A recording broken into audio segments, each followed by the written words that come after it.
money I lost. Billionaire Podcast Network.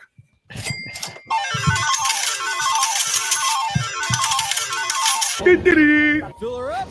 Welcome to Cornfed. You like that, Drew? Yeah. He hasn't been here since the new studio. No, Drew was here. Drew came on Crowder Boys Wednesday, but he couldn't hear nothing. Yeah, I heard that. Welcome to Cornfed Saturday. It's me, the first billionaire podcaster, the Daniel Plainview of podcasting, the Caucasian Copperhead, the Golden Chocobo, Dolphin Pruitt, and Miguel's face is making me laugh. oh yeah, we got Dave Wrong, the stinker as always. Opa! Bah! Dude, I've been going back and watching all the God of War 3 cutscenes. You're just watching the cutscenes? Yeah, I already played the game when it came out years ago, but I want to watch all the times he kills like all the different gods and titans and shit. The boss fight with Kronos, that's awesome to watch. I don't want to play it again. I already played What, it. when he fights Ares in the second one? No, in the third game is when Kratos goes balls to the wall. He puts the pedal to the metal, you full force, just killing all the gods. And so there's a scene where he's looking for like I guess like Kronos has a kidney stone or something that he needs, like some kind of gallbladder stone or something for that he needs to give to Hephaestus to make some kind of weapon. And so he has to go to Tartarus where Kronos has been exiled. And Kronos is a Titan, right? So he's big. He's really big. So it's a cool boss fight where like you're like the, little size of an ant compared to Kronos, but because you have the powers of a god, the strength of a god, you're like stronger than him, I guess. Yeah, I remember even in the first one when you get to Ares, right? You blow up to like his size or whatever. Yes, that's at the end of the first one, and then in the third one, they don't really do that. You just stay Kratos sized, and it's a really cool boss fight because it's like Shadow of the Colossus, but you're not like weak and feeble like the kid in that game, where you feel the severity of being faced against such a massive opponent. That game is supposed to make you feel like you're weak and you don't have your footing. The God of War 3 boss fight with Kronos is like, you're stronger than him and you're about to fuck him up. And so, like, even though he's bigger than you, you're like ripping out his fingernails. And then eventually he swallows you. And that's when Pause. Pause. And that's when you cut out. You cut yourself out of his stomach and you can take the gallstone that you need to give to Hephaestus. Yeah. But then Kronos is like, you got what you came for. Please leave me alone. Please don't. He actually says, please don't be mean to me. And then Kratos still is like, no, we're not done. And then he goes to the top of Kronos' head and stabs him in the head with the Olympus sword and kills Kronos. And that's a cool. So I've been studying up on Greek culture. So we're joining. Those were like the first games I saw titties in. Oh yeah, they have the first. That's why he's going back and rewatching the cutscenes. Yeah, dude, I'm watching all the titties on repeat. Dude, yeah, the titties in those games are great. That's what I hate about the new ones. This fucking Scandinavian bullshit is like the games are fun. I like throwing the axe and all that.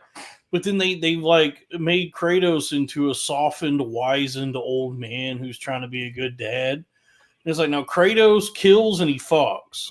And he slaughtered his whole family, was traumatized, and then branded with the ashes of their burning bodies and the blood from slaying them across his so face. the new ones. And then he's like, but he's cured now. He went to some therapy. He'll be fine. Yeah, for real. Because in the new ones, he's like he moved to Norway or whatever. And wait, does he still have is he white with the paint? He still has he's still ashy. So it's not a prequel with his kid. No, it's after God of War 3. He somehow made it to Norway or Scandinavia, like that whole region where the Norse gods have dominion. He's still ashy. He's not more moisturizing like he should. Yeah. And he remarries a lady named Faye, who we never see. Because by the time the game starts, he's had a family with her. He's got a son. She's dead, and then the journey of the first game is they promised that they would take her ashes to her birthplace, which is Jotunheim, and scatter her ashes off the tallest peak in all the. You pay attention to the storyline so So, well. fucking When I get into those realm, games, I'm just like slaughter everybody, dude, and let's all- go. Well, that's the thing. All you is know about her is she got busted in.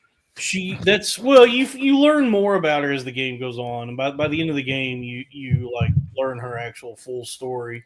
But yeah, starting out, I guess all you know about her is that Kratos had unprotected sex with her, and where he busted inside. That's That's cool. That's all you really know about any woman, but That is true. especially your mother. Yeah, and it immediately, like as soon as I find out a woman has had raw sex with any guy that's not me, she is diminished in my mind. Yep. She's lesser than. Well, you know she's a woman first, so that brings it down. And then I'm the a little sex. more forward thinking. So if she's a woman who is chaste, who I can be assured is chaste, Yeah. I put her right at my Virginal. level. Yeah. You know, that's my lefty kind of progressivist thinking. But then if I find out she's had sex with any other man, now she's lesser than. And any coloreds, she's worse than the coloreds themselves, because And that is like I was on a train the other day. I was like in the subway and I saw an interracial couple, and it like, I thought about them, but I realized like I wasn't upset at the dude. The guy, I was like, nice, bro. She's pretty cute. I was mad at the girl, which is like proof that I'm definitely more misogynist than racist. So because that's biological. Because like minorities, blacks, Mexicans, whatever, these are base creatures incapable of like higher thought and discernment. So all they know is they want some sweet, sweet white pussy. They're acting purely on instinct. So the onus really is on the white lady to deny black dick. Well, the thing is, if you're a dude, right? If I sleep with an Asian woman, I conquered Asia. If I sleep with a white woman, I conquered Europe. If I sleep with a black woman, I conquered Africa, so on and so forth. But if you're a woman with another race, you're getting conquered by that other race. So it hits you on a biological level. So it's cool for a dude. It sucks for a lady. Women are like the spoils of war. Yeah. So she's basically right in your face saying, watch me get conquered. Chicken jockey. Thank you, Sally. The Labubu's. They're going to introduce our guests. Introduce our guests. We're 8 minutes in. They don't need introductions. Oh, yeah. We're joined by my fellow Latinos from Dork Court. We have Miguel Silva and Drew Flores. I know. I was worried about the Latin Express tonight. Yeah, dude, we're ethnic up in here right now. Dave, you're the only white guy. I'm Greek. I'm Mediterranean. Conquer's Lev for a day is making me laugh. Conquer's Lev for a day. So the new God of Wars, though they are the new fighting mechanics are fun because they, I guess, like the first games have a more what would you call it? I guess like isometric type of mapping, where it's you like move around the battlefield and you're swinging your blades around, whereas the new ones they adopt that sort of like Resident Evil 4 over the shoulder play style. So it's a little more slower, kind of trudging type of feel to the fighting. It has like more weight to it, it feels like.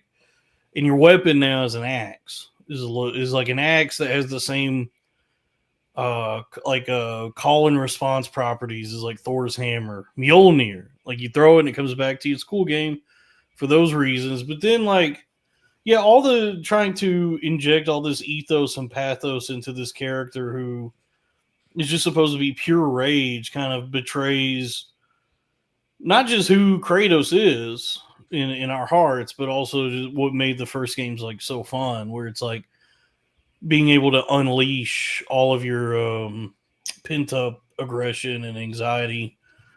Now, when you say introduce ethos and pathos, are those like cousins of his? Yes, Yeah. those are And his female cousin Mythos. he actually killed them in one of the PSP games that we didn't play. Yeah, you shouldn't be accepting them. You should be fighting them. Yeah, and they're haunting him in these games now. So, I guess I can't deny that they're fun when you get past the cutscenes where it's just a bunch of people like whining about their feelings and their relationships to one another. There's probably not any titties anymore, right? There's no scant a titty to be found. Yeah, I know you guys are leftists now, but that's woke America ruining our video games. Dude, these new God of Wars are woke garbage, dude. But I mean, they're still fun though. It's like I haven't played the newest one, but I did play the first Norse one, and I was like, I'm having fun. I don't give a shit about Kratos' kid. He's annoying. They also, that's another thing they do from Resident Evil 4 is this motherfucker is following you around the whole game, and he contributes. Like he's part of the fighting. He does contribute, but it is annoying that you have to like think about this kid. Yeah, I hate. What do they call that? I forget. It was a big thing on G4 back in the day. They always a companion. Yeah, companion. I hate companion. Anytime I get one in like Oblivion, I'm leading them to their death immediately. Yeah, I don't want to have to take care of anybody. I can barely take care of myself. I'm not good at video games. They're ruining me sneaking around as it is. So like they're getting killed right away, and they're carrying all of my shit. I like mercenaries though. Mercenaries are pretty dope, especially if you can put gear on them. Like I'm about to die, so you charge in, and then I have full life. Yeah, but that's still like a companion. You're just calling it a mercenary. No, because the companion is like gets in your way. I know what he's saying. Like you're trying to sneak or hide, and it can be visible. No, I want pawns like Pikmin. I'll take Pikmin because you could just chuck them at things and be like, "All right, go do something." But you gotta be careful because if all your Pikmin die, you can't continue. I don't know what a Pikmin is. You don't know what Pikmin is? Yeah, you're talking about a lot of PlayStation games. I have played Pikmin, but Pikmin is GameCube, and then also Wii, and then the Switch.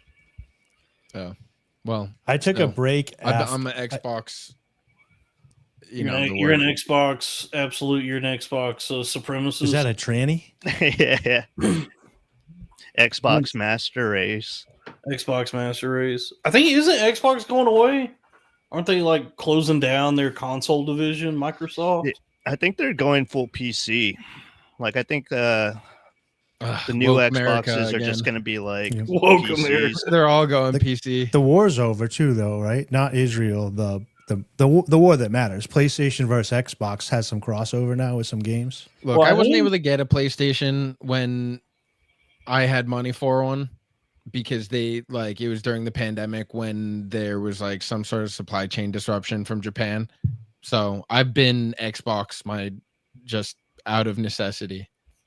Yeah, when everybody was spending their stimulus checks on PS5s and I missed it, and so I had to go Xbox Series 1. Yeah. I got a PPP loan for a Neo Geo. So I want a fucking full Neo Geo cabinet in my apartment so I can play Metal Slug. So I got a PPP loan and spent $4,000 on a Neo Geo arcade cabinet like you see at the pizza place. I do wish I had Time Crisis. Yo Kratos is sponsoring Skankfest. Yeah. the Point God of War. Yes, the Point God of War. The Spartan Sizzler. That's him. So Yeah, the what Time Crisis? You used to be able to get time. You could get Time Crisis on a PlayStation 1. I had it. You could get a light gun like the one they had on for Duck Hunt. They had a thing for PlayStation 1 where you could get your own light gun for I think you have to have a CRT TV though. I don't think it would work on a current TV. Yeah, I feel like those never really worked in your house anyway. I don't know. I played it. I had Time Crisis on the console. I had it on PlayStation 1. And instead of having like a, because it's not a full cabinet. So instead of the foot pedal, there was just a button you would press on the gun to pop out of your hiding place. No, I need the pedal. Yeah, I need to be physically in the act. I need, What was the sniper game? I used to love that. Sniper? It was like you had like a huge sniper rifle and you were like trying to stop this like terrorist event. Tyler Robinson Simulator. That's the one. It's a joke, folks. Yeah, Splinter Cell? I don't know. I don't think I played that game. Domestic terrorist simulator. It was like a cabinet arcade game where it was just like a huge sniper rifle. And you were like a sniper trying to stop like, I don't know, some like Muslim guys. Tricky. I can't remember. I don't remember there being a sniper game. There was Time Crisis. There was Area 51. There was a House of the Dead. Do you remember there was also an Aerosmith one? Oh, dude, the Aerosmith Revolution X. And you could shoot CDs at aliens. No, I don't remember this at all. You don't remember this? No, dude, that the sounds Aerosmith like a fever dream. There was an Aerosmith rail shoot, or what do they call it? I think they're called rail shooters, right? Where it's that kind of game. I could go for shooting some rails right now. Dude, I'd love to shoot. Boys? I'm about to shoot a rail of Kratom, dude. I'm back. Now, Paradox in the chat got it. It was called Silent Scope. That's right. Silent Scope. Is somebody's phone alarm going off? Chris Mack. Am I going nuts? Some dickhead named Kathan asked me to say hi to Drew, and Mix for him said he's getting to NOLA Wednesday night. I don't hear anything. Also, that one Blue Dwarf in God of War is funny. Yeah, that guy is funny, the Blue Dwarf. But even he gets all sad and morose in the second one. He gets in touch with his feelings. Commence the jingling. I gotta go in the other room. So I'll go in the other room for a second. We can do plugs because we're 17 minutes in. Jingling keys, dude. We got, if you guys so before I go jingle keys, guys, if you're on X right now, I need you to go over to X. I need you to go to Miguel Gibson's Twitter and go to like Kool-Aid, Like Kool-Aid, and follow him. And then head over to Drew. You'll probably follow Drew. It's DREW Flores 69 on Twitter. And then here's the more important one. Go over to YouTube and hit the subscribe button and notifications on @Dork Court, DORK Court, COURT, and give these guys a follow before we get too deep in. And we're 5 hours in having fun, and you guys forget to go do that. And also, if you're on Instagram, I know I got a lot of messages on Instagram now. You can go follow them also at Dork Court or at Drew Flores 6969. Please buy a shirt. 69. We got shirts and we got stickers. The keychains are sold out. But we got shirts and stickers at bpnmart.com. It's B as in billionaire, P as in podcast, N as in network, N as in Mart. N is how many? That's B as in billionaire, P as in podcast, N as in .com, Mart.com. We got shirts, we got stickers. Please buy the merch. It's a super exclusive run. We're never going to make any more of the merch we currently have on sale ever again because one of the guys that's on the shirts and the stickers quit to go to greener pastures. So we have very exclusive, luxurious merchandise at bpnmart.com. And then the Patreon for this channel is patreon.com/cornfed with Dalton Pruitt. So there was an Aerosmith rail shooter called Revolution X, Dave. You never saw this? You never heard about this?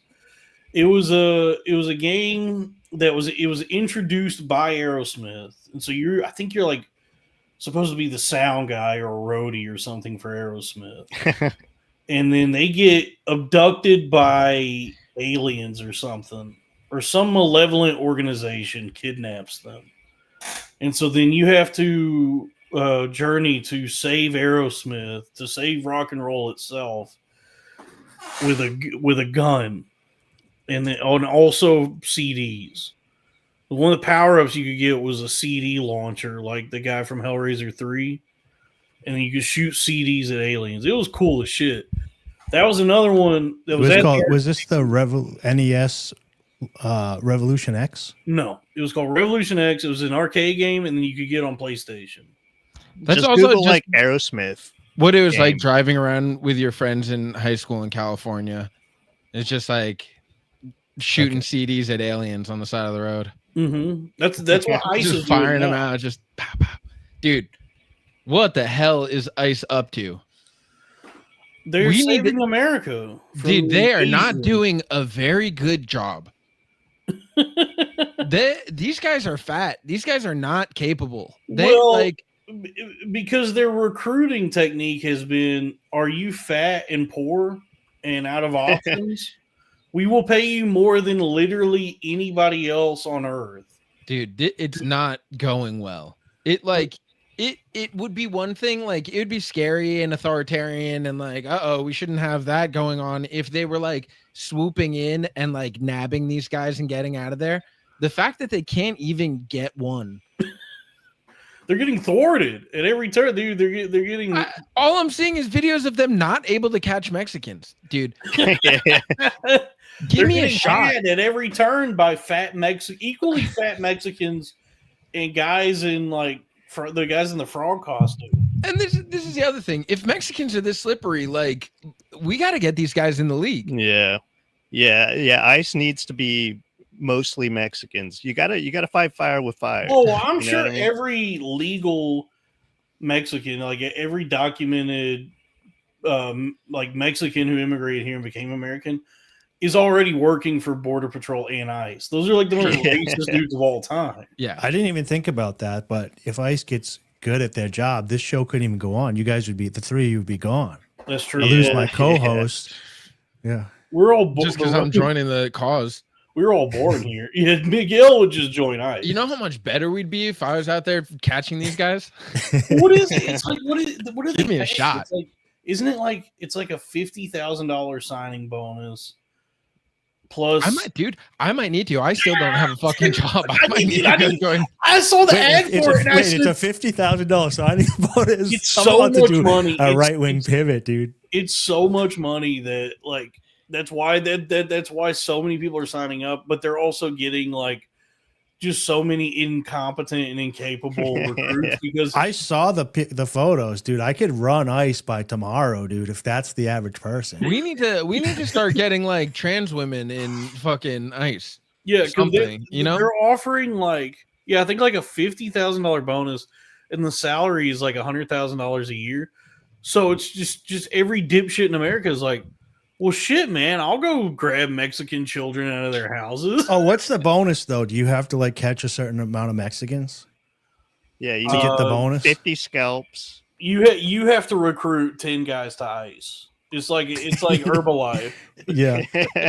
ICE is a Ponzi scheme. ICE is it's multi-level marketing for immigration enforcement. You're just on Instagram and you're making my whole Instagram feed when I scroll is just advertising, and everything's like, do you want to make 10K a month? Do you want to make 10K a month? It's just going to start being ICE guys, like ICE influencers trying to get people to sign up. Watch Dork. Yo, shout out Token Tony. We've been doing a sports show. If you guys are trying to, I'm not very good at sports gambling, but it's becoming very big, and it's all that everybody wants to talk about.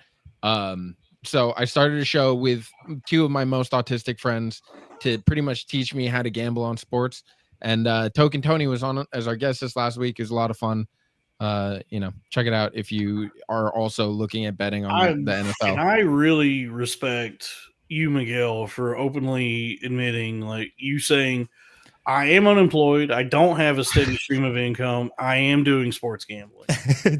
You're a professional gambler, dude. Yeah. Guys, please subscribe to my channel. I found the Aerosmith game. I found a full walkthrough, but I found some stuff that you might be interested in if Well, you want to first, pull up can the Miguel present shout screen. out Sumo Dog? It's Sweeze's dog. Sumo Bear. He's cool. He's chill. Shout out Sumo Bear. I feel like I get asked about Sumo Bear every time I do this show, and I don't know if it's just because like I'm a dog guy. Yeah. I mean, we're all dog guys here. I love it when a girl drinks out of a bowl. A human woman drinks out of a bowl on her hands and knees. Oh shit! That's what makes me a dog guy. That was, dude. Remember when Kanye, like one of Kanye's flare ups? I think it was like most recent one when he was going on a tweet storm, and he started tweeting out pornos that he likes. Yeah.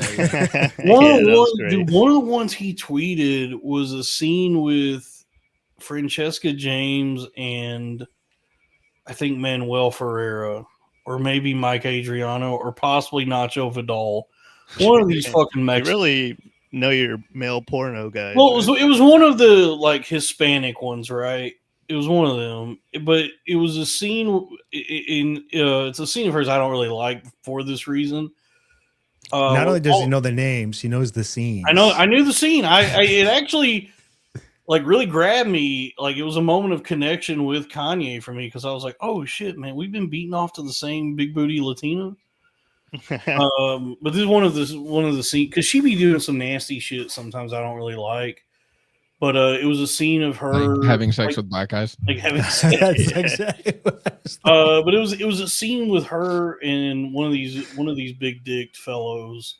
And all the sucking and fucking is cool. That's usually why I'm watching the pornos to see sucking. I heard they don't even like those. They hurt But too much. But there was a one of the clips he posted was like a part where she's wearing like a kitty cat costume, like she's got the ears and the mask on, and he's got his dick in a bowl of milk, and she's like drinking out of the bowl. And that to me is not even erotic or erogenous at all. Like that's not something I like. If I was, that's how I know this scene has happened to me in the past. If I have been beating off to that scene, and then that happens, and my penis goes soft, I go, "This is fucking weird, man." You need it to be chocolate milk. I just, yeah, if it was Ovaltine, then I could stay hard. I'm getting hard. Yeah, I could successfully achieve climax if it's Ovaltine because I know. Yeah, I could tell it was skim milk. It didn't have enough cream. Yeah. Wasn't 2%. Do you want to watch this? Oh yeah, this is scene? it, dude. This is the Aerosmith shooting CDs game. So this is a 41-minute walkthrough. I found something interested in the middle, so we can watch it from here. I do. I love this game.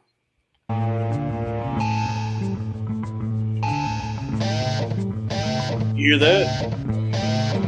I found Digital Girls. I think this is. You hear that MIDI version of Sweet Emotion? Stop the New Order bus. Yeah, I'll be right back.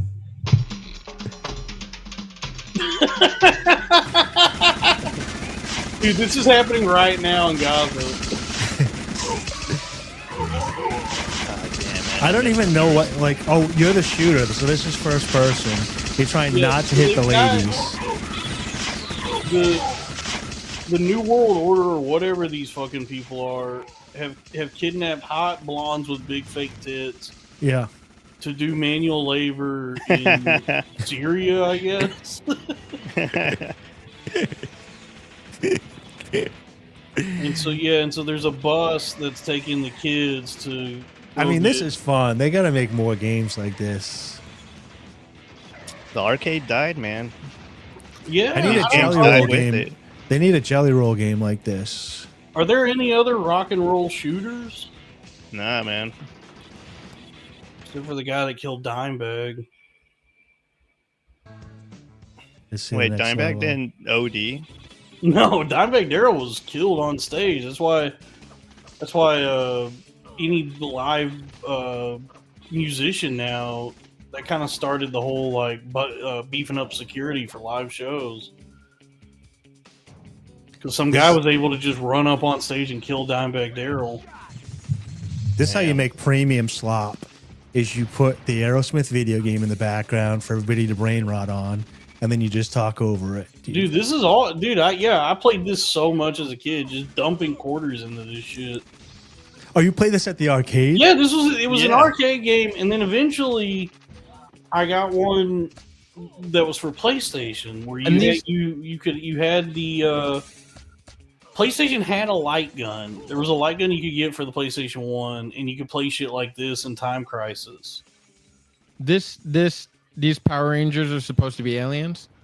I don't know. I can't remember if it's aliens or some kind of like ninjas, Illuminati, or some sort of. I think it's more of like a secret society that's trying to either an alien destroy or some rock kind and of roll. Chinese. Yeah, they're trying to kill rock and roll, but we all know you can't kill rock and roll. That's true. That's great, dude. When you finish the level, that was pretty good with the wings. Yeah, they all look like Scorpion. Okay, Yeah, there's an arcade game that I've brought up a couple times and no one can remember what it was called, but it was like sort of photorealistic like this, and the bad guys would pop up, but then it was like really gory when you shot them. Do you guys know what I'm talking about? Was it Area 51? I don't think What so, was, because like, it wasn't the aliens. It was theme? just like mobsters or something. I'm trying to I remember. don't know. Was it Carnival? We talked about think so. Carnival quite a bit on here, I'll look it up over here. but that one wasn't photorealistic. I don't think. So it's No, yeah, it was like photorealistic. the guys looked like pictures of people, you know. I'm trying to remember. Yeah, no, that wouldn't be Carnival.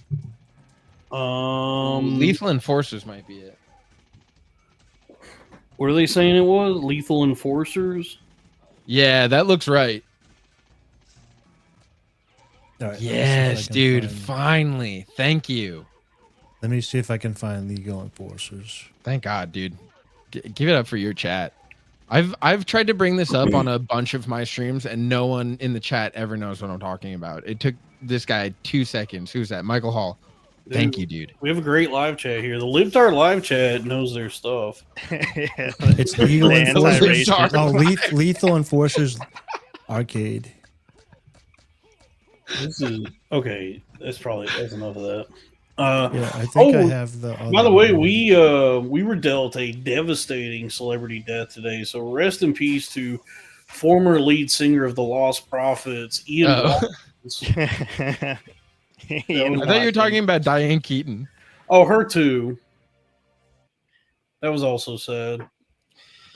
Oh, I don't Yeah, care. about Lost that at all. Prophets guy was pretty crazy. That story is disgusting. That is like Yeah.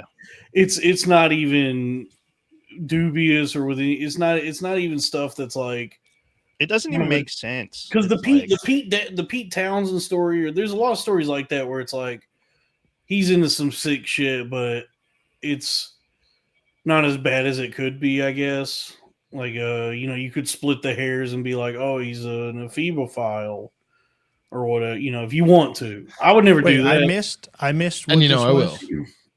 But the Ian Watkins shit, the Lost Prophet stuff is like that was a classic. Like they found like a terabyte hard drive of the most horrific, and It always is. is the Okay, and- youngest that you can possibly go. By the way, a terabyte isn't even that much anymore. With inflation in this economy. Just if we're talking about storing data, like you're gonna have a terabyte hard drive. Yeah. Yeah, Actually, this was like in 2010, though. A terabyte was a shitload. Oh, yeah, that was pretty expensive in 2010. yeah, it was a solid state. So he spent like $15,000. I wonder what the percentage, because every time someone gets caught with child porn, they have servers. Like they have like it's every several time hard it's, drives full. yeah, I had a swim it's- coach. It's never it's never a modest amount. It's never just like a shoe box's worth of. No, you don't get chocolate. caught if you have a little bit saved in like what in your porn folder. You might. It's I probably don't an wanna- accident. So I didn't even know until what was the Hemi guy's name? John Reed. Yeah, until John Rees, they were talking about John him. I Reed. didn't even realize people were putting porn on their computer.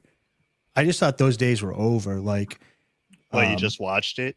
yeah, like I thought people just went on the internet, watch it, and they're like, okay, I'm done. And I stream. know what to type to get back. But people download their favorites. But I Well, get, 'cause, but I was thinking like stuff these does get crazy deleted. guys are trading it and they can't, it's hard to get. So they're probably like protective of this stuff. But you would think that you would put it like in a thumbnail and then thing to drive and then put it up your butt. Like you would like keep it, whatever. And all these guys get caught emailing it to one another. So they're retards. They must have like childlike minds themselves, and that's why they're pedophiles. Hold on. That's why they, How's the audio for everybody? How's the audio for the? It's okay. I'm hearing like I've since the show started, I've been hearing like a phone alarm or something in my I've headset. been hearing like a kind of like It might be my AC because it's like kind of close to me. Here, let me turn it off and then see. There's some kind of like digital garbling happening. I'm not getting any digital garbling. I am getting like a. I guess. Oh, maybe there's it is. like If it's just a the very AC, distant, don't worry like about it. tinny. Yeah, there is like a distant tinny sound.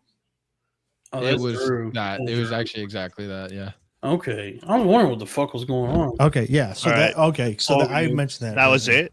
Yeah. I think that was Yeah. it. Where are you You in Mexico? asshole. Why do you need AC in the middle of October? No, he Oh, he no. lives in now Climate change. the nicest and gayest neighborhood in the city. Global warming, dude. Oh, he's in Manhattan. Oh, Soho.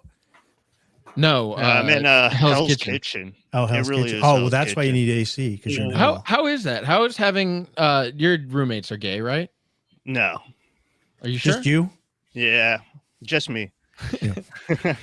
No, it's actually pretty cool over here because like, it's the complete opposite of where we were at. Like there's places I want to go to. There's bars around here. Everybody has a dog. Yeah. There's only a little bit of them, if you know what I'm saying. I do. Obviously, I do. I Because understood they don't this, go you for that said the gay opposite shit. of where we were. Yeah. Yeah, they don't go for that gay shit. They don't go for that gay shit. It's not because they can't afford it. It's because they don't go for that gay shit. Yeah. That's cool, man. That's a funny thing about Daredevil is like Daredevil, they're always talking about the city. We're gonna fucking take over this. I gotta save the city, but it's Hell's Kitchen, which is like one block. Yeah. It is kind of like a small neighborhood, and it's like funny to think that Daredevil's just like trying to save gay guys. Yeah, it's it's Daredevil's entire jurisdiction. The or his- Daredevil is having unprotected sex without prep. Yeah, that's how why- he went blind. Yeah.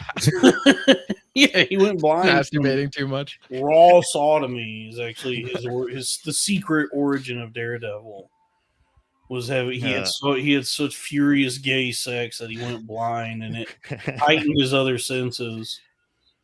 That is so funny for it to be like the most crime-ridden city, and it's just because in their version, being gay is a crime. It's still illegal. Yeah, well, it's Marvel Comics, so it's like a family publishing. It's a family-oriented publishing company. Yeah, it used to be. Used to be until they got infested by woke. Yeah, The woke mind virus. the woke mind virus took it over. Dude, the woke mind virus has infected everything.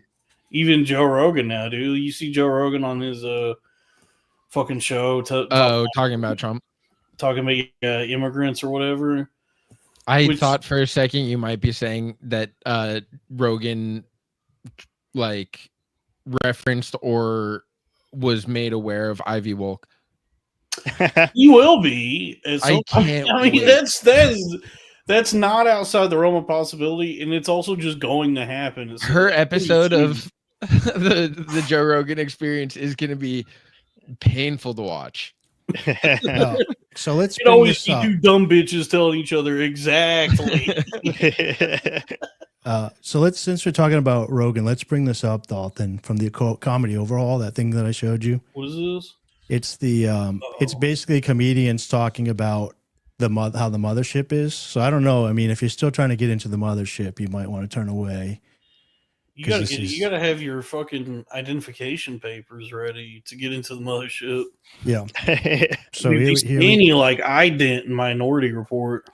all right, here we go. Here's some people talking trash about the mothership. So this channel basically goes through podcasts and just Oh, finds. Sports Thriller podcast, our favorite segment, folks. All right, guys. Right. You guys are Other gonna love podcasts. this. And like the comedy mothership is so tight knit, Right. and it's I also heard it's not a fun hang if you're an Austin comic. What, the mothership? I've heard the mothership, you have to get past Navy SEALs to get into the green room. Right. So you can watch the comics that are like kissing ass in real time, and the comics that are like being honest.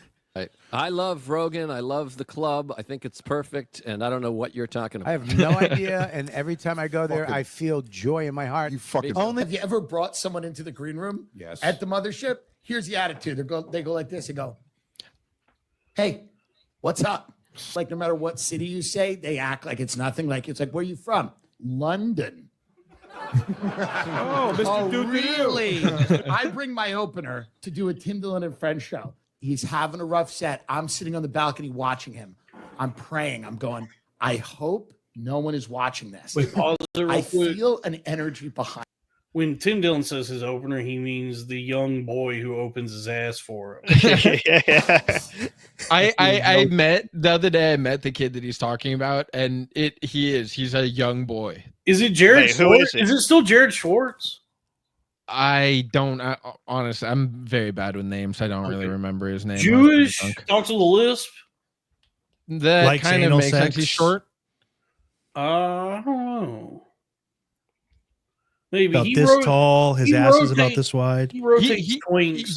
He has twinks. He has boys that I was trying to break in. I was trying to be like, oh, I'm a cute kid. He's like, your hairline is receding way too much. Yeah. You do have a nice mustache, though. He probably likes mustaches like that. You know what? I didn't see a single mustache on any of his boys. Oh, it's too much now. Any of Timmy's boys. Oh, so you think you're good enough for Timmy's boys, huh? No, I'm not really trying to break Ready into for Tim Timmy's Dillon's boys. I'm trying to break into Naeem Ali's cavalcade of cute young boys. Naeem has a Cute young harem of white men. boys. Drew and Ben, and they're collecting. They got a spot opened up, right? Rob, it moved away from Jurag.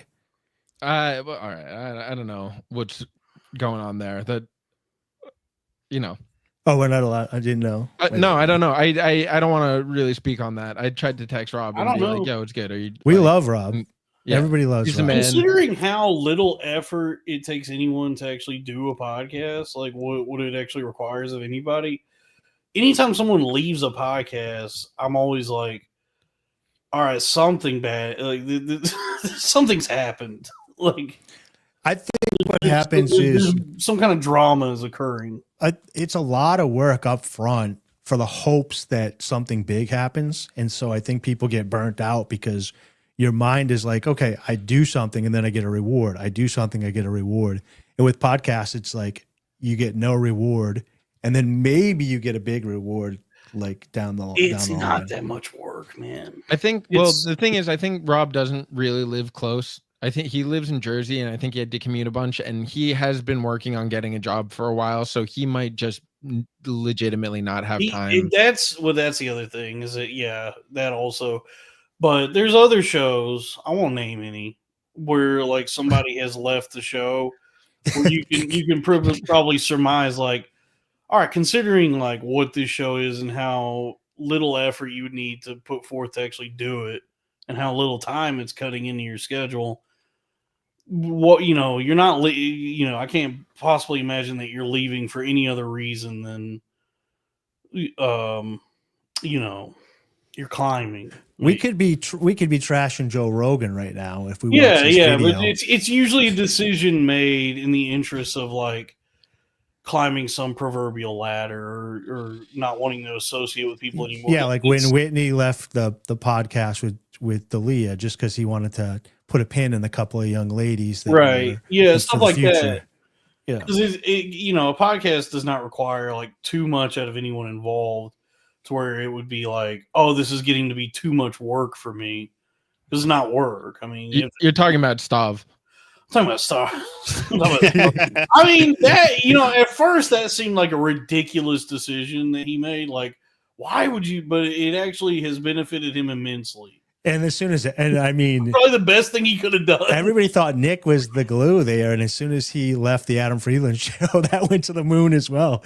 So Nick's just walking around the bridge now in Brooklyn. Yeah, it turns with out no phone. They got to a point where Nick was the one holding them back. Yeah. Yeah. Well, it does. It seems like it gets to a certain point that being funny on a podcast is a burden, and it just is like expanded into being just drivel. Yeah, dude. That's why I tell people that, like, with this show, are we done watching this? No, we should watch more. Let's watch other people be funny on podcasts. Or just, Rogan is standing there watching him bomb like this. Rogan goes, "He's bombing, man. He can't be here." And I go, "I know. I'm getting him off right now." I go, "You gotta go right now." He goes, "What do you mean? My bag's in the green room." I go, Yeah. You got to get out of this club right now. Joe's security is going to kill you. Joe is unhappy and it looks really bad for me. Get the fuck out. He literally looked at me. He goes, he can't be here. And I go, I agree. Kill him. You want to kill him? Kill him right now. We'll break his legs. Get the Navy SEALs. Let's shoot him in the face. Have you done the mothership? I have. You have? Whoa. You like it? You enjoy it down there? Did you do Kill Tony? No. Who is this? You didn't like it down there? I got She's actually Greek. I forget her name. Both of these people look like Garbage Pail Kids. Well, that's Hindra Santino, but she is she's a lovely lady. I'm not gonna pick on my Greek sister. trouble for being in the green room, apparently. Oh, you did?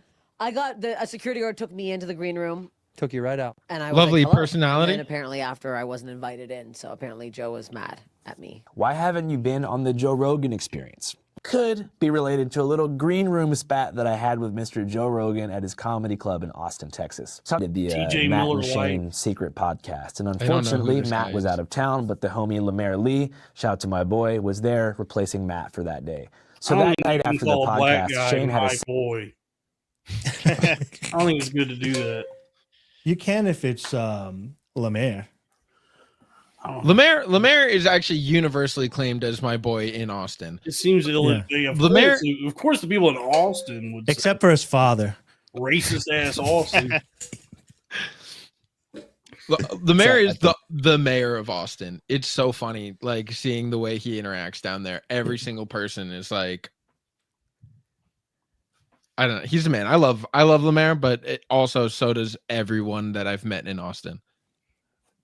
Well, this guy just goes on to say Lemaire brought him into the green room, introduced him to Rogan, and then as soon as Lemaire left, because Lemaire was like, "Okay, go down there, but you got to be on your best behavior." Rogan really territorial over the green room, and then basically Lemaire brought him in, and then as soon as they weren't hanging out together, they were like, "Get him out of here, kick him out of here."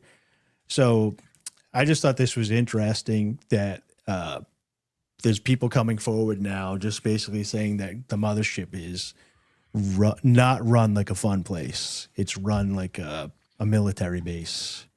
And there's like only certain people are allowed to do certain things and everybody else is walking on eggshells. I didn't know that. The audio's not choppy for anyone. No. It doesn't sound like it's kind of like like it's doing like a digitally thing, computery. Sounds good to me. Maybe it's just me. Everybody sounds good except for you. Do I sound bad? No, you sound good. I'm saying everybody sounds good in here. So I think you're hearing something. Oh, I'm hearing. Did you check your cord? Like maybe your cord's not plugged in properly. Cord. Maybe. No, it's not the cord. Because like my take it out, lick it like this. My audio in my cans sounds fine. Like when I talk into my microphone, it's everybody else is there. There's like a kind of computery thing happening, but maybe it's just I don't know. The chat says it sounds fine, so it sounds maybe I'm just going nuts. Maybe I'm going crazy. Dude. Did you watch Grandma's Boy today? No. Oh, you get listening to us talk to you like this because we're cool. Oh, this is a good idea. Let's get some super chats going. $2 from Token Tony. Shout out Token Tony. Did you ever get the keys? I did. We just keep in mind we gotta jingle some keys. Yeah. I need to get some keys, dude. I just I don't have a car or a house. I don't have any need for keys until now. What was I saying? Oh yeah, so yeah, podcasting. Yeah, it's not supposed to be funny anymore. That's why I tell anyone that tunes into this, whatever this is, because it's a live stream, and I guess after the fact it's a podcast when I upload it to other things. But yeah, I make no claims that this is supposed to be a comedy anything. It's just it's a liberal podcast. It's a lib cuck leftist event that happens every every multiple times a week. It's a happening. Not me. I'm an alt-right groiper. Oh, I watched that whole thing yesterday, so now I'm a groiper. What whole thing? That the Dave Smith talking, the 4-hour video of Dave Smith talking at Nick Fuentes. Dude, I'd rather drink guys cocking. I had a 6-hour drive, so I threw it on in pieces, and literally nothing happens. And like Dave will ask him a question, just interrupt them, and then just answer it. And then Nick would talk and be polite and like say a couple of things, and then Dave would go on a rant. I would say that he talked maybe 80% of the whole time, and Nick talked 20%. Well, they're talkers, dude. They're thought leaders. I feel like thought leaders. Well, they really are warriors in the arena of ideas. Nick was polite, but I feel like Dave, and I like Dave. I don't have any qualms with Dave, but I feel like he had him on to say, okay, I'm having Nick Fuentes on. But then the whole time he kept like kind of being nervous that he's going to lose his YouTube channel because Nick is not on YouTube. And so I kind of feel like he's got the plausible deniability. Like, look, I'm not scared. I had Nick on, but then Nick never talked. Yeah, but doesn't Nick Fuentes like primarily just talk by himself? Like, isn't his whole thing? Yeah. He does 3 hours a day where he talks at the screen. I think what we're going to discover with Nick Fuentes and like the Groiper community at large is like, Nick, especially because he's such a public figure, but he spends all of his time alone. I think what we're going to find out about him is like, because he's such an antisocial freak, he's actually probably not good with other people. Like when I imagine like he seems like somebody that when he gets in a room with someone else where he has to actually have a conversation, he probably becomes like pretty meek. Or he doesn't have the same. I don't know. I think he's probably like Hitler, where he's very charismatic. What's the word? I think people look into his crystal blue eyes, and he's very charismatic, and then they want to take over the world. You see him as a young Hitler. You see him as a young Hitler. No, just the charismatic part, not all the bad parts. I get the impression that he probably like when he's actually around other people. Yeah, he probably doesn't have the like incisive tongue that he usually does. I'm shocked that you think that the leader of the Groiper movement is antisocial and bad at carrying a conversation with another person. He just hung out with. Shocking. Did anybody see the Dasha hang or the hang? Dave? I'm not going to watch any of this shit. Yeah, I had a 6-hour drive, so I was like, all right, this thing's got 1 million views in 24 hours. They must have talked about something important. Any of these conversations, literally nothing. Like Viet Cong torture. This is what they did to John McCain.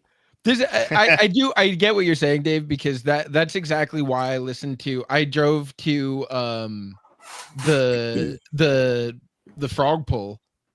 Drew Montana, the Preble frog. Was that a Groiper event? Dude, Probably. It was something. I don't know how you would classify it, but it was white excellence at its peak. But I on the way there, and that was still a pretty it was a long drive for me. It was about 6 hours. And it was the day after the RFK Rogan podcast had released the first one. And so I listened to that the entire way, and that's the only time I've ever listened to RFK long enough to get past just and like hear what he's actually talking about. Yeah. Just because I was like, yo, that's the guy that, we're supposed to have an opinion on now, Yeah, I've been driving with update on the monkey from Outbreak. Was it a black guy? Come on, Drew. So I've been going through I've been doing a lot of driving. I do career work now. So I've been driving 6 hours a day. So I went through all my normal podcasts. I've been listening to reruns of Lemon Party and stuff. So I was like, okay, this thing's got 1 million views in 24 hours roughly, or 850K. I guess they said something. And then I listened. I was like, oh, no, they said nothing. It's just political slop. Yeah. Yeah. No, I was too That's busy. the job. I've been too busy diving into the Hassan electrocuting his dog scandal. Yeah, I got into that a little bit. I can't stop, dude. I'm just fucking suckling at the teat of Hassan as a dog abuser. Here It's was so my whole good. thing. Well, here is my thing. Let's say he didn't shock the dog. Let's say that the dog did catch its paw on that thing. Do claw. He clearly uses it as a prop. The thing sits in a corner that it's not allowed, that it's trained to not move. And when it hurt its paw, it was 5 hours into a live stream. So his dog has to sit in that spot on screen. I thought just the way he scolded the dog was damning enough. Like the way he like spoke to his dog, I thought was pretty mean. And that to me, that was like, damn, as much as the internet loves dogs, that's enough right there, especially with the audience that you have developed, Hassan, like to get them pretty upset, you know, talking to a dog so mean, but also shocking the shit out of your dog is not a good look either. I mean, he treats his dog better than probably just like any black person does, but yeah. Well, this is the thing. It's like the people that are like, take his dog away. It's like, look, dogs don't really a lot of the time have a good life. I think that a lot of people treat their dogs poorly. Most people that have dogs should not have dogs. They're incapable of properly taking care of their dog. And I don't even have like a fundamental like against a shock collar. A lot of dogs need a shock collar to be trained properly. They'll run away. You have to keep them on the property, whatever it is. Women too. Like it is. Come on now. It is just nice to watch him not only spiral, but like continue to double down on exactly his way of making a point and know that he's lying and just like expose himself as just a crazy narcissist. It's like, oh no, I can condescend to you until this will just go away because people will just take whatever I say as face value. And but it not work, but it like hit a wall and like backfire in his face. It's nice. It's lovely. Yeah, like, I saw the extended clip because I wanted to see like not what somebody just put on. So I went and looked at the extended thing. And he's already frustrated. So I was like trying to be empathetic. Like, okay, you're on stream. He's got to put this mask on all day. He's pretending to be like, oh, thank you, Allie. And then he's getting frustrated and worked up. And then he's mad at the chat and like the mask slips and then the dog does that and he snaps at the dog. So I was just thinking, this was Miguel's topic, by the way. I didn't bring this up.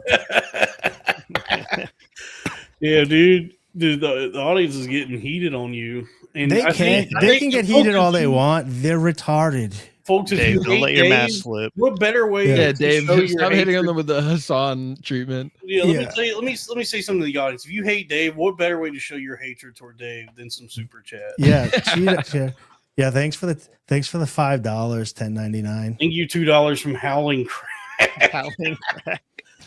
Oh, by the way, since we got a break, I think that is just Crack now. I think he is Howling Crack.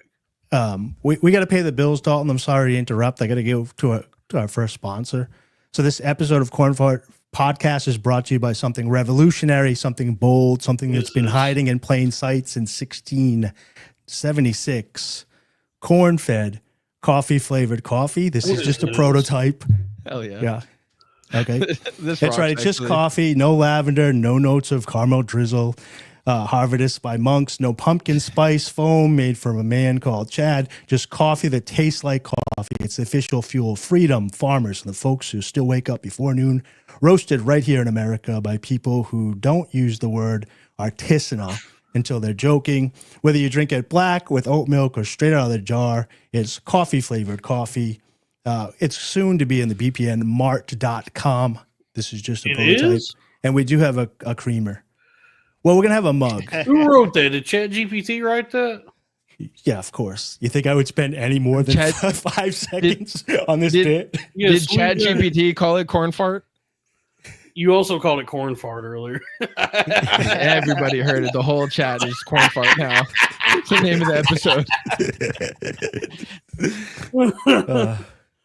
Yeah. That's cool. So man. use We got promo a code coffee- Cornfed at checkout wherever you can buy coffee flavored We got a coffee. coffee that we stole the idea from Dennis Leary, but to reassure anyone, this coffee does not have any adaptogens or nootropics. No, it's just coffee, but it's not that good.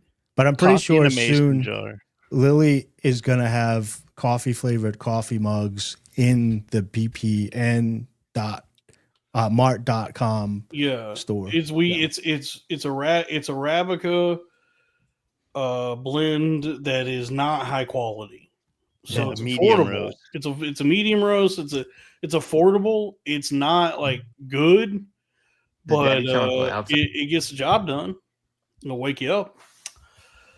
So what does this say? Howling Labubu $5. Howling Labubu is getting me, dude. Do you think that the Crowder Boys put on a similar collar on your former co-host? No. No, we didn't.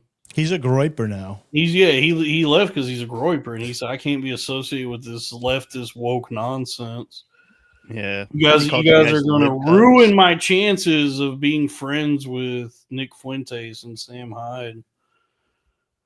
Long live Dog Law. Oh, Zora, thank you, Zora, friend of the show. Hey, Zora. So what's going on, Dork Court? Is the show done? No. We took a break. We take a break every year because we're doing seasons like TV, so that I can take a break for a little bit. I'll start scheduling stuff soon. I just got a new laptop. I have to learn a new streaming software because Streamlabs has been fucking my ass. Oh yeah, dude, that streaming software is tough. So I just use this, dude. I got the StreamYard. I pay $10 a month, and that is more than paid for by super chats. So no, unfortunately, I've created a show that requires me to get the professional level software, which is like $50 a month. Oh shit, man. Yeah, I everything keeps being more expensive than any money I've ever made off of it. So guys, please subscribe. That was me with Loud Boys when I started making shirts and merch and stuff. I wasn't even realizing, because I was so into it, I was so excited to be doing all that it wasn't even occurring to me that there was just no possible way to ever recoup the what I was spending, reaching out to artists and stuff and paying them to draw things. There was no way in selling any of that stuff that I was ever going to make that money back. OBS at the basic level only streams to one platform. So if I have to pay for the professional level, which would stream to multiple platforms, which I have to be able to do, I might as well just get the actual professional level software. I'm going to learn vMix, which is a TV level production software, and I'll get it. Sorry. So the StreamYard costs $50 a month.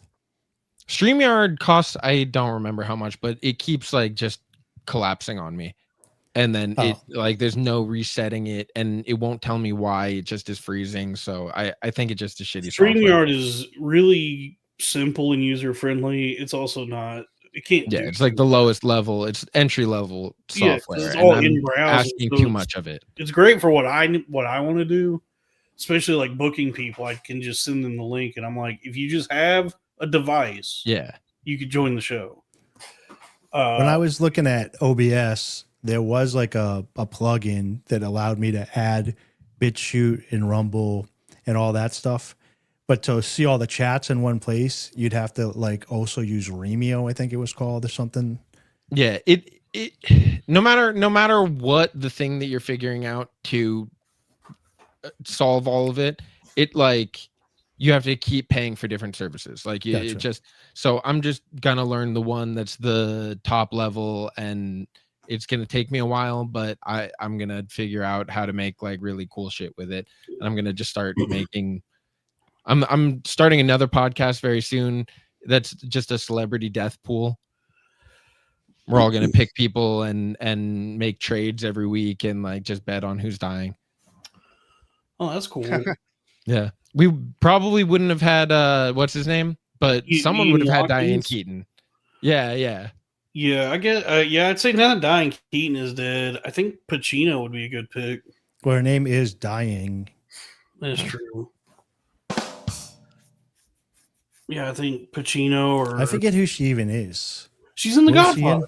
in? Godfather 1, Godfather 2, Annie Hall, Manhattan. Something's got to give. Never heard of it. Never heard of it. Never heard of it. Yeah, is Yeah, there anybody you else just from The watched it, Godfather like, that's maybe. still alive? I guess Francis Ford Coppola. Was she from himself. Family Ties? No. No. I don't know. You don't know who Diane Keaton is? It's pretty shocking. I sounds can't familiar, even like but- off the top of my head. She's like think the of- first quirky was it girl. Romancing the Stone. Like what Mhm. she started being like just the mom in rom-coms. Was she I the feel first like. Batman? No, that's Michael Keaton. Okay. Brother, I think. Let me see. She's the first Quirk Chungus. She's the very first Quirk Chungus. And she kind of like created the archetype for that kind of woman. Like our friend Florida Woman does not exist without Diane Keaton. Sabrina I'm Carpenter not- has a few days left. All right, I'll add her to the list. Sabrina Carpenter is a Sabrina bold Carpenter would pick. be worth a lot of points. It's going to be like 100 minus the age of the person is however many points you get, and then it's like that's a percentage of the That's a pot that long you shot, can get in dude. a reward. Well, that's the idea is like to get people to pick younger guys that probably won't die, and then we can keep doing it. Damn. Yeah. Probably like Bam Margera. Bam Good Margera is pick. top on the list. This is a personal. I haven't talked to anyone about it, but Dave Blunts is my number one pick if I'm able to get him. I was gonna Oh, say wow. Dave Blunts is my number one if I get him. We haven't decided the draft order yet, but I'm holding him secret. I've been seeing more from the new guy that was in Jackass, Zach Ass. Oh yeah, He's so fucking Stop. Yeah, no. Zach Holmes, Zach Ass, he's so fucking fat that he might be dead soon. Fat people are I have like not Adele anymore, even though I am looking at Ozempic people as like a potential. We don't know Ozempic seems like it might be killing people as well. Yeah, we don't know like the People married to black athletes. Yeah, we don't know the health negative effects of Ozempic yet. So yeah, people are supposedly maybe going blind off of it. Damn, did I get into poison ivy again? I got high. What, you were around poison ivy? I don't know. Were you outside Again? hiking, gardening? You out in the I garden was today? recently. I hiked in the woods. Fuck, dude. Yeah, I got hives right now. Either it's poison ivy or just stress. I also got doo-doo eye again. I don't know if you can see. I got doo-doo eye. What's that, pink eye? Yeah, I got like conjunctivitis. Oh, Dude, jelly my shit was roll. fucked up yesterday. What do you think the life expectancy on jelly roll is? He good actually question. he's slimming up. It looks like He did all those drugs in the past, so that either goes one or two ways. You either die or you live to be like 120 for some reason. Right. That's the same as like Post Malone at one point was like questionable, but now it seems like he's straightening it up. Fuck. Yeah, I think Jelly Roll has like the same team. Bruce of Willis, obviously a good pick. Yeah, Bruce Willis. Bruce Willis. Bruce Willis's brain is rotting, so he's got to go pretty soon. Even though that, especially with rich people, like sometimes like ALS doesn't really affect, or it affect like they turn into like just brain dead people, but like they'll still be alive for a while. I'm actually thinking of a guy I knew in real life that No, I think is actually still alive. And I did not get any new tattoos, Pandatron. Maybe you just haven't seen them. There is a new chicken tender review, by the way, if anybody's interested. Is this what you want me to pull up? We don't have to, but if you guys want I like that. this I'll guy. be right That's back. pretty cool. Miguel is going to be right back. So me, Dave, and Drew will watch the chicken tender review. Let's get some Who's this super chats guy? going.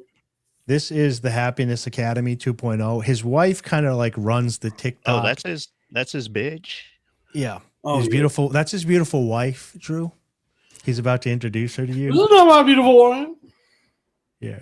If you're not familiar, this is Daddy Chancla from the Happiness Academy, and he does chicken tender reviews. Very in depth. It has a spreadsheet with a number. Yeah, this is the kind of content I'm very into. The doo-doo I might be from possibly because I do wipe my ass, but it might be like if I'm not thorough enough, and then like if I'm asleep at night and then I happen to get itchy ass in my sleep, and I got and at the same time the itchy ass is caused by doo-doo ass.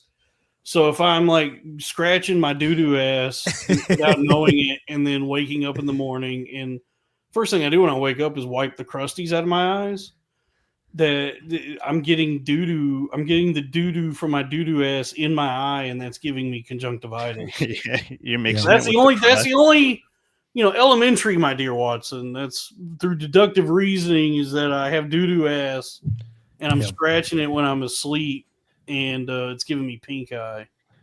Raphael, when you say doo-doo feces, is that a reference to Michael Jackson being interviewed after going to jail? Because this is something that my family and I will always, the doo-doo feces on the wall. It's like a reference that we make that I've never heard anybody else make outside of our family, but it's like they were interviewing Michael Jackson about being in prison, and they're like, what was it like? And he was like, it's horrible. There's doo-doo feces on the wall. All time. I gotta find the clip of it so I could add it to the soundboard. Yeah, this is the formula. Doo-doo ass equals itchy ass equals doo-doo eye. Yeah, doo-doo eye Dalton. I'm doo-doo. Yes. Hell yeah. I'm doo-doo eye Dalton. Yep. Yeah. All right. Let's get into Side roosters with his smoking hot wife ready to clock in for his shift on the toward attendees. Where we rate chicken tenders, no sauce, no bias.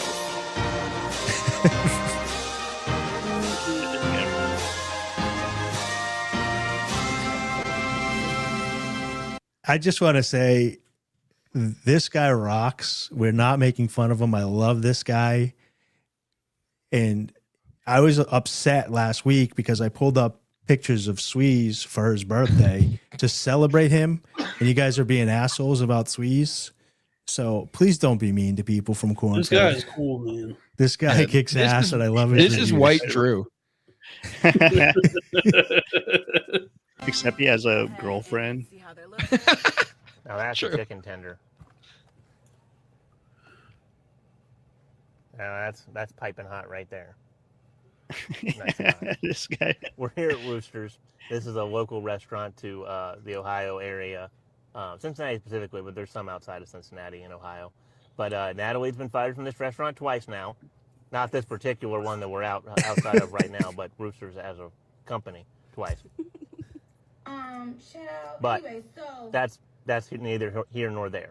They're famous for their wings, but we're here for the tenders. No sauce, no bias. I'm loving this. Oh. Crispy coefficient. They are nice and crispy, light, airy breading. Oh yeah, the flavor. I'm gonna give this 8 out of 10. Meat to breading ratio. There is a lot of meat to breading. It is. It's a good balance though. It's a good balance.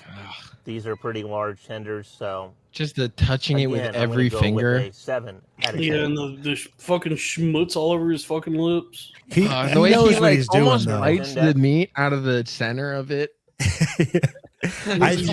He's been doing this for a while, so he's very aware of. He's I think eating he's it like very a aware. rodent. Like he knows how to get reactions because the videos get tons and tons of comments on all the platforms they put it on. Like, and people are saying this. So like 50% of the comments are like, "This is disgusting. Wipe your mouth." So I think he knows how to work the algo. Somebody wants to know what's wrong with him. He looks like he has like mild to medium albinism. Well, no, he has no neck.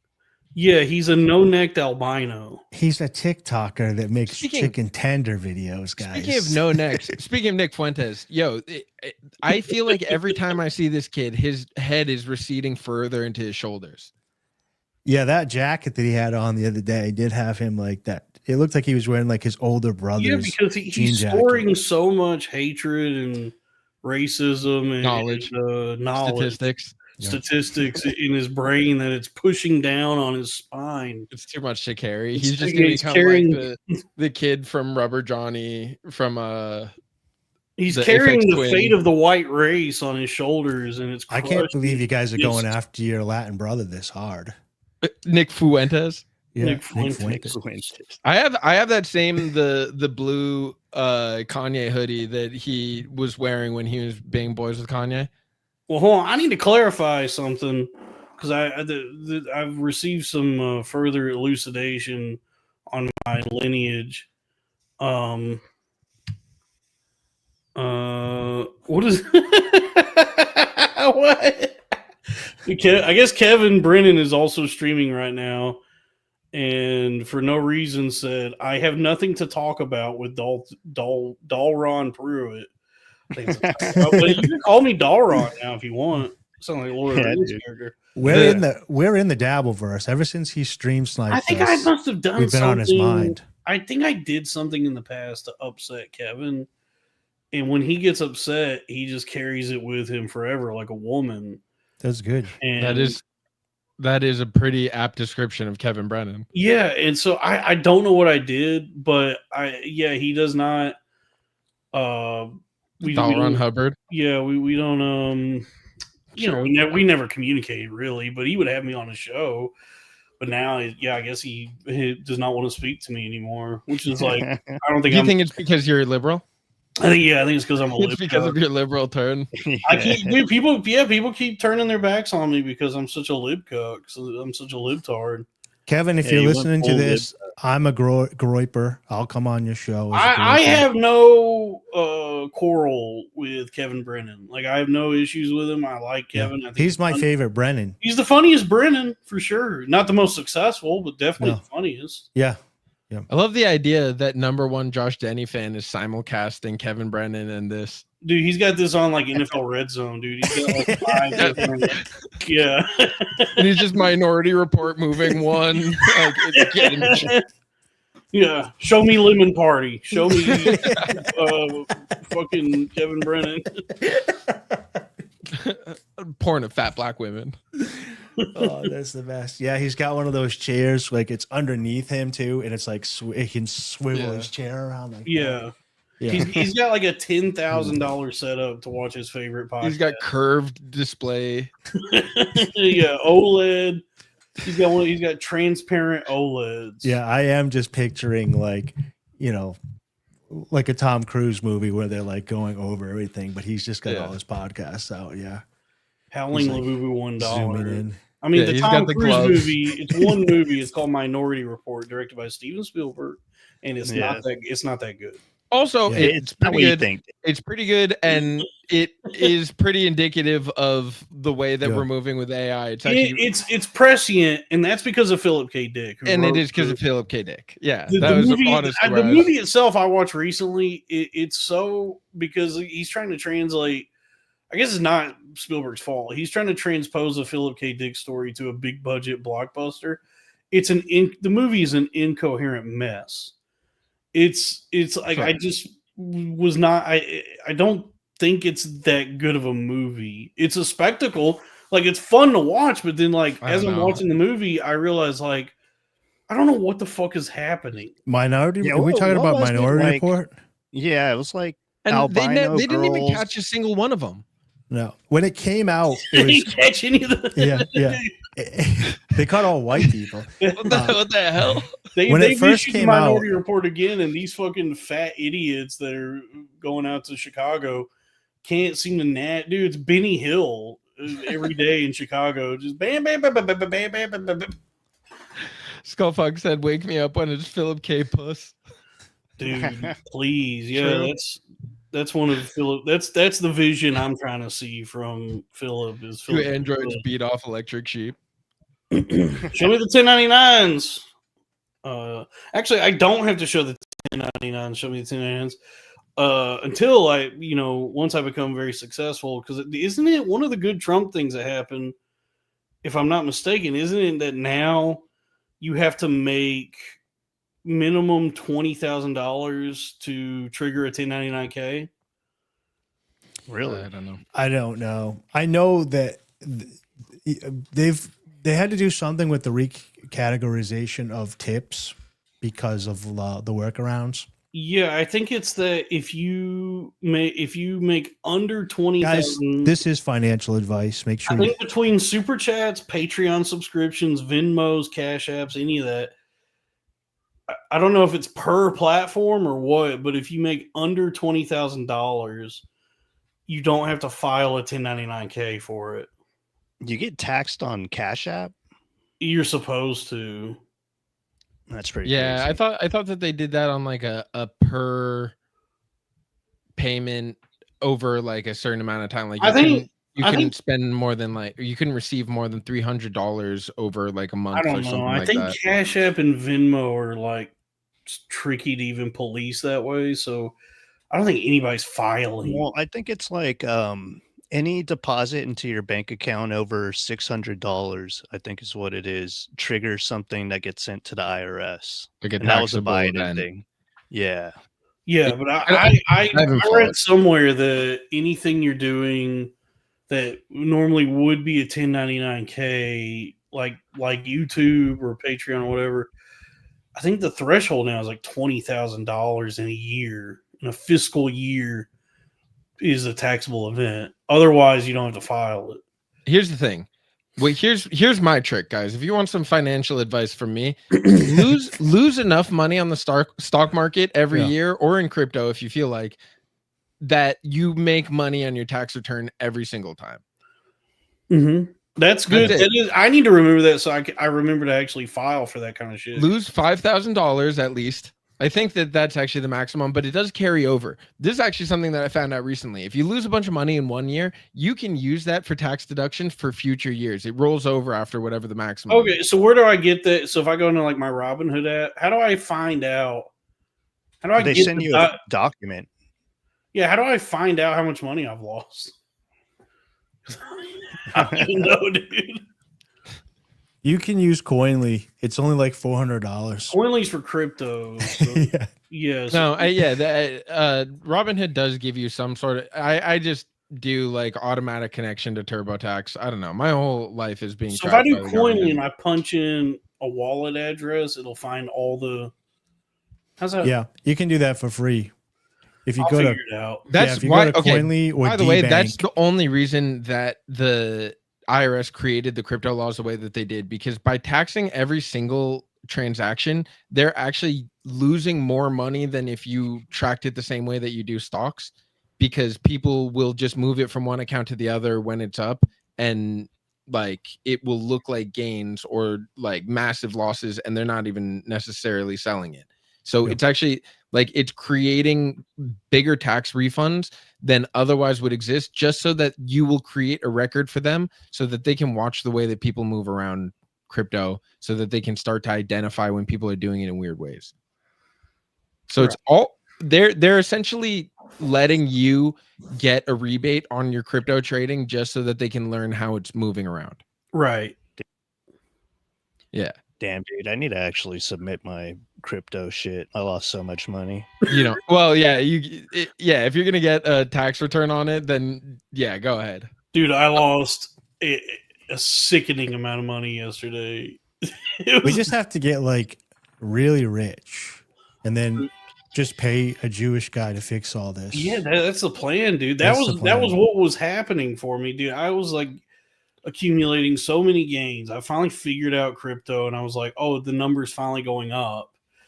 And then for those who don't know, you know, if you're not if you haven't escaped the matrix like us, you may not pay attention to these things. Then you might not have lost a lot of money this You may week. not have lost your entire fucking like all of your money yesterday. Yeah, you might not have been on suicide watch for the past 48 hours. You guys are still in the matrix. You might not know that it is the Great Depression for a few Dude, of us. Yesterday was the biggest liquidation event in the history of crypto. It was something like $20 billion left the market. And a lot of that was like, I don't know how much of it, but there was a lot of like those perpetuals that were, those contracts were open and they all got liquidated. But then just anyone holding lost a shitload of their, it just hold like me, like shit, I'm holding lost a lot of its value. And so it started in the morning because Trump announced that he was thinking about doing 100% tariff on China. So everything started dipping, and I was like, I saw it, and I said, "Oh shit, man, what's in the news?" And I saw that, and I said, "All right, well, let's just see. It probably won't be too bad." And then there was like some other announcement that he's like, "And I'm definitely going to do it." And then the whole market dive bombed. Like everything tanked so hard and so fast. I think like in a matter of like minutes, I lost like $6,000.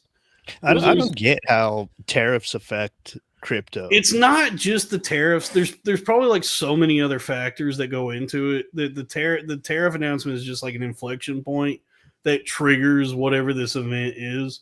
Well, everything is speculation, and uncertainty in the market creates negative speculation, and it makes people react in a certain way. But like, it was pretty clear that Trump was like just making random announcements and then changing his mind just to see the way that the markets would react. So it does seem like everything that they're doing is like pretty well orchestrated to make money for the special interest. We were talking about this prior to the show. Yeah, because it pisses me off how manipulated everything is. There was a headline that came out today that said like just Barron Trump alone has made like $80 million in crypto just playing with Bitcoin or whatever. Because so maybe like 15, 20 years ago, Rolling Stones discovered that the people that make the interest rates like know them the day before, and they were manipulating the market to the tone of making trillions of dollars because they knew what tomorrow would be. So if you know your father's going to announce 100% tariff in China, right? They can set everything up the day before for a short. He announces it, everything crashes, and you make a which shit is ton exactly and why you catch up. Elon and Trump pretended like they had that big falling out, because they knew that they were like setting something up that Elon didn't want to be held culpable for because he was going to profit from it tremendously. Yeah. Dude. Yeah, you can. In this, I like the people who control the interest rate. Yeah, we're the same guys that controlled the rent. This is a leftist podcast. I'm not allowed to say who it is anymore. What do you mean? I thought you guys hated them now. No, I've always hated a little them. bit But confused. Dalton had a talk. I don't know what news I do, dude. Dalton. I thought that Trump was Israel now. As a staunch leftist myself, I'm not too fond of corporations and market makers. Market makers is another one. Market makers.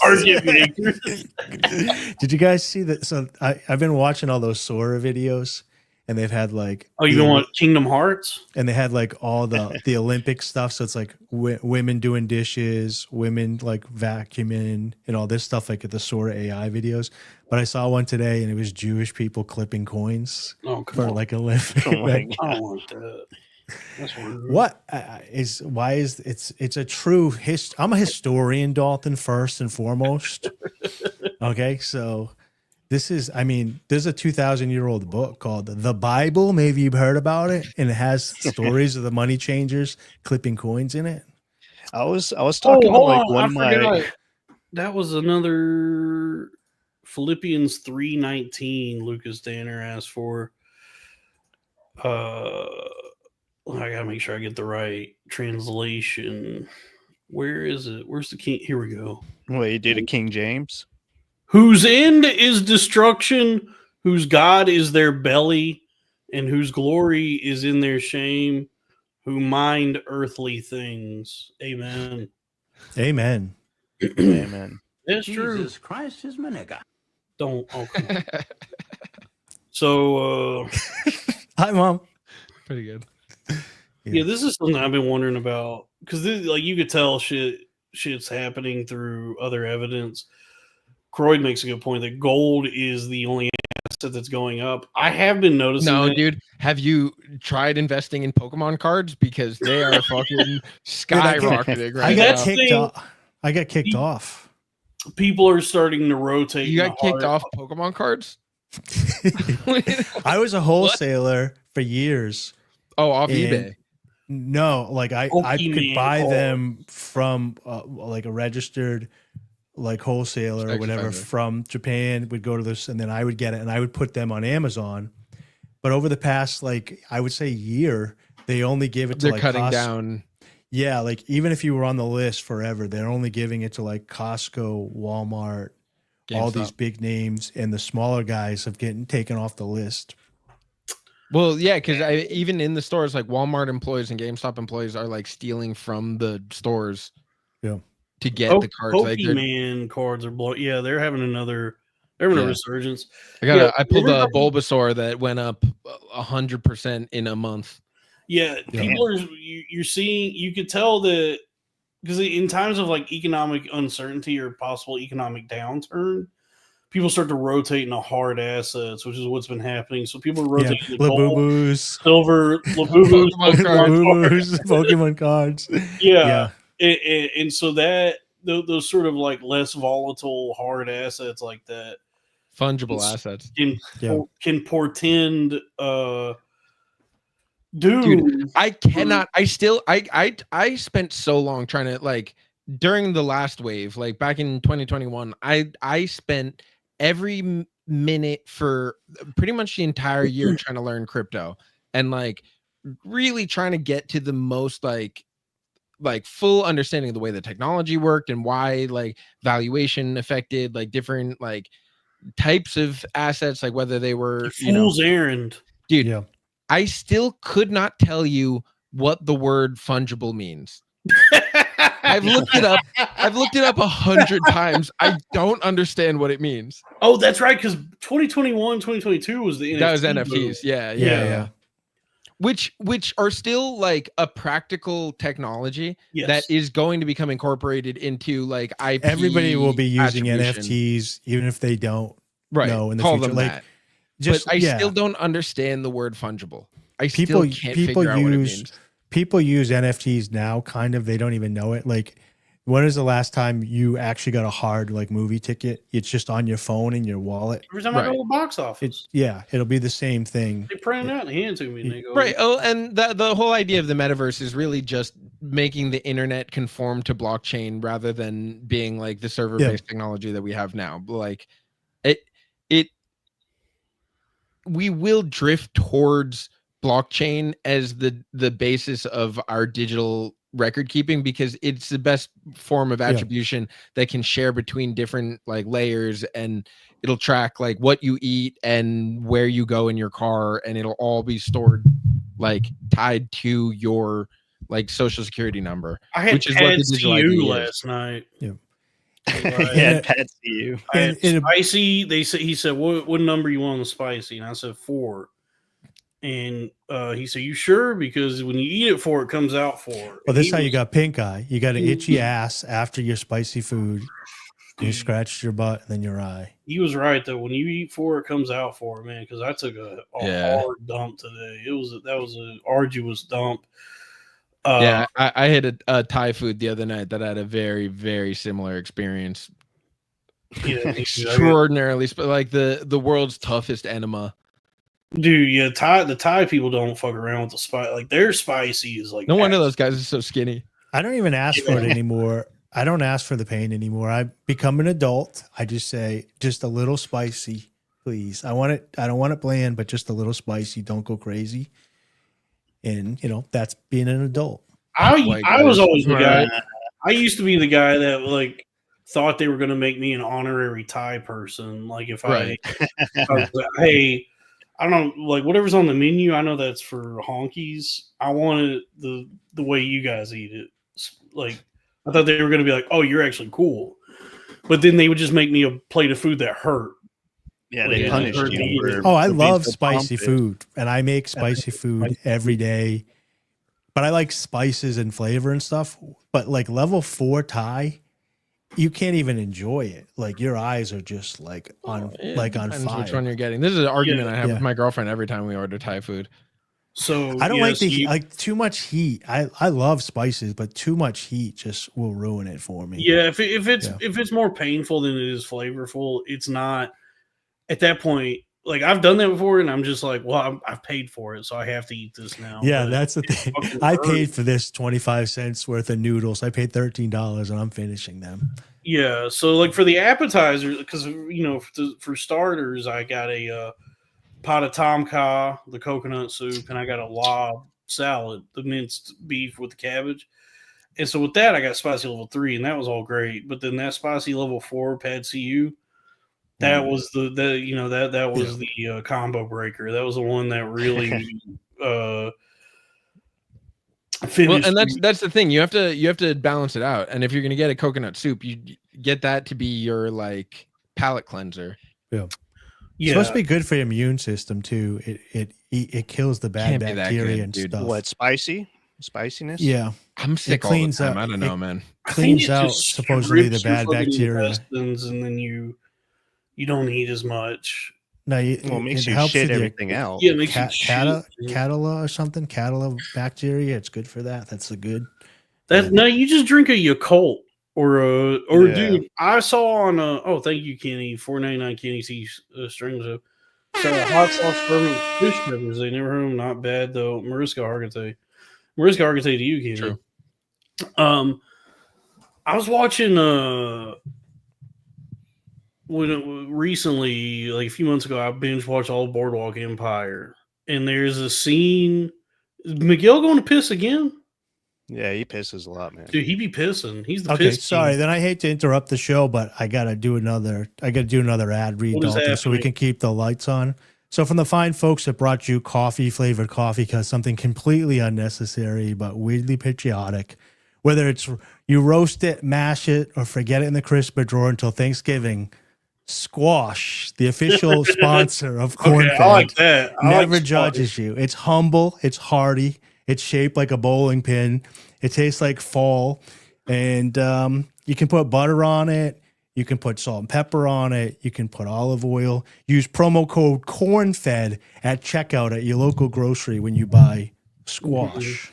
Official sponsor. Squash right there. You got to cut that in half, which is going to be tough. Those are hard to cut in half, but once you do, you just hit it with some olive oil, salt, pepper, throw it in the oven at 400 for 45 minutes. I'm planning on doing this with a fork. Tomorrow I'm cutting this in half. I got 2 cast iron pans. I'm going to put it one in each, and I'm going to make some chili, and I'm going to put it on top of the spaghetti. It's a good substitute for like noodles, like flour based, like grain noodles. You know? Just squash combo. Yeah, dude. The spaghetti. I haven't had squash in years. It's so cheap and it's so good this time of year. You know, and it's very filling. I made a squash melody the other night. I cut up some yellow squash with some other vegetables, onion, broccoli, carrots, and I think that was it. Yeah, what's up, Deep Com?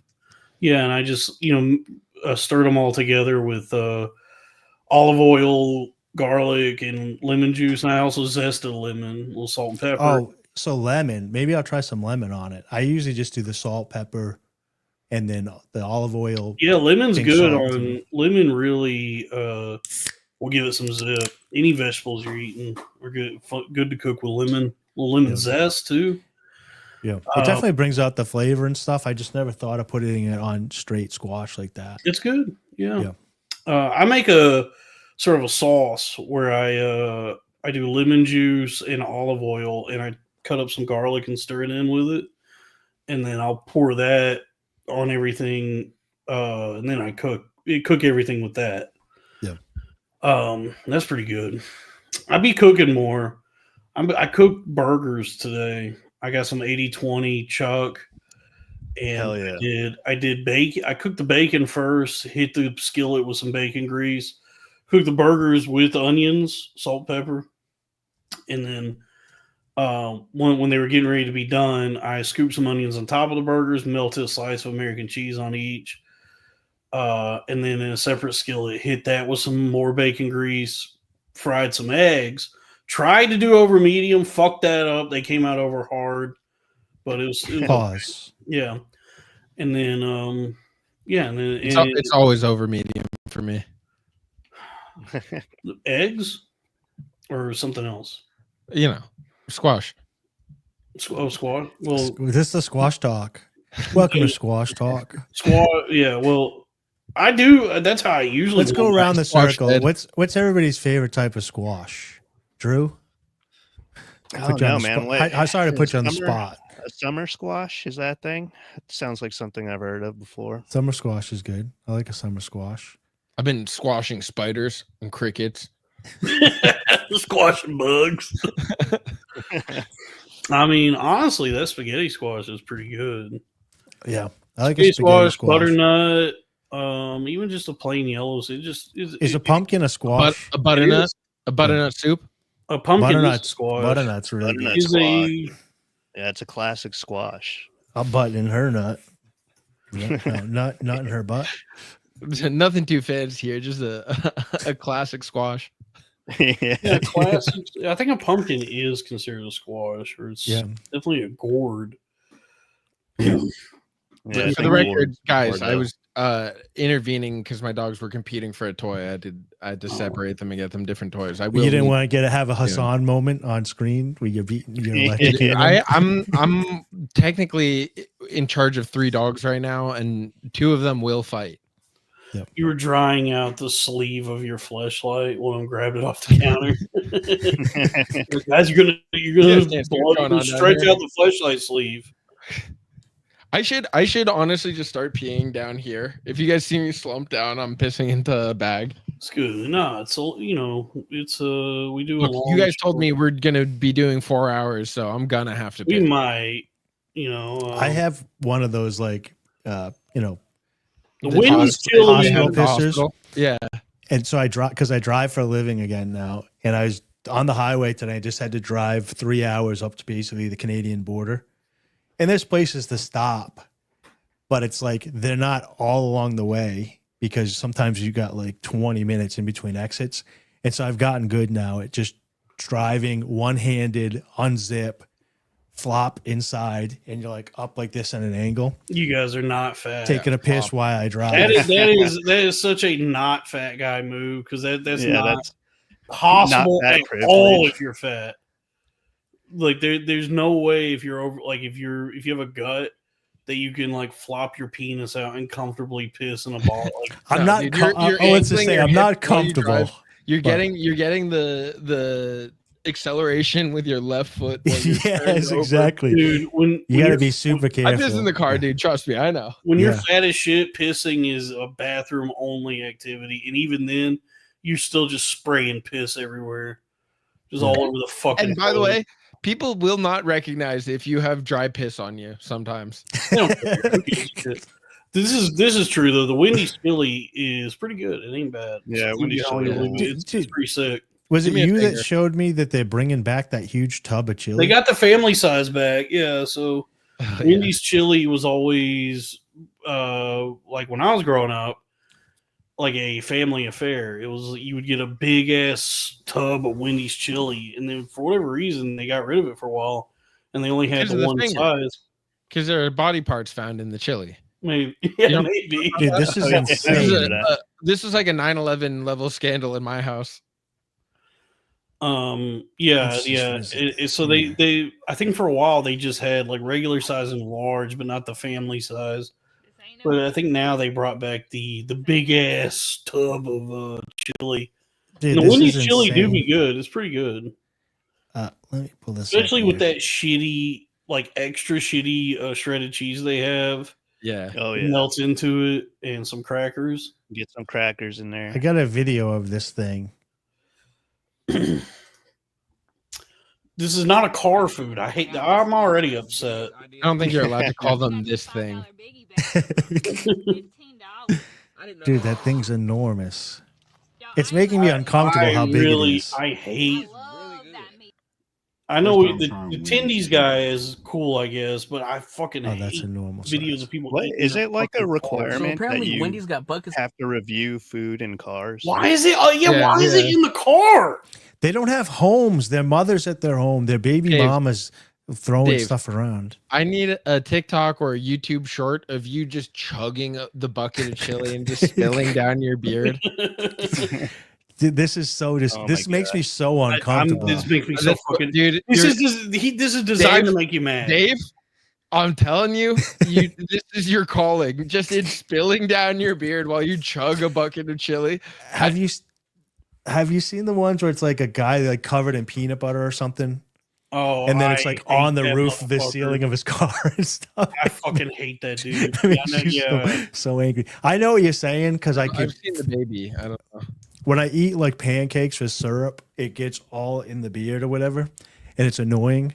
But it would probably be a good rage bait. It would for work TikTok. exactly what you're talking about in terms of like getting you the engagement of people being like, "What the fuck is this disgusting guy doing?" Eating some sort of like clam Liquid- chowder like broth, that's like white, so that it's even like another lot of layer of ketchup on grossness to it. something. Yeah. Wait, do you eat fish? No, I don't.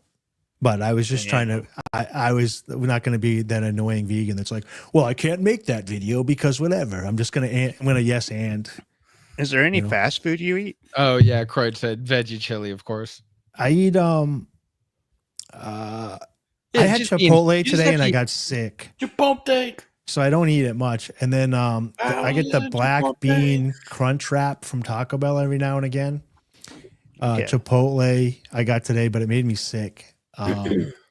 But not really. Like they don't have many options. Carl's Jr. has a Beyond Beef burger. Like if I'm on the road, I'll get one of those, but it's not. I don't typically eat that stuff. So unfortunately, they don't have many options. It's like salad.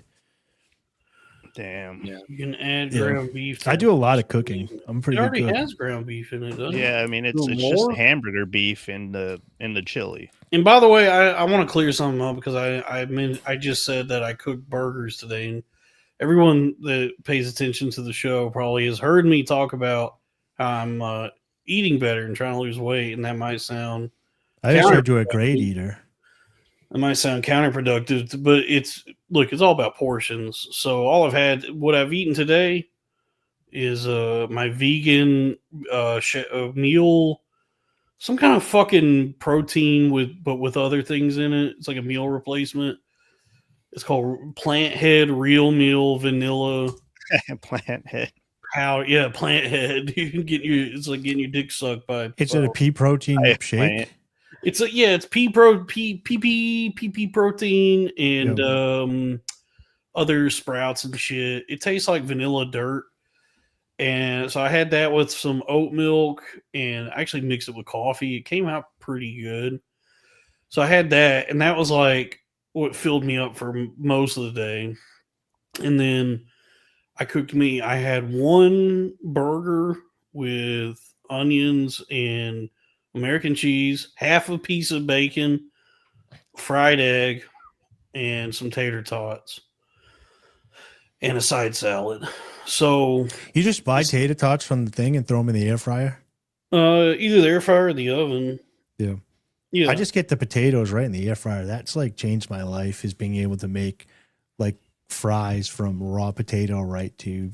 Oh, I get the frozen shit and comes out perfect. It's rich guy. Got a rich guy here. Well, I'm not gonna like try. When you said that it's all about portions, I did want to say you're really putting the poor in portions.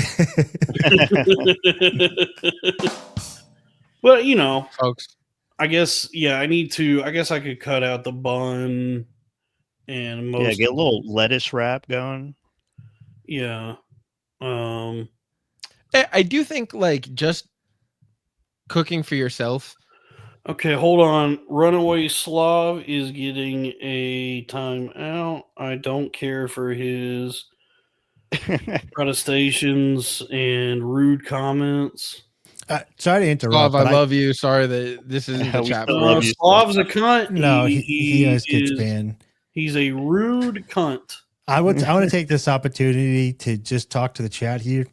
If you message me on X and then I block you, and then you message me on Instagram and I block you, I'm not talking shit about Dalton. I'm not talking shit about Sweeze. I'm not talking shit about Crack. I'm not talking shit about Robbie. So if you want to message me that stuff, I'm going to keep blocking you. And you can keep going to different outlets and call me thin skinned. But you guys are little bitches. Just don't turn into the show if you're going to be mean to people. You're going to be mean to me. The show. Slav is not. No, Guys, go on the keep doing it. Patreon right now. Cancel your Patreon. Take all your money. Subscribe to patreon.com/dorkcourt. Don't. No, we will had some appreciate- people dude, this if week. you want to talk shit, What? if you Slav want to is talk shit, not- I've got the Not show Slav, for you. not Slav. We had some people this week. I gotta, airing of the grievances here. I retweeted that picture and we pulled it up on the thing of Sweeze celebrating his birthday. He had merchandise on. He had sumo Sweeze. He had the dog. He had his birthday sunglasses cake. inside. Yeah, we were doing it hit all the things. He looked like a young Tim Dillon. You know what I mean? It was like that was a great picture. And there was a bunch of trolls, and I hate these people that think they're tough. They got an anonymous account, and then they go around and they pick on real people that are willing to put their self out there, and they think they're tough. And then if you block them, they're like, "You're a pussy." It's like, but you're the pussy that will get accounts banned. Like as soon as we make fun of you, you just report everybody. So I'm going to continue to be a groper, authoritarian, white nationalist, You're a and groper? be We knew. I mean, I knew it. And I'm gonna keep banning look like people a with my groper. totalitarianism. I mean, you guys can come and have fun. I'm on there with Little Goblin Fella. I'm on there with Hask. I'm on there with tons of people having fun. If you want to be fun and just bust balls and roast, that's one thing. But if you're gonna be straight up mean to people, I'm just Sweeze gonna is a block good you. guy. I have Yeah. no unkind words to say about Sweeze. Yeah, we're all Sweeze heads. Slav is a cunt. Yeah. He's not. Slav's not necessarily bad or evil or too troublesome, but he comes in, he gets out of line sometimes, and I go, "Hey, I'm not going to put up with this. This is It's my funny show. when he's on My- camera because he turns into Casanova, dude. He's a ladies' Slav? man. He's sweet, and then Does he puts it on? yeah, he Yeah. acts normal in real Well, life. yeah. I've talked to people that have run into him in he lives in Yeah, I've run into him. Texas and stuff, and Not he a bad dude. And yeah, and then he's online. He just likes to troll. Yeah, when the Crowder Boys was still the Crowder Boys, when it still existed as it had, we did an episode of Cat 2 where we did like a call-in show to try and woo Cat 2. And out of everyone that called in, Slav was like actually the only one who seemed like capable of talking to a girl. Yeah. That's so funny. You'd Yeah. never guess. Yeah, I would have never thought that. But in the chat, he starts popping off. He starts Trust me, I'm aware. yeah, he's I know who Slav is. Slav will chase actually the rest of your chat away to write a manifesto. Yeah. yeah, Yeah, Slav Slav's, will start saying things that'll like run everyone off, and it's like, yeah, we're not really about that kind of shit here, man. Like, I think your camera froze. yeah, I think- hold on, I'll be right back. Oh. Damn. Well, I feel like it's going out of your computer, so it's more like all of our cameras froze. Yeah, I think that he might have a bad connection or something. They had some issues with Crowder Boys. Hello. Yeah, There we go. Material. John Candy doc was nice. He could have used a better doc when he was alive. Folks. Oh, we don't Actually, have to let's watch. pull up. We You won't trying to pull up. watch the thing with Cat 2? Yeah, but I'm not going to pull up Slav and give him any credit. We are going to do, let's do Pandatron. Pandatron does a pre-show for Cornfed. So if you want to watch before Cornfed, Pandatron does a live stream every Saturday now. So you can go get fired up with I don't know. with This is just Pandatron. this is just such a painful memory, dude. I'm still hurting from the breakup. It's gonna be a handsome black man, or mixed man, a mixed race man, and a Lebanese woman in about 2 seconds when I hit play. Look at these.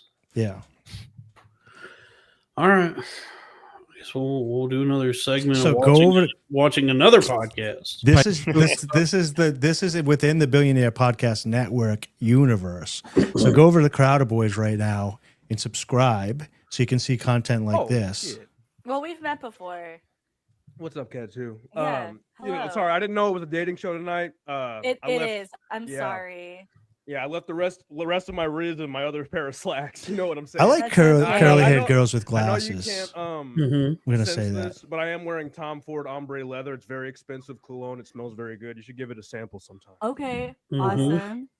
Now, I did want to say off the top, never have I ever think that's Should we check probably the the best highlight? thing right there. She just tried chugging up Yeah. tall boy Highlight. yeah. True Champagne of in a beers. girl's friend zone more than yours. Yeah. I legitimately. So just go over to Cornfed and check this out. We're not going to bring out Slav, but that was the episode. That's on the Crowder Boys channel. Yeah. Probably the episodes are still there. second best show on the network after Cornfed on the Billionaire Podcast Network, if you ask me. Yeah, I mean, even though Crack abruptly quit the show to pivot to right wing grifting, every episode is still available, and even though his the image of Crack is still featured prominently on all of the merchandise, it's all for sale at bpnmart.com. So I don't. Did he really pivot to that? I did see him. I didn't know that Alex Stein was right wing. Yeah. That's Oh like his yeah, whole thing. well, Alex Stein, I guess, exists in that realm of like dubiousness or ambiguity because he's like technically it's a comedy show, right? But it's a comedy show on Blaze TV, which is the Glenn Beck channel. So it's akin to Gutfeld. He's like Glenn Beck's Gutfeld. Right. Gotcha. He was more of a right wing grifter before being a comedian. Yes. So And he's the man. I've met him in person. Nice dude, Yeah. friendly guy. He's actually very funny, but like, and he always keeps it funny.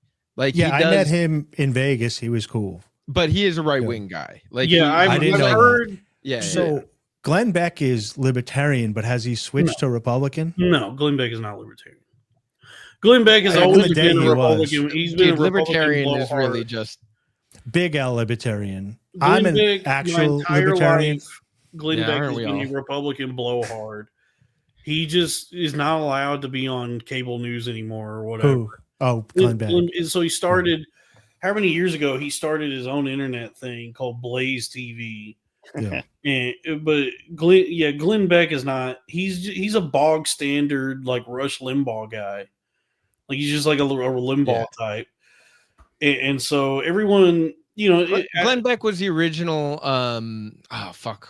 I'm blanking on his name. What is going on? What's his name?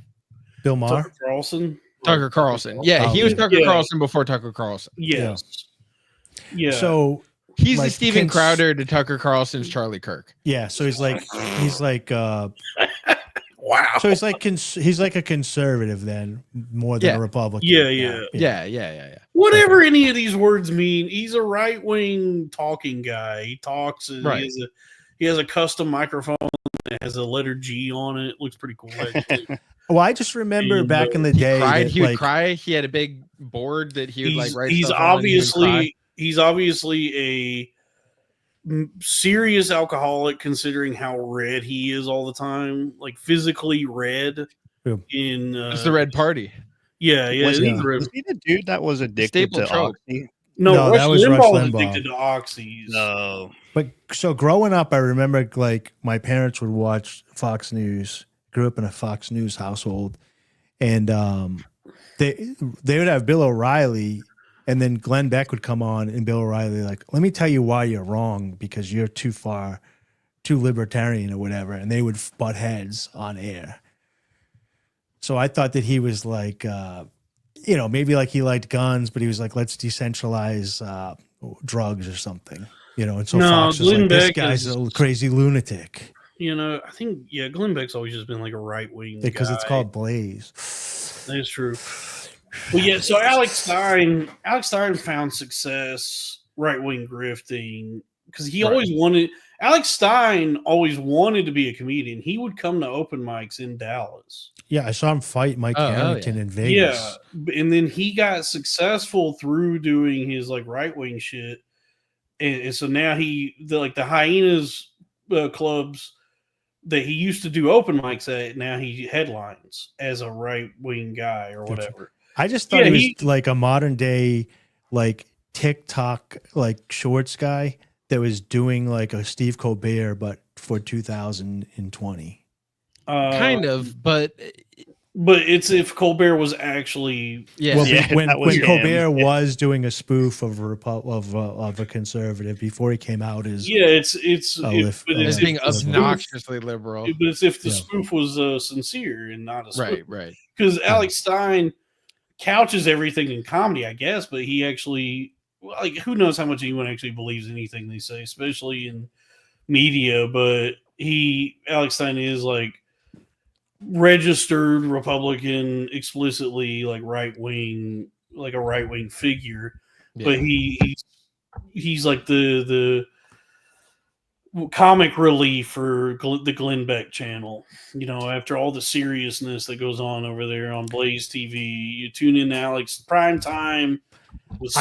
For me, being an old dude, he seems pretty moderate to me because when I grew up, Republicans would not go to Skankfest in Vegas. They would go to church and fight against that was 80 years ago. Yeah, that's what I'm saying. The Republicans seem very moderate now. You're talking about Hillary Clinton.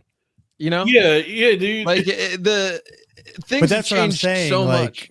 Everything has shifted and changed. What you're saying is right wing, and I'm just trying to say compared to you're saying, well, he's on the Blaze network, so wouldn't I'm just trying to figure out whatever it would be. So wouldn't that mean what's this guy that owns the Blaze? Glenn Beck. So he's super far right, and then Alex is more moderate. I don't know what you're talking. I don't know what anything means anymore. That word they throw around moderate now. I still from my point of view, and when people are saying Charlie Kirk is a moderate, I'm like, so what is far right for you guys then? Because this is not. Well, Charlie Kirk was when a Republican now talks about how they want to deal with universal health care, that seems like a very moderate position for some people because true hardcore right Republicans don't want any government health care. Right. So for somebody to say I vote Republican, but we need to work on healthcare like Trump, that seems like a moderate to some people. That's what I'm trying to what is so that they're both sides are kind of the same when both you really sides think are. about it. I mean, honestly, both sides are kind of the same in how incoherent and inexplicable they I can't define anything. I don't know what anyone is doing or what any of this means. Which one is being anti-Semitic? Both. All right. Then I'm a moderate. Trust the rebrand. That was kind of crazy today. It reminded me of the Norm Macdonald joke about howling Labubu. If they kill 50 million people, I'm sorry about the blowback the peaceful Muslims will get. So when the war was, and it's probably not even over, but they announced it, and then Ben Shapiro's just out there saying, oh, why isn't everybody celebrating that the genocide's over if you cared so much? You're not celebrating enough. And I was like, they're trying to that's the spin that they're trying to do right now is 67,000 Palestinians are dead. And you're like, how come you're not cheering that the war's over hard enough? I was like, I don't know.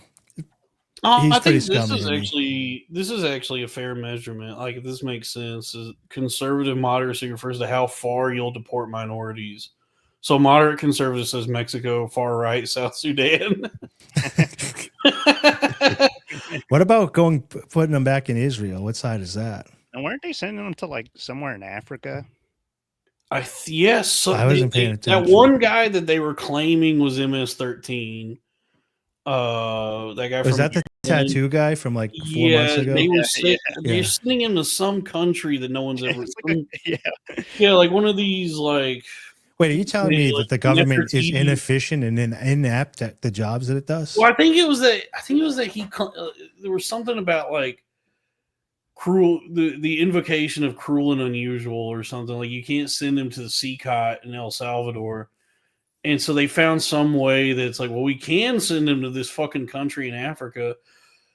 And so they're just sending this guy to a country that no one's ever heard of in Africa. So I don't understand.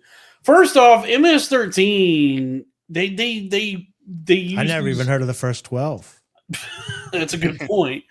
They come up with they start using these words and create these boogeymen that have not existed. MS-13 has not been relevant or a presence anywhere for like 20 years.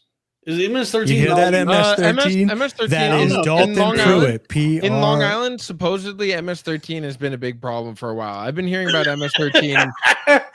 I actually, because we have a lot of El Salvadorians up here. We don't really have Mexicans. I think that's the big problem is you guys have Mexicans. I recognize this. Drew and I both obviously understand Mexicans. But you come to New York, and there's actually not very many Mexicans. The Mexican food is not that good. New York surprisingly does not have good Mexican food. No, they've got El Salvadorians, they've got Dominicans, and Puerto Ricans who are technically Americans. I've found out recently. Yeah, you don't need a passport to go to. Find that out? Yeah, you don't need a passport to go to Puerto Rico. Ever since Bad Bunny got the Super Bowl, I finally found out that Puerto Ricans are technically Americans. Seriously? So no, but I do. Does Bad Bunny? I mean, there's plenty of people that was how they found out. There are people who thought Bad Bunny was like some illegal immigrant or whatever, and it turns out no, it's like he's a natural born citizen of the United States. I didn't think that, but I did think that does he do English songs or does he do? I think everything he sings is primarily in Spanish. Yeah, he sings. Well, and that's So he's what just Pitbull bothers me is when 2.0. people refer to him as a rapper. It's like in Spanish, dude. It's not hard. Here, I have a segment. Every word rhymes. I have a segment from one of his songs actually. Yeah. Here we go.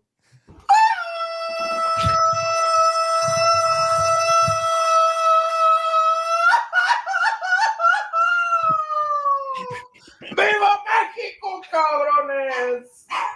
So that's Bad Bunny, actually. Oh yeah, I'm a fuck. Oh, that's not the one. I was looking for this one. Sorry. We are racist. Nick. I don't like that. Oh, sorry. Please commence the jingling of the keys. We got to get at least a minute of jingling keys. There's an earlier one too. Drew gave $9.99, and that was $5 right there. So I think that's at least a minute of jingling keys. I think we established that $9.99 gets you 1 minute. We have to work on some minute and a levels. half. Yeah, so that's a minute and a half. So $10 plus $5 is a minute. Okay. MS-13. Imagine not updating your Microsoft software for 12 years. Yeah, then you'd have a computer that works. If you just kept Microsoft Windows XP, your computer would actually still be working.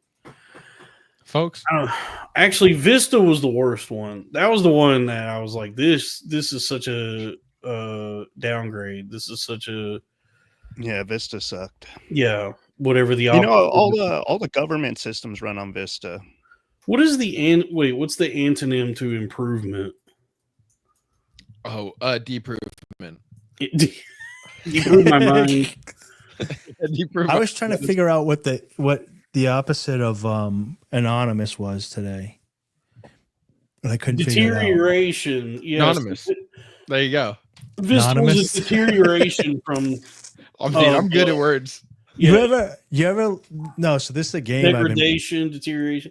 Hold on. Let's go. Let's play a little game called Thesaurus. I was playing this with myself today. I've been playing like brain games that I make up in the car. So after I can't do podcasts or sing or listen to the radio anymore, I just like try to think of things so I'm not having like brain rot. And I couldn't come up with the opposite of what anonymous was today. Like you can't use your phone. Like I come up with something like that I don't know the answer to. And then I'm like, I can't use my phone and I gotta look and I gotta think what this is. I guess it's like verified, but like then verified's not really the opposite. Known, public, Infamous is an interesting suggestion. Famous. The thing is, there's a lot of different directions to go with it. Like, depends what to you is the opposite of what you're trying to accomplish with anonymous. I think it's good to have a dictionary and a thesaurus and to use them as the tools that they are. I do too, but broaden one's vocabulary. But prior to the smartphone, and it's kind of like when you're being dumb on a podcast and you don't like verify anything, just to get your brain working again, where you ask a question, you're like, oh, what are the top like 10 movies that you liked from whatever? And then you have to like actually think of 1999 and what movies they were instead of just looking everything up. So I've been just doing those, but today Matrix. was anonymous. Yeah, of course. It was a rhetorical question. That's the greatest movie I do of all miss time. being able to just say shit. I mean, that's You know? the whole show, dude. I mean, that's everything I do. Well, Just that's my goal in doing podcasts and shit, is just being able to say shit with authority, and then like that. But you're right, it is a problem that people will look it up and be like, no, you're wrong about. By the way, did this? Hold on. Oh, here we go. It's kind of like, somebody reached out to me. Who was it? Zach on Instagram. Zach Amico? No, just some guy named Zach. Oh, Zach. Yeah. He messaged me and said, "You going to talk about the new VHS in any upcoming podcast? It's kind of fucking wild." I think he meant to say fucking, but he spelled it FUCJING. So if it's fucking wild. So I went and I already had a subscription to MGM Plus, and then I found out I could bundle Shudder with MGM Plus for just another $6 a month. So I get both for $12 a month total. So I got Shudder, and then I watched the new VHS Halloween, and I thought it was okay.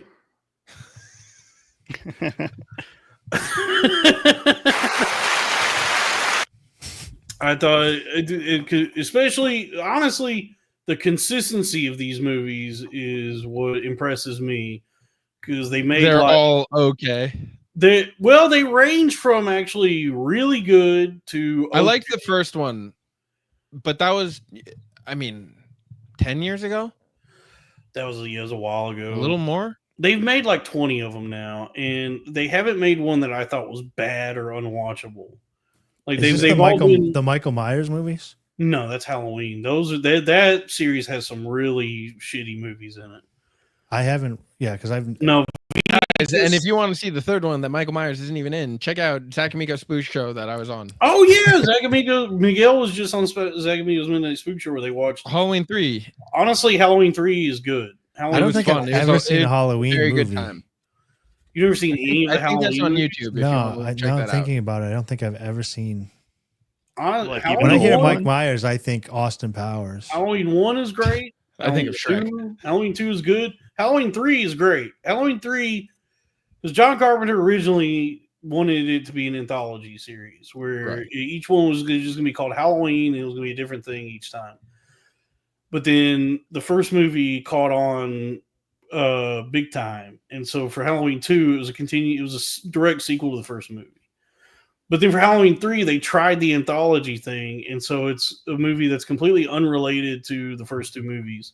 And at this point, John Carpenter wasn't directing; he was just producing. So he really stepped back and was like, "Oh no, someone's gonna do a Halloween movie, but not about Mike Myers," and like forced it to be like created. John Carpenter was beginning to get into just playing video games all the time. So at that time, he was probably playing like Zelda. He was making the music. Yeah, and he's at the synthesizer playing Zelda, but he's not directing. But the movie itself is really good. Halloween 3, Season of the Witch is about like a spooky company that's making scary masks that are evil, and it's good. It's a good movie. And then Halloween 4, The Return of Michael Myers, is not that good, but the ending is really good. And then Halloween 5, The Curse of Michael Myers is the one with Paul Rudd. That one is fucking terrible. I don't think I've watched many Halloween horror movies. Did Jason 10 have Mike Myers and Freddy in it? No, Jason. Do you mean Jason X? That's the one where they're in space. There was a movie called Freddy versus Jason that was Freddy Krueger and Jason Voorhees. Michael Myers. For whatever reason, as bad as the Halloween series got, they never lowered Michael Myers to the crossover. Was there a Freddy movie called Bad Dreams? No. I watched. That's I think the There only one I was- saw, and it had a guy in it that played Freddy, and he had a burnt Dream face. Warriors, Dream Master. There was Dream Warriors. I'm taking a Dream rain check on Child, that Dream Master. Freddy's Dead, The Final Nightmare, then New Nightmare, and then Freddy vs. Jason. And then there was the 2009 remake with Jackie Earl Haley called Nightmare on Elm Street. And that movie's really bad. But then Freddy vs. Jason is actually kind of fun. But yeah, the Halloween movies, I'd say 1 and 2 1 is the best, obviously. 2 is watchable. 3 is actually really good. And then you can ignore them up until Rob Zombie's Halloween is okay. Rob Zombie's Halloween 2 is pretty cool. And then the David Gordon Green Halloween is fun. David Gordon Green's Halloween Kills is my favorite out of those movies. That movie is so stupid. It's really fun. And then Halloween Ends I thought was okay. I've seen none of these. I But, thought I saw a Freddy yeah. movie, but I just looked it up and I did not see it. I watched a movie called Bad Dreams in theaters in 1988. And I went with my buddy. It was about like a cult that went to this this house in the woods, and basically the cult leader sets them all on fire. But then he comes back and haunts them in their dreams or something. And I hated it. It was dumb. I didn't want to go. We had some older chicks buy us the tickets. And then we went home, and my buddy was so panicky that he couldn't walk to the door by himself. So I had to walk him to the door and be like, be cool, man. Because our parents gave us a ride home. And then in the middle of the night, he started crying, waking his parents up. So then his parents called my parents and ratted us out. So that was the last that you saw a time scary movie. that we saw. Well, it was a rated R movie in 1988. So I was 75. You were 75. I was born in 75, so I was 10 in 85. So you'd have been 13. Yeah, so I was 13, and we got into a rated R movie. Folks, that's arithmetic. Yeah, and so this guy are you ratted us 50? out. Yeah, I'm 50. Yes, Davis. 50. Congratulations. I dude. turned 50 in March. Yeah. Oh, happy Thank you. birthday. Thank you. He's getting ready to start. That's the only one as a man at this point in our lives you're allowed to celebrate, I think. That's what I was He's saying. getting ready to start talking to girls. Yeah, I'm gonna start talking to the girls. One of the big revelations I told you is just getting just enough heat, dude. Just getting Thai food at level 2. I'm an adult now. I don't need to. You're saying a milky skin Latina with only one kid. Yeah. Yes, So so VHS Halloween has nothing to do with the Halloween Michael Myers anything. It's just one of these VHS movies, which is a found footage anthology series. So each movie is a collection of vignettes that are found footage with a wraparound segment that either ties them together in some thematic way or has nothing to do with any of them. In Halloween, the wraparound has nothing to do with any of the segments. And I thought it was good. I thought it was okay. It kept my attention. It was gory. Some of the segments were better than others, but it was fun. I thought the wraparound was probably had the best idea out of any of them. I wish that was like its own movie, because it's about a soda company that's trying to make a new soda and they're testing it, and each time they bring someone in to drink it, the soda kills them in some spectacular fashion. And the mystery is like, what the hell's in this soda? But then the segments, were they were fun. It was whatever, Like I said, considering this is like the 20th one they made, they're surprisingly consistent and still kind of fresh for the found footage genre, which I feel like got played out by like the first one, the Blair Witch Project. The Blair Witch Project by is- Marble Hornets. By Marble Hornets. Dude, do you guys remember Marble Hornets? It was like the first thing. It was the first like found footage horror YouTube series. Okay. And it was like augmented reality. It was so good. It was perfect. It was so good. After that, I could never watch a found footage movie and feel the same way. It was so good. What was it called? It was called Marble Marble Hornets? Hornets. It was the first like Slender Man thing outside of the pictures that were And on the it was boring as shit for the first It's 5 hours. It was like a kid making his like high school like theater project movie and like trying to like yelling at a girl to be like, can you learn how to act? And they're like all 17. It kind of predicts streaming because so much of it is just them like fucking around with a camera. Like they're not. Yeah. It's just them living their lives. And the But it idea sets was up like the found footage better than any movie could because it's so boring for so long, and then it turns into like he's in a house and he keeps seeing shadows, and it's so good. Because the idea was that it was supposed to be like augmented reality. So they were trying to create this thing that, because it was so boring, felt like it was actual kids playing with their camera. And then it's like spooky shit starts happening with the Slender Man. And so you're watching hours of this for these like 1 or 2 minutes when something actually happens, where the Slender Man or one of his acolytes shows up. It's like, you know what everyone complained about with Paranormal Activity, where it's like, well, actually nothing really happened except for like 1 second, and you're starving for something to happen so much that you were like, oh, scary. Yeah. It was that, but extended into YouTube format, serialized. It was so sick. It was very good. I watched it. I thought it was cool. Like as it was happening, I was like, this is pretty cool. This is fun. Did you guys ever see August Underground? Yeah, that's just gross. Dude, I was at a cookout randomly in Narragansett. You were invited? Yeah, I got invited to a cookout. What was kids? Sorry. That was a movie where all the kids got AIDS. No, they don't know that if they got AIDS. She happened to have he slept with somebody that had AIDS, but you don't get it. That's for gay people. That is true.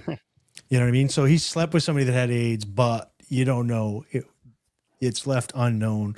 But I was at this cookout in Narragansett, Rhode Island, and they roasting a pig and stuff. This was years ago. All right, don't talk about my wife that way. And so people like in the backyard and the front yard and stuff, and I'm just out in the backyard drinking or whatever, and I see a bunch of people in the living room, and they're just like watching like TV, and this kid was like, hey, let's guys check this out, and he just like turns off whatever it was, turns the lights off, and just throws this blank DVD into the thing, and everybody's watching it, and I'm like, go and take a piss, and I come back and I start watching it. He's like, I gotta take a piss. He basically just said, I found this. So the next thing I know, I'm watching August Underground, and I have no idea if it's real or if it's fake. And the kid's like a meth head that put it in. And if you haven't seen it, it's basically like black and white, like Blair Witch style movie where you can't really see what's going on. It's like first person with the camera and stuff, and it's just super gory. So I'm just watching this video, and these kids are like beating up. They find like a hammer. Then it's like boring. They're just walking in the dark, but you're waiting for something to happen. And then they just come across this dude and just start smashing his head in with the hammer. And you're like, oh, am I watching Faces of Death? Or that sounds sick. What's it called? August Underground. And then like the chick that he's with, he ends up like tying her up, and then she gets out, and then she takes like bolt cutters and cuts his penis off from the walls down when she gets out. But it looks realistic because of the way it's filmed, and there's very little like story and whatever. But also the way that I watched it, I didn't know, like they didn't say, hey, look at this artsy whatever. Just this creepy kid just threw it on at a party, and he had it burnt on a blank CD. So myself and multiple other people were like, is this real or not? I ended up walking out. I actually did think that because, I grew up thought in the it was 80s, like a snuff film? I did think it was a snuff film because at the time I watched like Faces of Death and stuff, right? Which was actual real Howling stuff. Labubu. Well, I thought Faces of Death was fake. Like I thought it. So later. we used to like, back then you'd get DVDs or you get VHS, and people would pop it in. It'd just be like sicko stuff because there's no internet. Well, it's time for a segment. And be like puppies. Yeah, I'm more killed. Pain Olympics. Yeah, it's time for a favorite segment of the show called Spoonful of Kratom. Dude, Dakota, I'm back telling on the you, Kratom? If you watch, Yeah, I've been dealing with like a lot of feet and back pain. Spoonful. So I have kratom. some red vein kratom right here. And we're gonna do our segment we like to call spoonful of kratom. getting high. Well, when Shannon Heyer went on Zach I got Amico's the Spook orange Show, juice to go with it.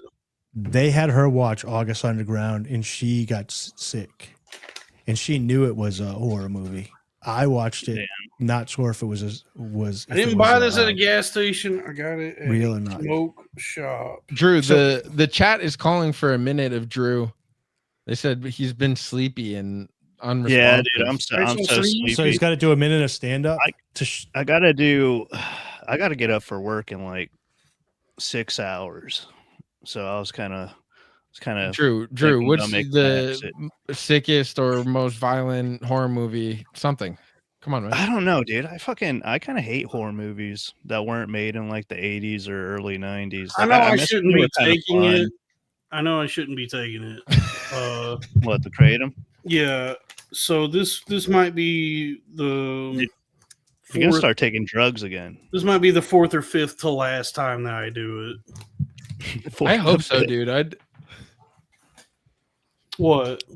You should just start smoking weed. Kratom scares me. I found out about Kratom before the wave of the Yo Kratom, the sponsorships, because of a kid that like used to get me the best acid I ever had, but kind of fell into a pill problem where he was like doing fentanyl, just dosing it on purpose, Damn. like snorting it. He didn't get into injecting it, but he was doing it like pills because to get the same effect and like telling us like the chemistry behind it. And I was just like, and then he joined the Coast Guard. So I'll never say his name, but a guy that he introduced me to Kratom because we would have to like go pick it up for him. And he was like, yo, this is how to get off of the other stuff, but this is the end because you'll just take it forever. Yeah, well, I have obviously everybody knows I have deformed feet, and I have osteoarthritis in my feet, and it's causing a lot of pain in my feet and in my back. And unfortunately, like many in America, when dealing with physical pain, I've turned to opioids. Yeah. Or whatever this shit, whatever the fuck this is. You better stock up on it now. But it is addictive, like wildly. It's so addictive. So like I said, this is like the 6th or 7th to last time I'm gonna be doing this. RFK said he's getting rid of it, so you better stock up. You Only 10 more times. Maybe a dozen. Get a bunch of kilos. Maybe a baker's dozen. Yeah, get some. I might have a kilos baker's dozen left in me. Hey, it's Halloween. It's spooky. We're gonna hit 13. Mm-hmm. Do you have to like keep on drinking more? Like, do you get? So that's the thing is you build a tolerance to it, and then you're just spending a shitload of money, and you're drinking it all the time. And that's why you need a kilo. Damn. Yeah, you need get a $60 kilo. You're gonna have to get a bunch of them because once RFK puts a ban on it, the price is gonna go up. That's what you should do. Hey, for but money. maybe he will have the concentration camps ready for you. Yeah, I could use some help concentrating. I've been trying to read the same book for 3 months. I'm only like 40 pages into it. I at the point I am in my life right now, I can't get a job. I might need to go to fucking RFK's concentration camp. Dude, that place just join ICE. Dude, that fucking place I recommended to you, it was Wayfair. I nailed the phone interview, and she said, "We think you're great. I think you're great for this. I'm gonna move you along to the video interview." I did a FaceTime interview, and I thought that went well. And then I got an email that they were proceeding with other candidates. So let's get some super chats going. Damn. Because apparently, that sounds way unfair. By the way, guys, I'm starting my new job at Wayfair. I guess they didn't realize. They must have thought that I was hoodwinking them when I clicked Hispanic in the fucking application. It's like, no, let me explain to you, and I'll explain to everybody now also because I got some more information regarding my lineage, some illuminating information that my grandfather was born in Miami. His granddad is a Cuban immigrant. And so his grandfather, the Cuban immigrant, married a white woman. So my grandfather is half Cuban and pretty much a white Latino himself, which means that he had sex with he had unprotected sex with my grandmother. That's all I know about her. Yeah, that created my mom. So she would be one quarter Cuban by that metric, by those the genetics, the genetic alchemy. What's that thing they teach you in biology class? The table, the alleles, the alleles. Yeah. Oh, Avogadro's number. Yes, that's it. Avocado's number, and so my mom, I think, would be like what 25% Cuban. I learned, and then my dad is a honky, and he had unprotected sex with my mom, and that created me. So that would be what's half of 25%? I would be like 12.5%. I think 50%. Yeah, I'm like 15. Did you know it's not 50-50? I didn't find this out until a couple of years ago. The Punnett square, that's it. That's the fucking the alleles. Like if you can be like you're going for like 60% your dad. Mendelssohn.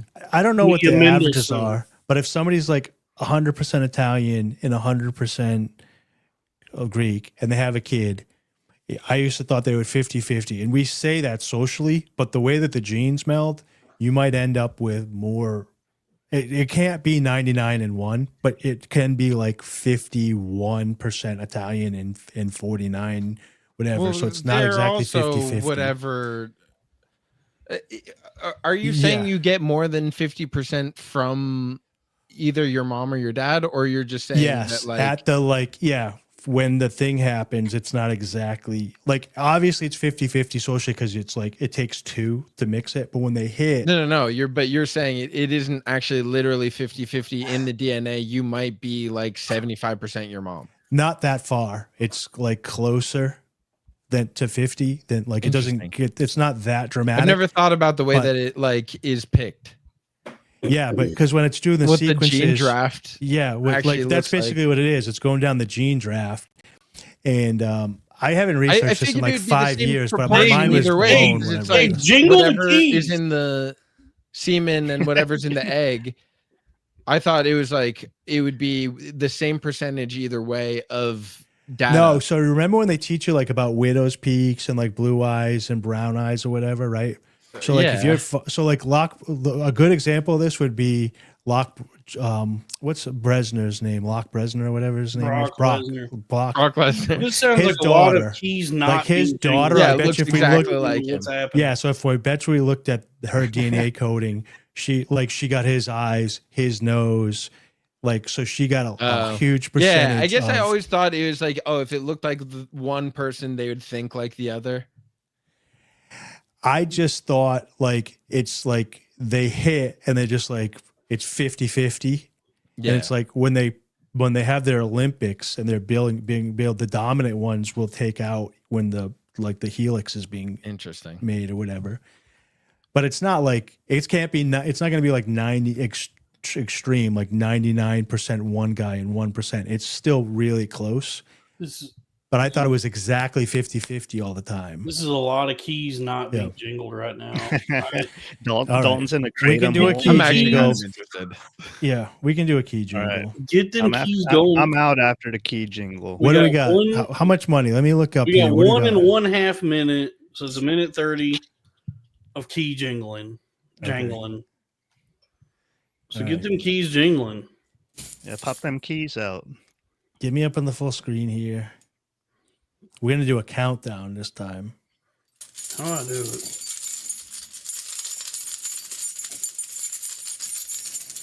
Yeah, I can't hear them jingling though. I hear them. We can hear them. It's your shit, Drew. Everybody, shh.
Okay, wonderful. Brava, Hell brava. yeah. That's content. That's just a little bit extra for you. That's good. That's some good jangling. Yeah. I'm All gonna right, get some I gotta get keys. out of here. I'm gonna get some keys. I gotta work tomorrow on my Christian day of rest because my Jewish bosses have a holiday on Tuesday and Wednesday. Mazel. Yeah, so mazel tov, everybody. I love you. I love you too, Drew. Yeah, we love you, Bye, Drew. guys. Drew, next time you Thanks come, for coming. don't talk so much next time. Don't. Yeah. I literally All right. said in the group chat prior to the show, I will hang back so that we're not all talking over one another. And then I was like, oh, I guess Drew is taking a nap tonight. Nah, dude, I'm just tired of shit. Oh, the of, market life. is recovering. All right, bye. well, All right, bye, Drew. Love you. good night, Drew, Drew. So yeah, Miguel, all that shit where you were trying to learn like the fundamentals of crypto or what any of that shit means, dude. That's fraud. That's a fool's errand. That's Yeah. it's unhelpful. It's a crypto in stocks even. It's all driven by vibes and sentiment. It's all memes. Life itself now is memes. It's the Jews. Everything is memes now. Everything is It drives memes. me crazy. So like, dude, all these fucking crypto coins where they're saying like this has this utility, like we're changing the fucking world with like whatever this can do. That's as much of a meme as fart coin. Well, to be fair, it might still be happening in the background. It's just you're not going to be the one profiting from it. For sure. So Like- I'm saying, like, if you're talking about making your own personal profits and not losing them, no lost profits, he's dead. Fucking meme coins, dude. It just like really the research I've done, like the education that I have extensive been giving myself, is learning the world of meme coins, learning how to navigate Dex Screener and different Twitter groups and Telegrams, and discerning which ones are viable investments or trades. Well, that's the thing. You can't think of it as investments because, like, the only money I ever made on crypto was from SafeMoon because I heard about it from an idiot early, and then like NFL players started getting into it, and so it got big, and I was able to sell it, and because I knew it was retarded, and I was able to go, oh, perfect, like, thank you, here's my money, like, give me yours, like I executed the pyramid scheme correctly.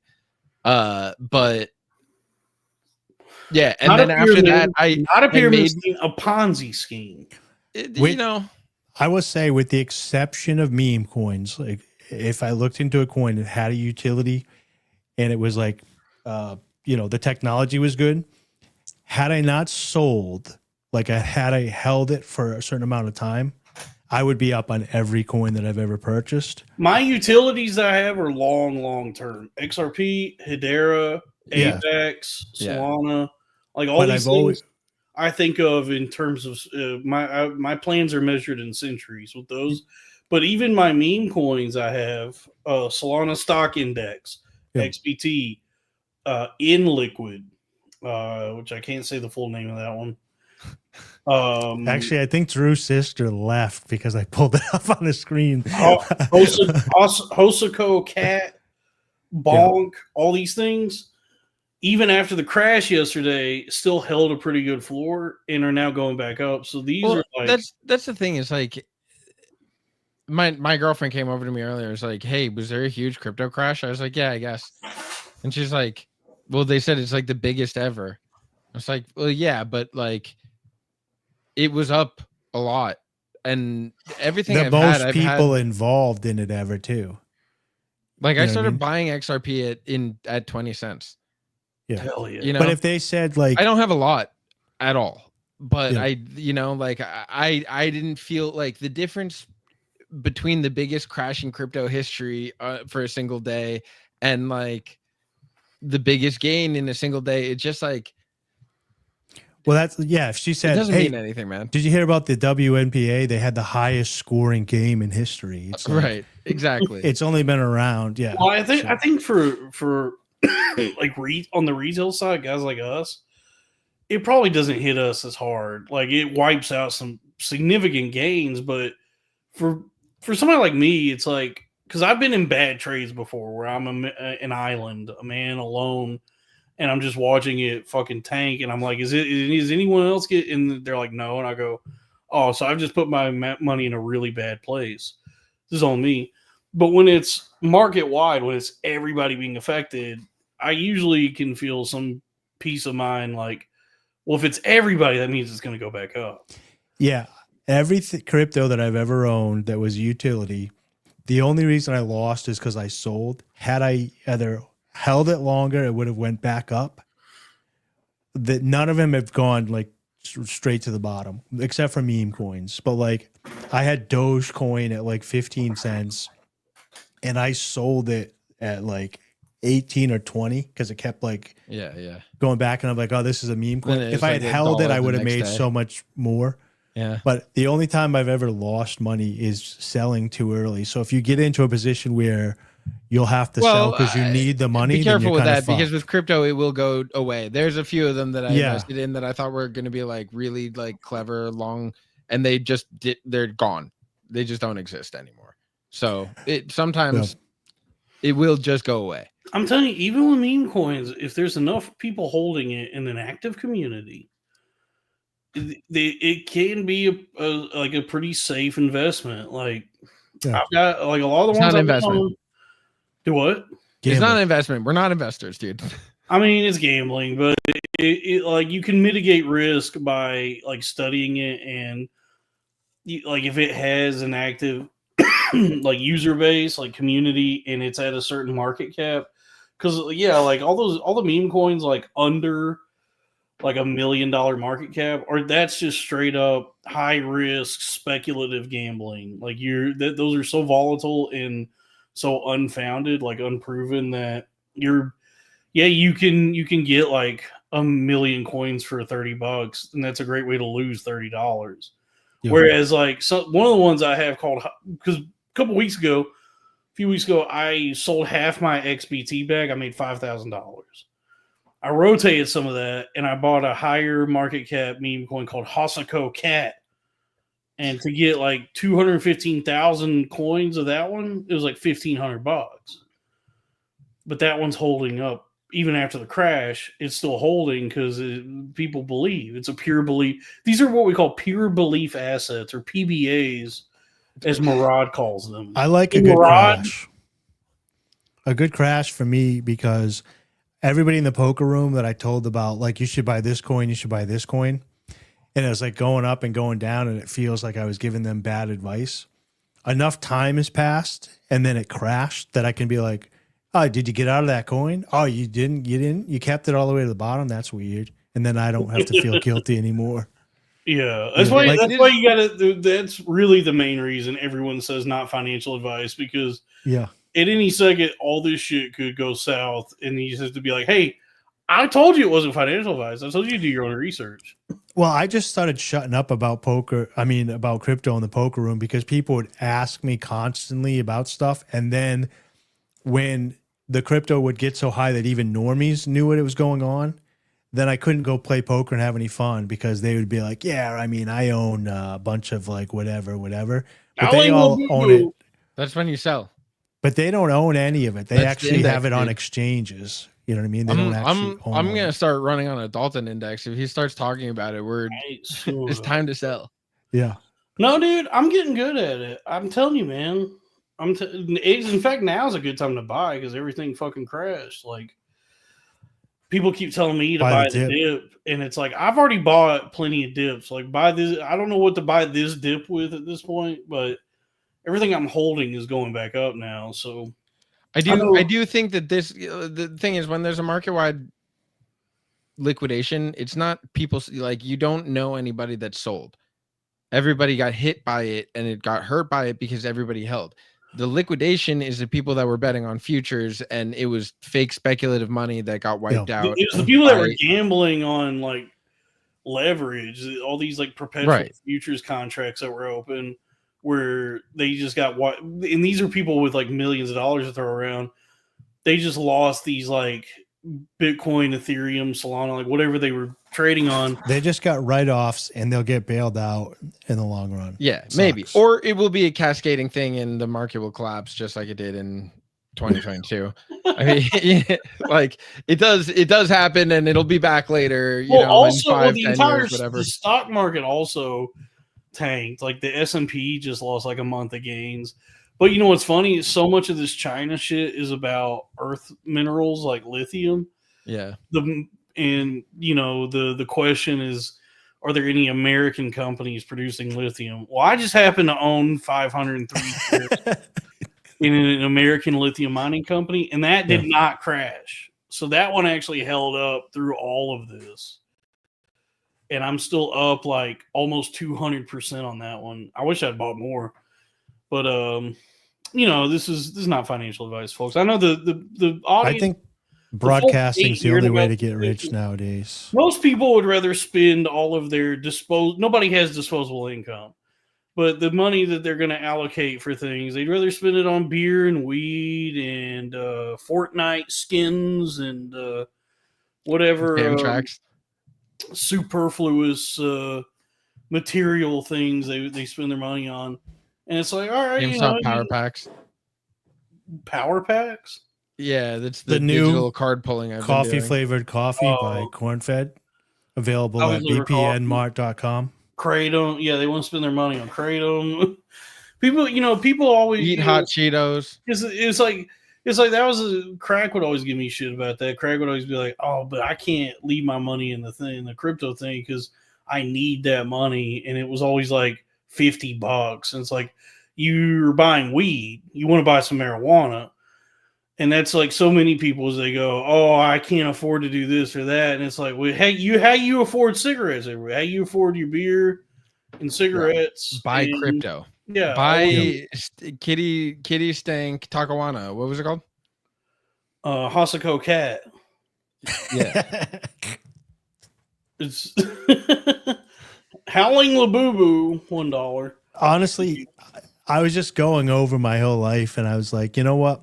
I just got to go full into broadcasting. I think the only way to the top is just to be poor and then ride the wave and then just, you know, hope that somebody tries to cancel you for something dumb you said and then get a GoFundMe and join the race war, pick a side.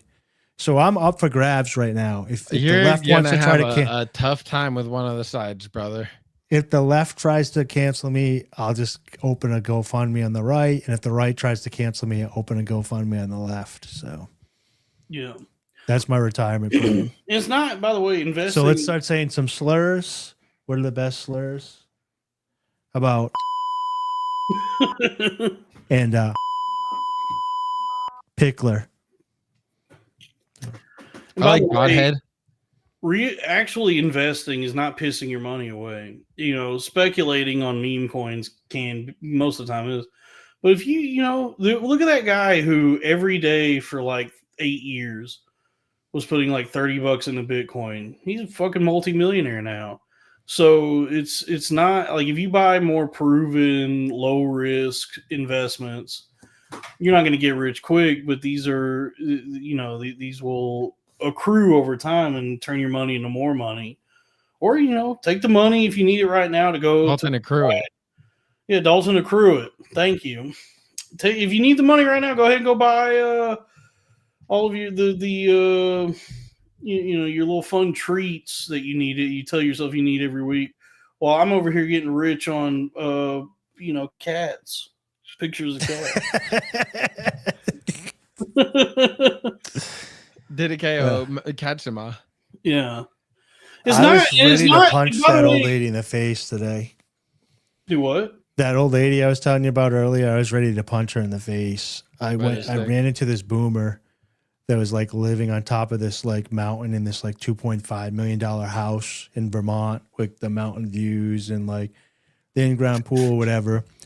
And I was dropping off some packages, so I was trying to be nice, and I was just like, "Oh, yeah, this nice house, or whatever." She's like, "Yeah." And basically, I got into like what she did for a living, and she was like a part-time. She worked in like a restaurant as a waitress, and then she was a nurse, and then she retired. And her husband was a painter, not like a multi-million, just painted houses. like a small business, and she was like, yeah, you just got to save. The kids these days, they just want to whatever. And I was like ready to just punch her in the face because I'm like, you're so unaware of the amount of inflation you've created in the World Economic Forum, dude. They don't want us to own nothing. In fact, they say the expression they say, like their slogan is, "You will own nothing and be happy." I don't even think they want us to be happy, to be honest with you. I don't think I don't think that's part of it. I think they say that to alleviate any anxiety you might have about owning nothing. They're like, "Oh no, you'll be happy though." And it's like, I don't think you care if I'm happy or not. I think I'm going to own nothing and still be fucking miserable. Yeah. I mean, if you could assure me that I'll be happy. I mean, honestly, and I do live a pretty minimal life already. Like as Tiffany says, I don't even have keys. So it's like, I live minimally so I can put all my money in a cat. Yeah. Only keys to your wallets. Yeah, I have the keys that's the only keys I need, brother, is the keys to my crypto wallet. Do you not have a car or a house to have keys? Were you joking earlier? What? You don't have any keys?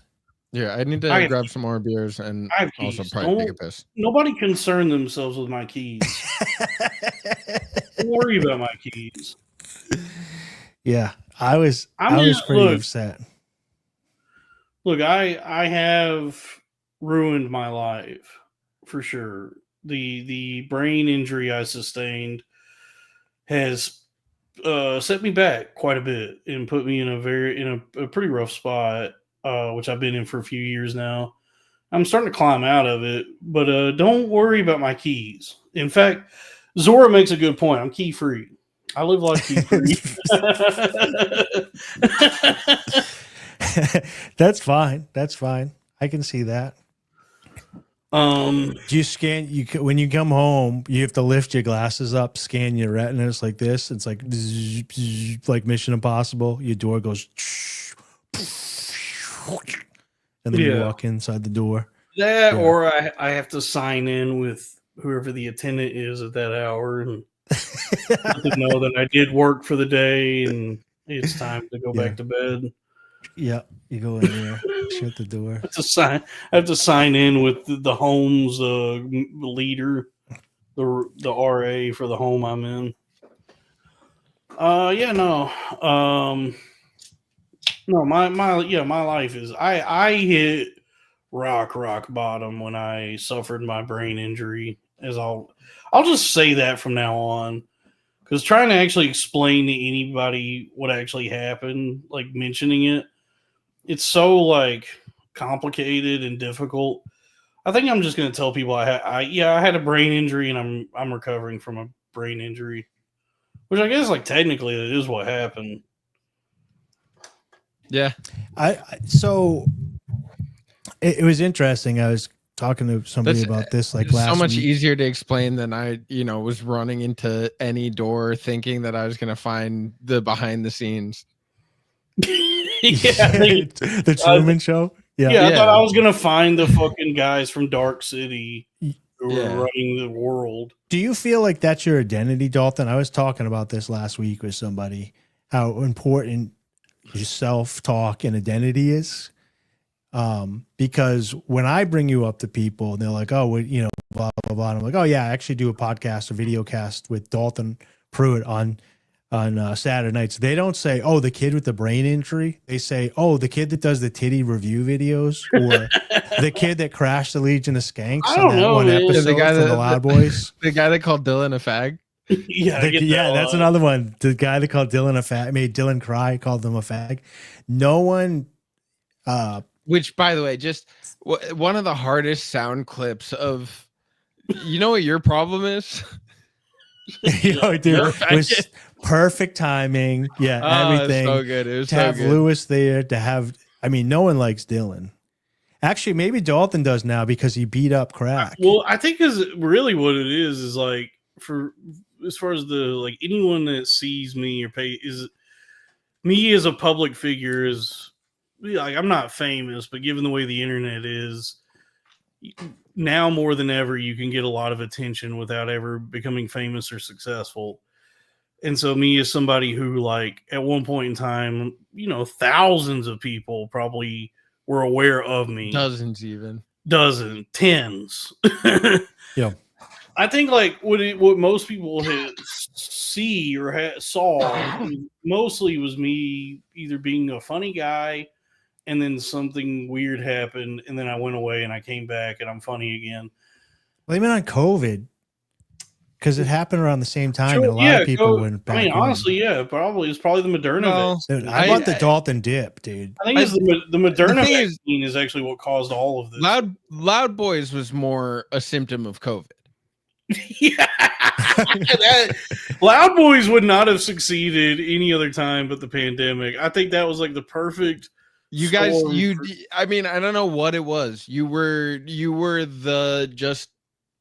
It was, I don't know. It was a sick time in podcasting. People still talk about that. Like that show left some kind of indelible mark on people. You guys got Dan Soder on there, billionaire star Dan. That's also Soder. because the you got Kurt Metzger and bullied him at Skankfest. Yes, that was. I think we pulled that up and watched that last week.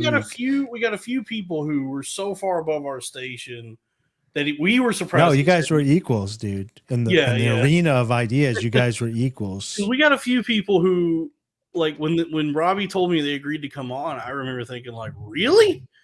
But then looking back on it, I think it was that we did benefit from it being the pandemic, that nobody had anything to do. Like, nobody was touring or working in any way, so they were like, not just no one had anything to do, but like there was a boom in podcasting where they were like, oh, anyone that's getting digital attention is a genius of the future. Like that's why people started treating Andrew Schultz like not just an annoying wigger, because he capitalized on COVID in a way that everyone was like, oh, actually maybe he's like a digital native genius. And it's like, no, it just like the timing was right for the thing that he was doing in the way that people started like paying attention to it. But like you guys caught a wave that like, yeah, people were like, this is sick. Like, let me be part of it. Yeah, it was. And comedy is the most like, oh, something is happening for someone else. Yeah. Let me try to be part of it. Andrew Schultz isn't even a wigger. He only copies one black guy. That's Dave Chappelle. He was a wigger for a long time, and now he's trying to brand himself out of it. The same as Justin Timberlake is like trying to be like not a wigger white guy. I could never get into Schultz. I mean, I've seen some of his stuff. Actually, the one where he's running away from the guy saying that he's getting raped or whatever is a pretty funny bit. But I always watched him, and I was so like, oh, he loves Chappelle. Like he does the mic tap, he does this, he does the fake laugh. So he must have watched a ton of Chappelle when he was coming up. I met Andrew Schultz years and years ago. I think Guy Code had just ended, and he was headlining the Hyenas in Dallas, and the club had hired me to MC for that weekend, and he was definitely a wigger because it was a performance because in the. He had a podcast with Charlemagne. He was a wigger until like 5 minutes ago. Talking to him in the green room. Well, the Dallas Hyenas does not have a green room. So in the closet where the TV is, I was talking to him, and he was very much like he was well-spoken and articulate and enunciating every word. He's on his suit and tie. So he's a code switcher. Is he a code switcher? And then I'm telling you, dude, Code Switch off. As Pike said, the de-wiggerization of America is a national. He's epidemic. a motherfucking code switcher. They do. They get to a certain level, and then they go, actually, I wasn't pretending to be black. I was white the whole time. And because he still was doing that podcast, The Brilliant Idiots, the Charlemagne. Yeah. I've never heard of any of this. I went on stage and I introduced him, and the audience was losing their shit because they love that. Like I just said the name of that podcast, and they were already standing and applauding. He comes on stage and immediately code switches. This is not me spilling tea.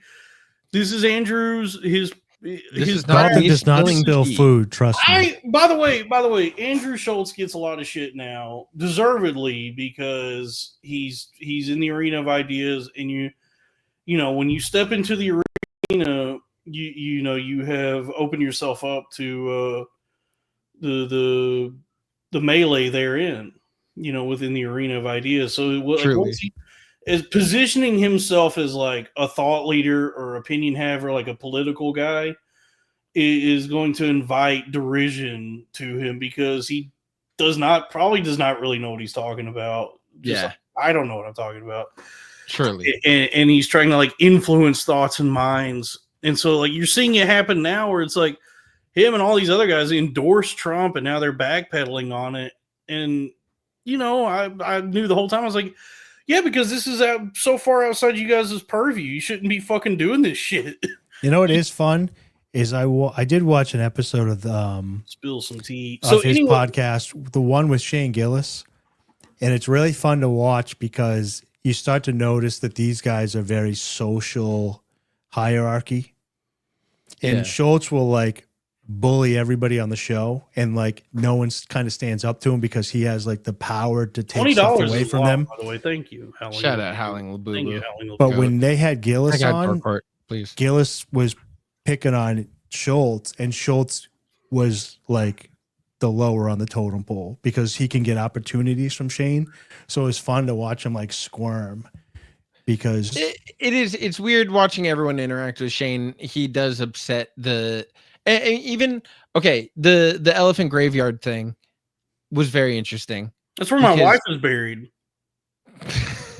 I didn't watch the elephant graveyard thing. So did they do a Shane documentary? No, they did like a Rogan sphere. He said, what was the word that he kept saying? The sacrum, the sacrament, the simulacrum. I swear to God, I pray to never hear that fucking word again. But like, it's a word a lot of guys who wish they were smart like me will use. It's funny because like Rogan before he pivoted into being like big comedy guy was doing smart guy shit, and it was like it was Jordan Peterson and Sam what's his name? Sam Harris, and it was all simulacrum bullshit,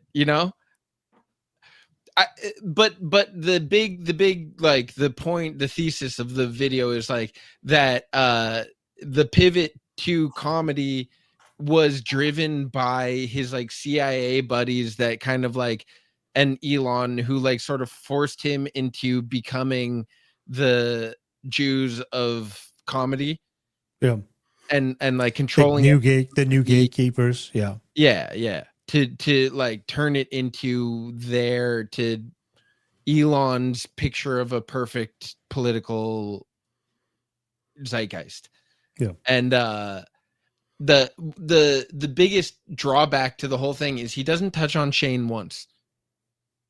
Because of all the people that he like accuses of buying into Rogan's simulacrum. Yeah. Shane does a good job of like recognizing the gatekeepers while still maintaining just being a guy who's creating his own thing with his own simulacrum. Yeah. So simulacrum, an image or representation of someone or something, an unsatisfactory imitation or substitute. This is like fungible all over again. Oh, so that's not what I understood. So I didn't know what the word meant, but that's not what I was thinking. I was thinking of it more like an inner circle, but it's more like a copy of yourself. It's like in projection of reality. Yeah, so it's like in the book White Noise by Don DeLillo, there's this scene. Yeah, there's this scene where they talk about this tourist attraction called the world's oldest barn. Where a great book, but also White Noise, I think, was the one that was like written in it was like from the perspective of a black guy, and it was like written no college professor named Jack Gladney, who is the world's foremost. Don DeLillo is an interesting author. He's the world's foremost professor of Hitler studies. It's a field he created that he is the expert on, and he's like a liberal libtard libcuck elite academic who feels as though he's having like an existential crisis because his entire reality is a simulation. Because like what he realizes like what he does is this kind of not real thing that only exists within this like simulated reality that we've created. And so there's a scene in the book where they're talking about a tourist attraction called the world's oldest barn, where they've like seen, so it's been featured in so many books, they've seen pictures of it all the time, that by the time you actually see the world's oldest barn, it exists itself as a simulacrum of the pictures you've seen already, which are themselves a simulacrum of the world's oldest barn. And so effectively the world's oldest barn no longer exists as itself, but a continuing simulacrum. There is no longer sign nor signifier. There is nothing real. There is only simulacrum. And that's kind of a, what's the word? It's like an Emperor's New Clothing effect. Yeah, and that's sort of a distillation of what Jean Baudrillard, as he's the one that wrote the treatise on this, simulacra and simulation, or whatever his book is called. What he details is what he calls the hyperreal. So, like when the Elephant Graveyard talks about simulacrum, I really don't know what he's talking about. Like the kid, is this what the kids would kind of call like? So it's kind of like the social aura of a group. It's creating your own reality. Essentially, is the way that it's being used in the. It's a mini metaverse. I guess a mini matrix within the matrix. Well, it's also, and this is another idea that's explored in Neon Genesis Evangelion, that all our understanding of ourselves and everyone around us is based on the reinforced by our interactions. Yes, yeah, it's like everything is shaped by our interactions with other people and the bonds we form with the people around us. That there is no me without you. You know, great band. Yeah, great band. I saw them live one time by accident. I really enjoyed it. They were really good. Yeah, and so when you have, and I experienced this to a lesser degree because I do this, and so I do have like an audience, and I'm somewhat public. But if you expand that to somebody like Joe Rogan, he is, yes, Lily. I was talking about Evangelion real quick. I just was mentioning briefly to further demonstrate simulacrum. You know, the sort of philosophical adage: if a tree falls in the forest and no one's around to hear it, doesn't make a sound. So the like perception and is what creates reality. Even, you know, right? It's like somebody does need to be there to perceive this event occurring for it to be made real, at least as far as we're concerned, because all we know is our own perception. You know, so if I'm removed from the equation, I have no understanding of reality. There's like a quantum principle that is being developed to the same extent, because like quantum physics is like nothing exists in one point at one time, but by observing it, you're like kind of altering its existence by like determining where it is, because everything is strings and vibrations and whatever. So by measuring something, you are inflicting like conscious like presence on a thing that's actually much more temporal or whatever. Yeah. So that's one I like getting that when I go to Japanese steak.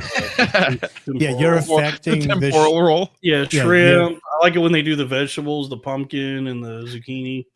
Yeah, you're affecting the show by being part of the show, but even by watching the show and chatting with the show and observing that a show even exists and knows it exists. Observed existence, then it wouldn't be, because there would be no one to inflict meaning on matter. Exactly. So that's what's happening when you have. So that's Andrew Schultz. Now let's do Shane. Right. Honestly, everybody now, because now everybody exists. Unless you're like a total Luddite and you're just not online at all, everybody's understanding of reality itself and their perception is influenced by like media and social media and their interactions, thereupon. And so if you Nick expand that, Fuentes and the Gropers are also gropers. You're the groper. groper. I'm They the also groper. probably grope. Yeah. So if you expand, There's that got to to- be a decent Venn diagram. Yeah, it's a circle. It's one of those ones the groipers and gropers. There's only a few gropers that aren't groping. But so if you expand what we're talking about to somebody like Joe Rogan, right? He is being perceived, observed by like the world, millions upon millions of people, right? So that him and he's talked about it. Like, I don't do the comments are just haters or whatever. So he's aware of and reacting to that which perceives him, which is the audience, all of us, right?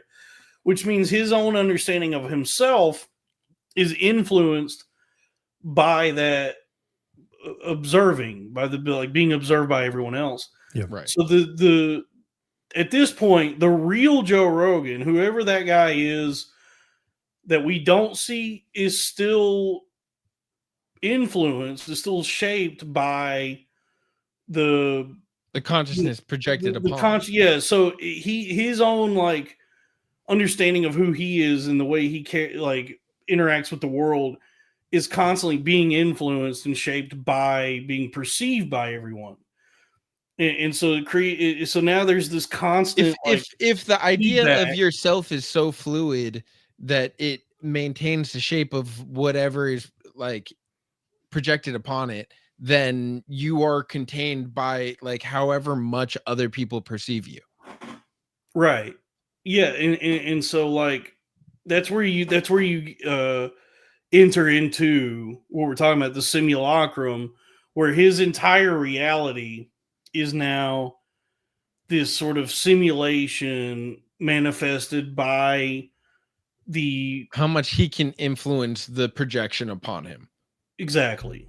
And like what he projects upon, what he projects, and then people project upon it. Like it's all like this feedback, and it's what, like I said earlier, it's the hyper real where the Joe Rogan exists in reference to his audience, and the audience exists in reference to Joe Rogan, and they're constantly pinging off of each other to where there is so many of them are Chinese. So many are Chinese. And so at this point, effectively, there is no Joe Rogan without the Joe Rogan audience. So I've talked about without the Joe Rogan experience. Without the Joe Rogan, and that's what reality is now for all of us, is the Joe Rogan experience. And that's the simulacrum. And that's the simulacrum. And if you haven't followed along, then you should watch the fucking 3-hour Elephant Graveyard video. I talked about that's this a pretty good synopsis before on the show, but like, so you do your act, right? And then you're gonna go on stage, and there's a couple of ways to handle it. Like to me, a hack goes on stage, and they're trying to say what would make the audience laugh, and then a comedian that's trying to do good jokes will go up there and take a premise and make the audience involuntarily laugh by showing them why it's funny, like deconstructing it or whatever. Sure. So you're playing back and forth, but the objective truth of something that's funny is that somebody involuntarily laughs to it. It's still subjective. This is a great, a little bit rapey, but I don't disagree. This is a great thesis, actually. It went from the Joe Rogan experience to the world experiencing Joe Rogan. Yeah. Yes. But this happens on every level. So like when you're a comic and you go on stage, the laughter of the audience is affecting your jokes and how you tell it. And then you change the joke over time. But then when you go to different rooms, you're changing the joke. And if they're not laughing, you have to figure out how to tell or create the joke to get that type of reaction and vice versa. No? So it's just that on scale. Magicians probably do it too, but like musicians do it as well. Like you're doing something and then the song changes based on the crowd's energy and your energy back and forth. And that's why guys go on the road before they do a special, because you try it out in every city and see what works for every audience, and then you make the most universal. But that's why like the idea of hacky being what is the most appealing to the audience, it's like, yeah, but also the entire pursuit is here's an idea that I know is funny. How do I get everyone on my side about it? Yeah, but you can say no. I get that, but like you can. Yeah, but that's kind of what we're saying. I'm trying to boil it down to an idea. Well, to a lesser extent, because I mean, I think like a lot of people experience this whether they know it or not. Like, how often is anyone their true selves, as you would think of that? Like, your true self is like always shifting based on so many different factors, right? Sure. This is what Evangelion teaches us. But it's like I experienced that to a lesser extent. Like, this channel has 1,798 subscribers last I checked. Crowder Boys channel, which we're probably going to rebrand and change the name soon. We'll figure that out. But that channel has 1,193 subscribers. So, folks, be sure you're subscribing to everything. But then I myself on Twitter, X, everything at formerly Twitter, I have 10,500 followers, right? And so I'm always like, myself is always responding to like that, knowing that that I'm being like observed in that way. Like, I come on here and like right now there's 60 people watching live. There's a live chat interacting. I can see what they're saying. And then when this is over, we'll see how many watch the video when it's done. It's typically like around 300 people have passed through. Well, yeah, and then as the weeks go on, I'd like it to be more, but usually top out at around 800. So it's to a much, much lesser degree than any of the people we've been talking about. But it's, I am like always reinforced. Reinforced and thinking of myself in the way like in the billionaire podcast simulacrum. In the billionaire podcast simulacrum, I am perceiving myself in response to my audience, right? And so that shapes who I am. So sure. any like attempt that I make to stay true to myself or be who I am completely, that's still in response to all of this, right? So it's always going to be in some way like a simulated reality. I'm never going to be able to like get to whatever my idea of like the real thing is. It's always going to be in for all intents and purposes, the real thing is the simulation. It's more real than real. It's more, as Rob Zombie once said, or White Zombie, more human than human. Indeed. I mean, that's the whole idea, is the amount of reinforcement that you receive is your ability to gauge like the measure of the way that the world perceives you. I mean, you can't separate yourself from it and have like your own. Otherwise, that's narcissism. Is being able to like hear feedback and be like, no, I'm actually sick. Or even if it's like good feedback and being like, no, I'm actually okay. Even a little bit, that is still a narcissism of being able to be like, no, no one else knows. Yeah, who I am. Even that is a response to the feedback. So like everything is like, I get like no one person exists without the response. I didn't fall out of a coconut tree, Dalton. You think you exactly. And by the way, if Kamala had won, I wouldn't have to explain none of this. I get it now. I didn't just fall out of a coconut tree. You think you just fell out of a coconut tree? Well, but that's because then Joe Rogan's simulacrum wouldn't be powerful enough to get the elephant graveyard video about it, and we wouldn't have to talk about it. You think you just fell out of a coconut tree? I don't watch I watched one porcelain episode, I think, but I haven't watched Elephant Graveyard. Oh, thank you. I watched the Jim. Hold on. The Jim Norton porcelain. Ding, ding, ding. Dalton, did you lose weight this week? You look slim. Thank you. It's the Plant Head Real Meal Vegan Vanilla powder. It was a one-time purchase. It's a big tub. It was $50, and that's like the bulk of my nutrition throughout the day. Is I have one of those, and I'm full for the whole day, and then I have a dinner, and I'm done eating for the day. Can I tell you a trick? If you start to get like and I had some kratom. If you get cheap, And I will have some kratom. Next time you're at the store, you can order it online. Get some chia seeds, and they work good if you grind them up. But you can put them in the liquid full and let them expand. But you don't need much, and it will fill your stomach up. It's got a ton of fiber, and it really helps with feeling satiated and full. Mm-hmm. You can also eat like a cup of uncooked rice and drink a bunch of water, and it'll expand in your stomach. A Filipino guy told me that once. I worked with at Home Depot. Yeah. This is true. Healing is key. Born of water and the spirit. Nautical by nature, as they say. He's actually talking about eating lice. Eating lice, yeah. Yeah, he's telling you to eat lice off of it. Yeah. I guess I need to cut it out with the bread. The bread is probably the biggest nutritional Bread's filler. dope. Bread is awesome. Like if I had just made those burgers earlier and gone full keto, that would have been a healthy dinner. But that bun and them tater tots, that's what really did it. But you go bun and tater tots. Yeah, I shouldn't have done that. But potatoes are not that bad. So the fries that Yoo-hoo is not milk. It's a chocolate drink. It says on the bottle, chocolate drink. There is no dairy. That just reminded me of the Netanyahu with Kanye when he had when he was on Alex Jones. You really can't deny Kanye is ahead of the times. Mm-hmm. Yeah, he hated Netanyahu. He hated the Jews. He was boys with Nick Fuentes. I mean, we're all living in Kanye's reality 5 years ago. In mine, 10. I've been banned for anti-Semitism way before all this was cool.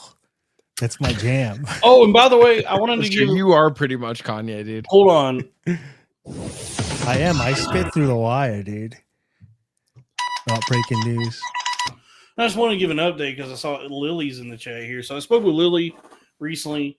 The merch is moving. We're selling merch, and it's going well. Lily ships everything out quick. Everyone who's purchased from us has been very satisfied with their the items they've received. And so I just want to say thank you to Lily for working with the network, for helping out so much. We got big things coming in the network. Lily. Big plans for the future. Coffee flavored coffee's coming. Can we do coffee flavored coffee mugs? It's just coffee and it's perfectly okay. Everybody will buy a coffee flavored coffee mug from Cornfed. And so the store is bpnmart.com. We have black shirts, we have white shirts, and we have stickers. So please order that. And then when we finish selling this run of merchandise, and it's only of this merchandise that's ever going to exist, we got big things in the works. We got big things coming in the network. Chris Elliott drew the Cornfed thing I posted. The comedian?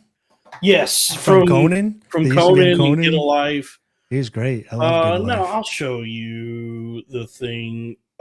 He was rad, dude. Yes, Chris Elliott from Scary Movie 2. No, I remember him most from Conan, but Art also of from his Art. show. His name, his handle is art_of_Chris.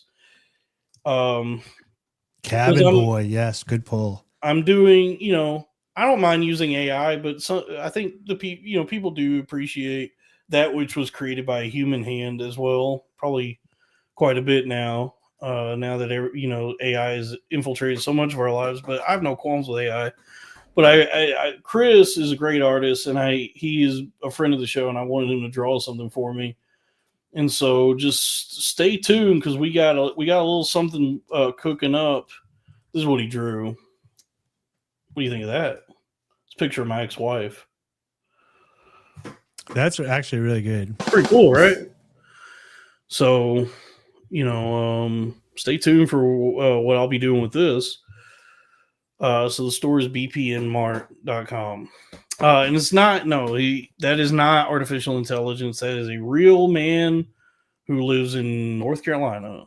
We're going to watch something. Show, and he's a good artist.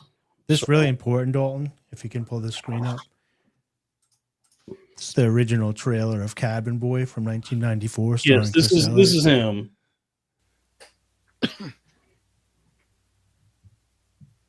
Salutations. True.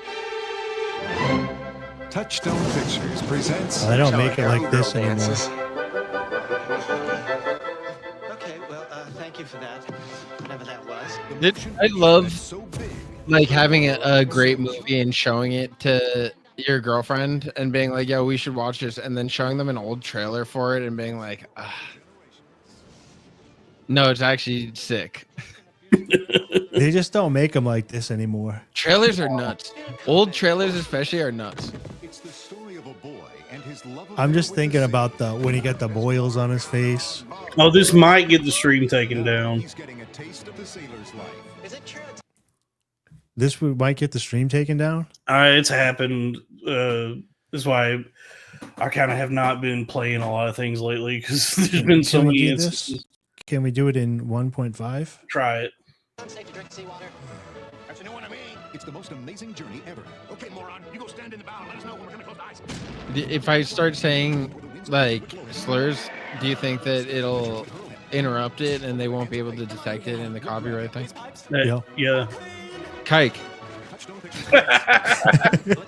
Don't say that about Chris Elliott. So this is what you guys do for fun? Humiliate an imbecile? Cabin Boy. Kook. Is that David Letterman? Yeah.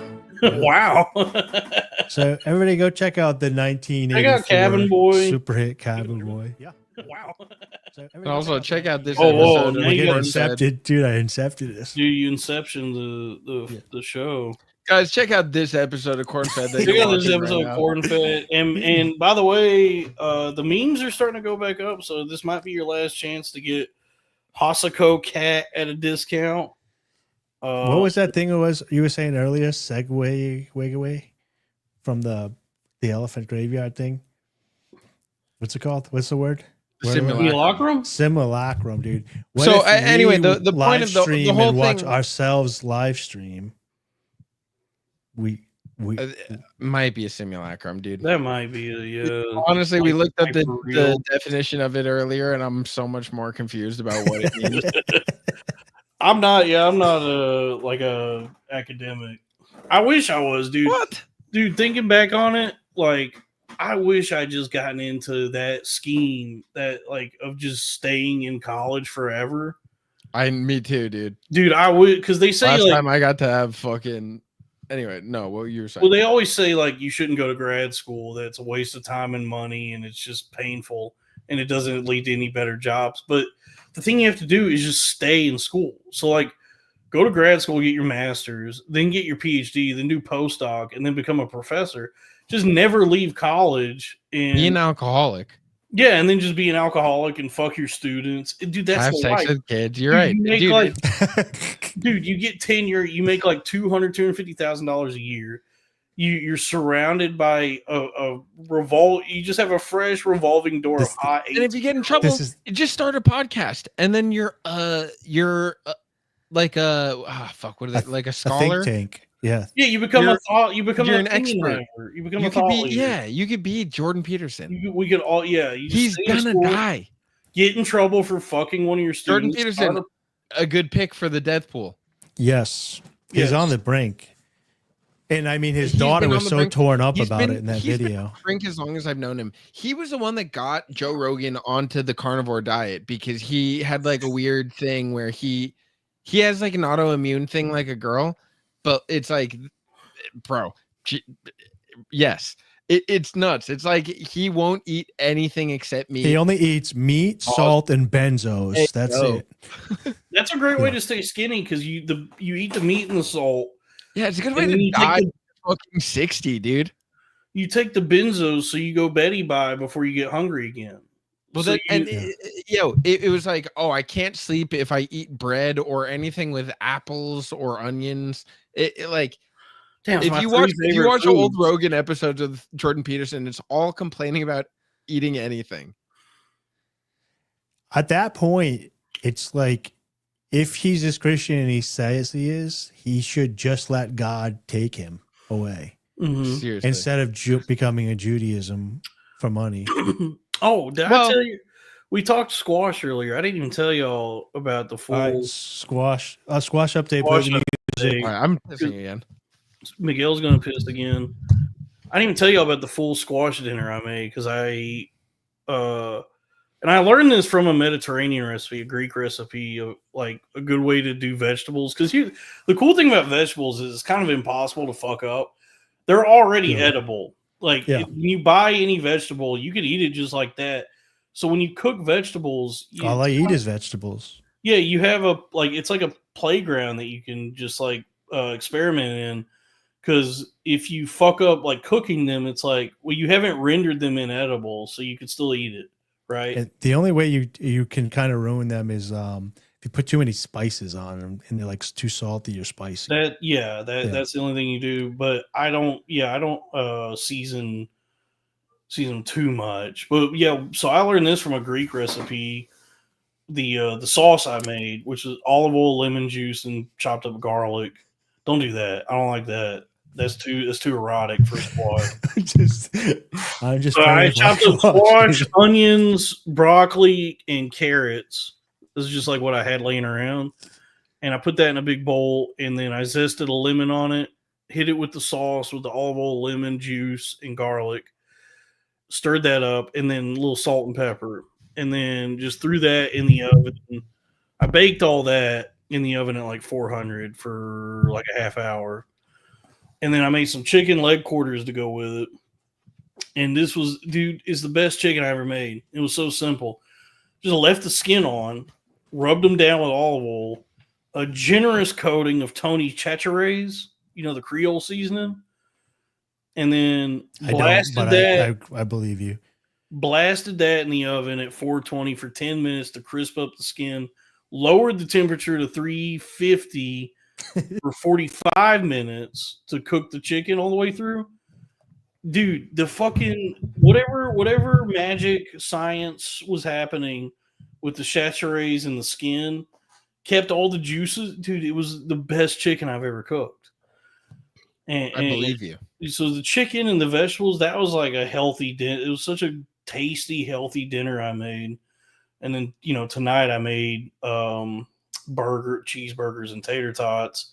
And I had a side salad. And I made homemade ranch dressing, which really is just a Hidden Valley packet with a cup of mayonnaise and a cup of buttermilk that I whisked up. Let that chill in the fridge. And then serve that. You could dip your tots in it, put it on the salad. It was pretty good. And then also...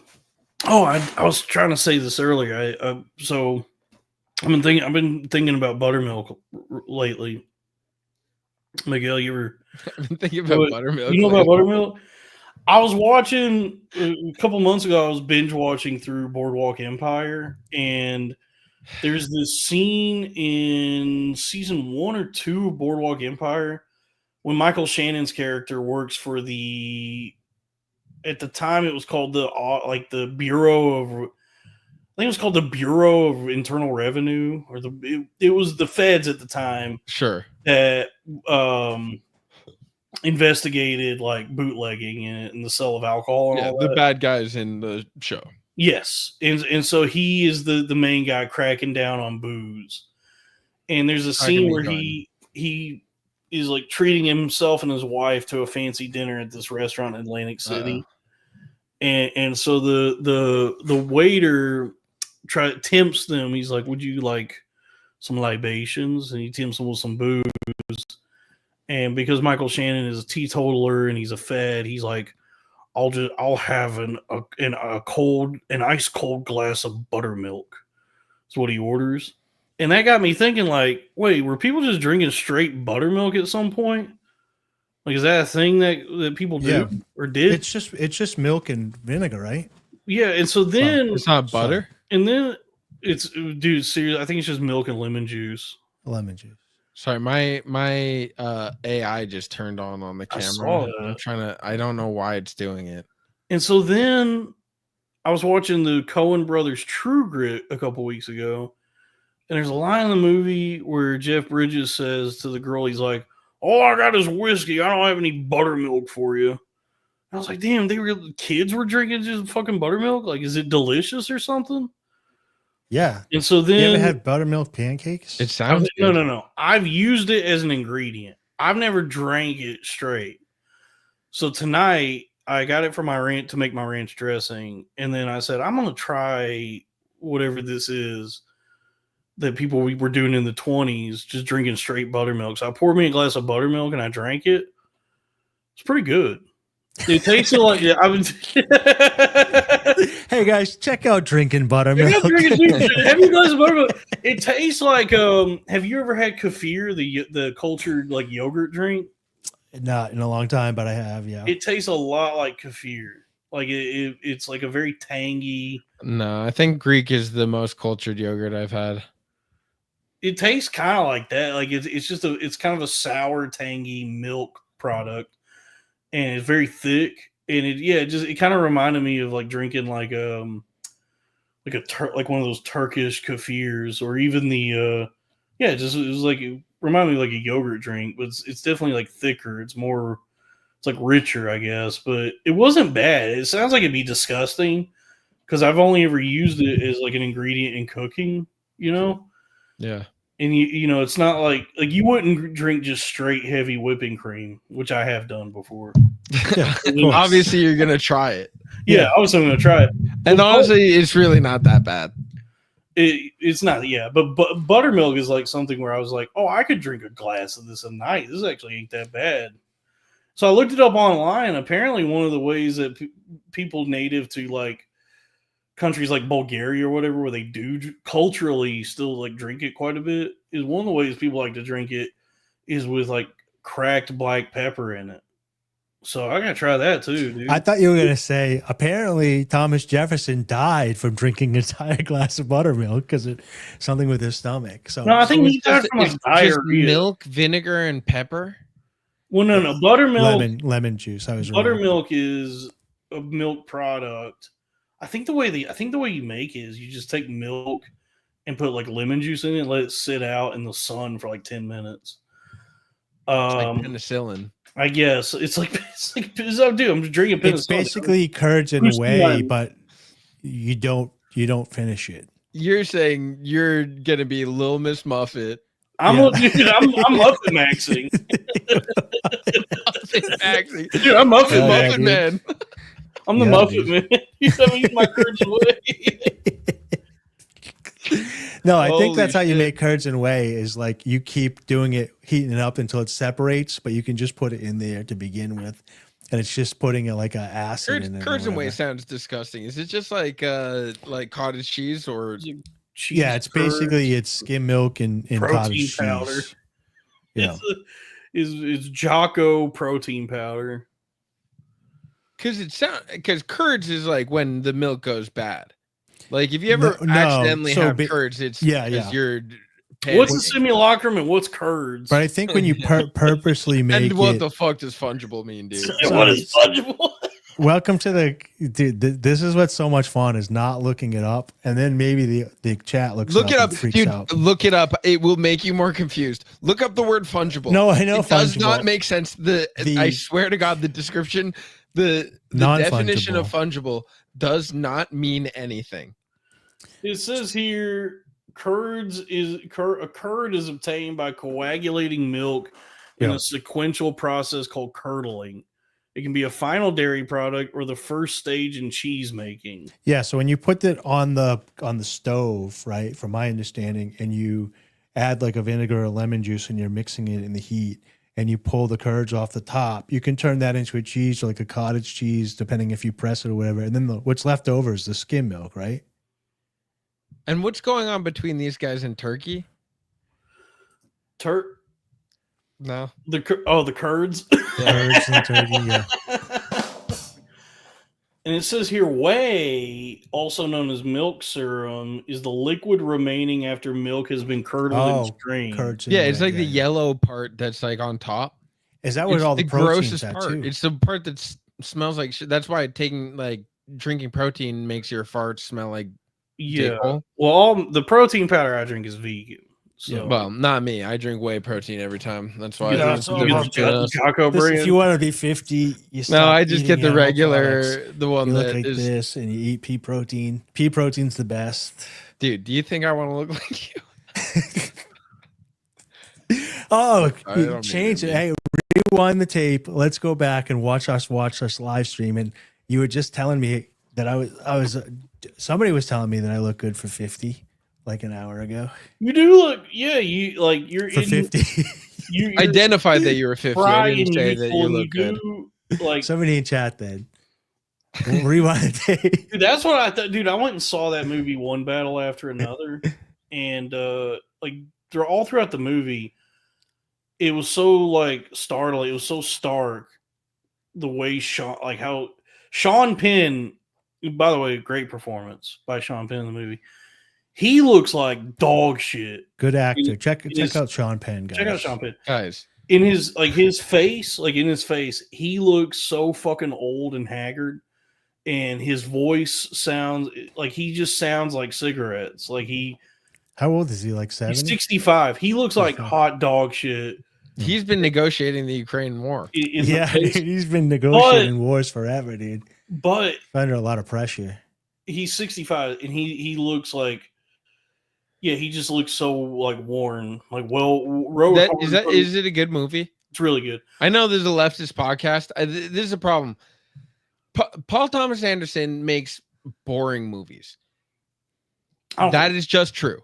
No, hold on. It is true. Look, There Will Be Blood is one of my favorite movies, but like you can't even show it to a girlfriend because there's no chance that they stay asleep. They stay awake. Is this the guy that made Weapons? Just let me know. That's Zach Krieger. But let me finish saying that, and we'll get into the leftist politics. All right. From the neck down, Sean Penn is in incredible shape. He's like super in shape and jacked, and he looks. Let me just say this. Let me just say this. His body looks incredible, but at his age, like he looks so just like deteriorated in his face, and his voice is definitely Invictus. I'll watch the movie alone for sure, but I am trying to decide if I want to go see it in IMAX before it's out because I've heard that I would see it in worth IMAX going and seeing. Because I saw it at a regular ass theater, but there's like. But I've also heard that it's like gay propaganda or something. I don't know what people are mad about. Like people hate it. Also, Sean Penn is he Irish? Because they age poorly. I think he's just because he smokes so many cigarettes. He's like a heavy smoker. I don't want any spoilers. I'm not going to spoil it. I will say I saw it in a regular. Spoiler alert, you're not going to find Sean Penn attractive. I saw it in a regular ass theater. Just his body. You're going to find just his body. A lot of the movie is like beautiful. Like it's really well made, and the cinematography, the way it's shot is cool.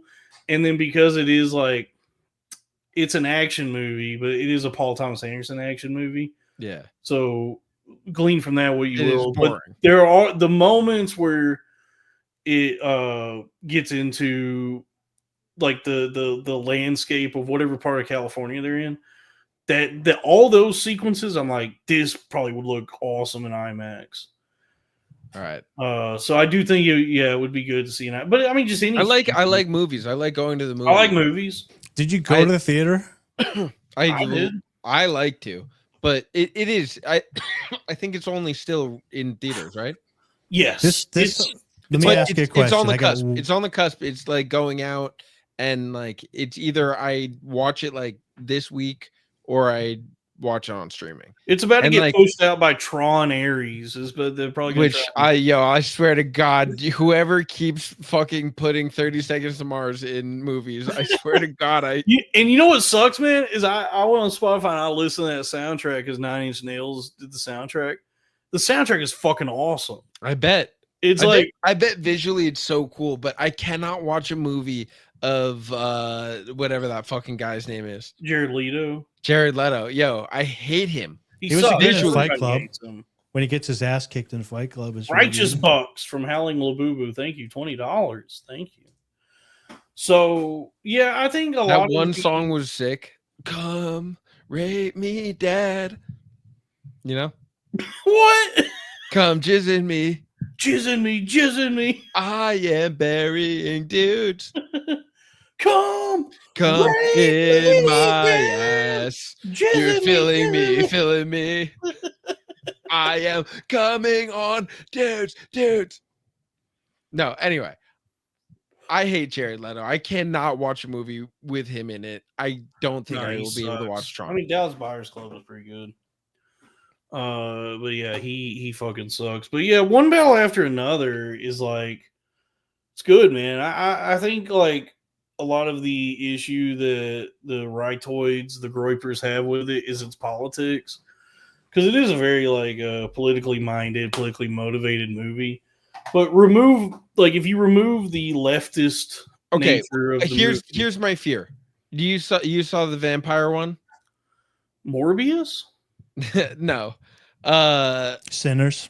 Oh, dude, when you were getting into the Matrix earlier, I did want to call you a Morpheus with these sunglasses, but oh yeah.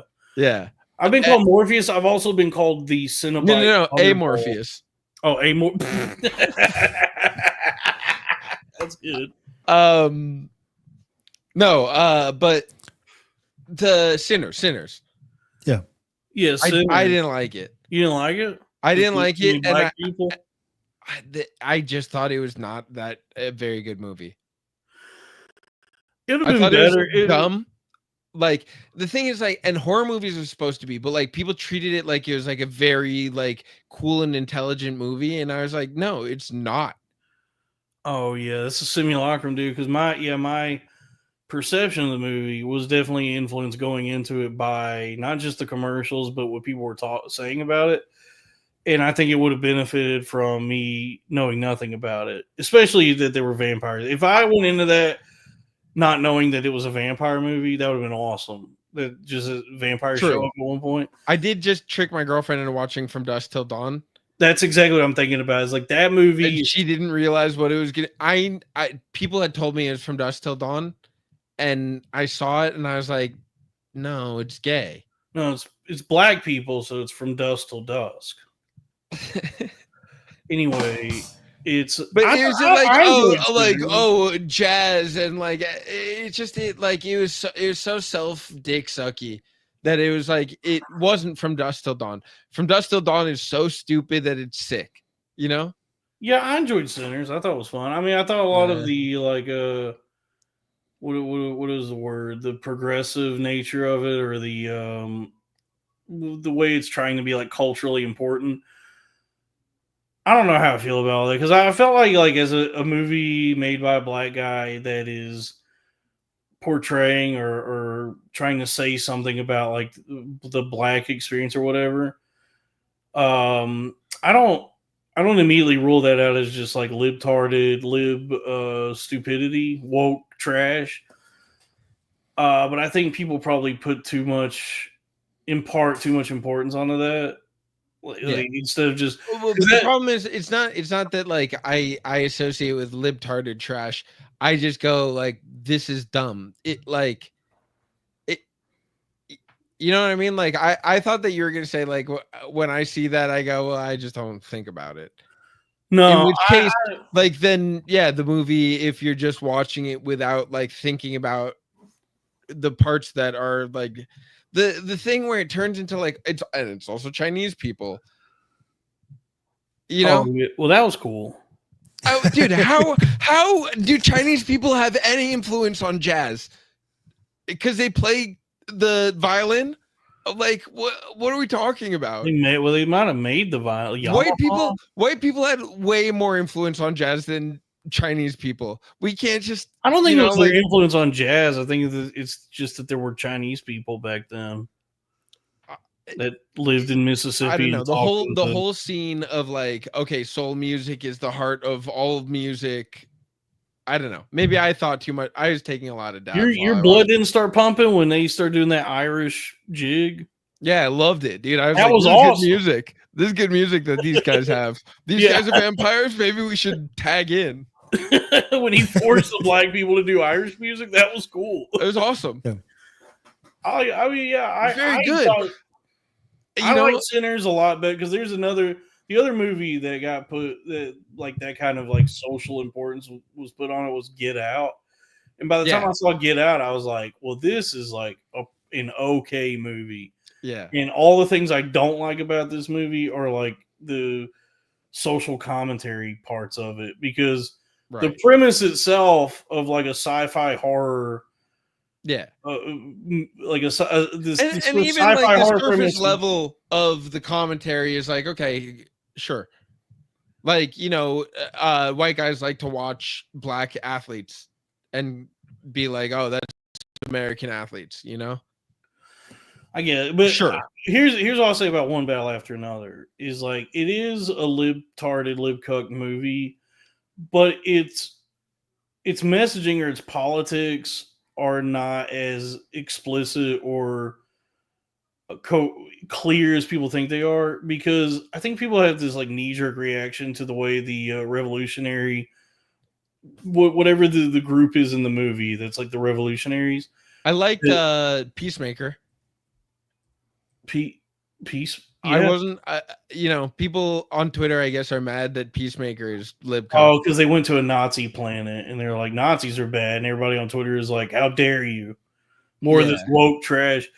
I think One Battle After Another, people are having this sort of like reflex to it, this like a reactionary perception of it, just because the movie portrays a leftist revolutionary group akin to like what they would think of as Antifa now, right? I don't want to spoil the movie, but if you watch it and really pay attention to it, I didn't come out of it thinking that the movie was endorsing or advocating for what it portrays that group doing in the movie. Like this conversation people are having that like this movie is advocating for any sort of leftist extremism. That was not my reading of it. And honestly, I don't know how you could watch that movie and think that it's saying like, yeah, what these guys are doing is cool. It's good that they're doing this, because you have to watch it.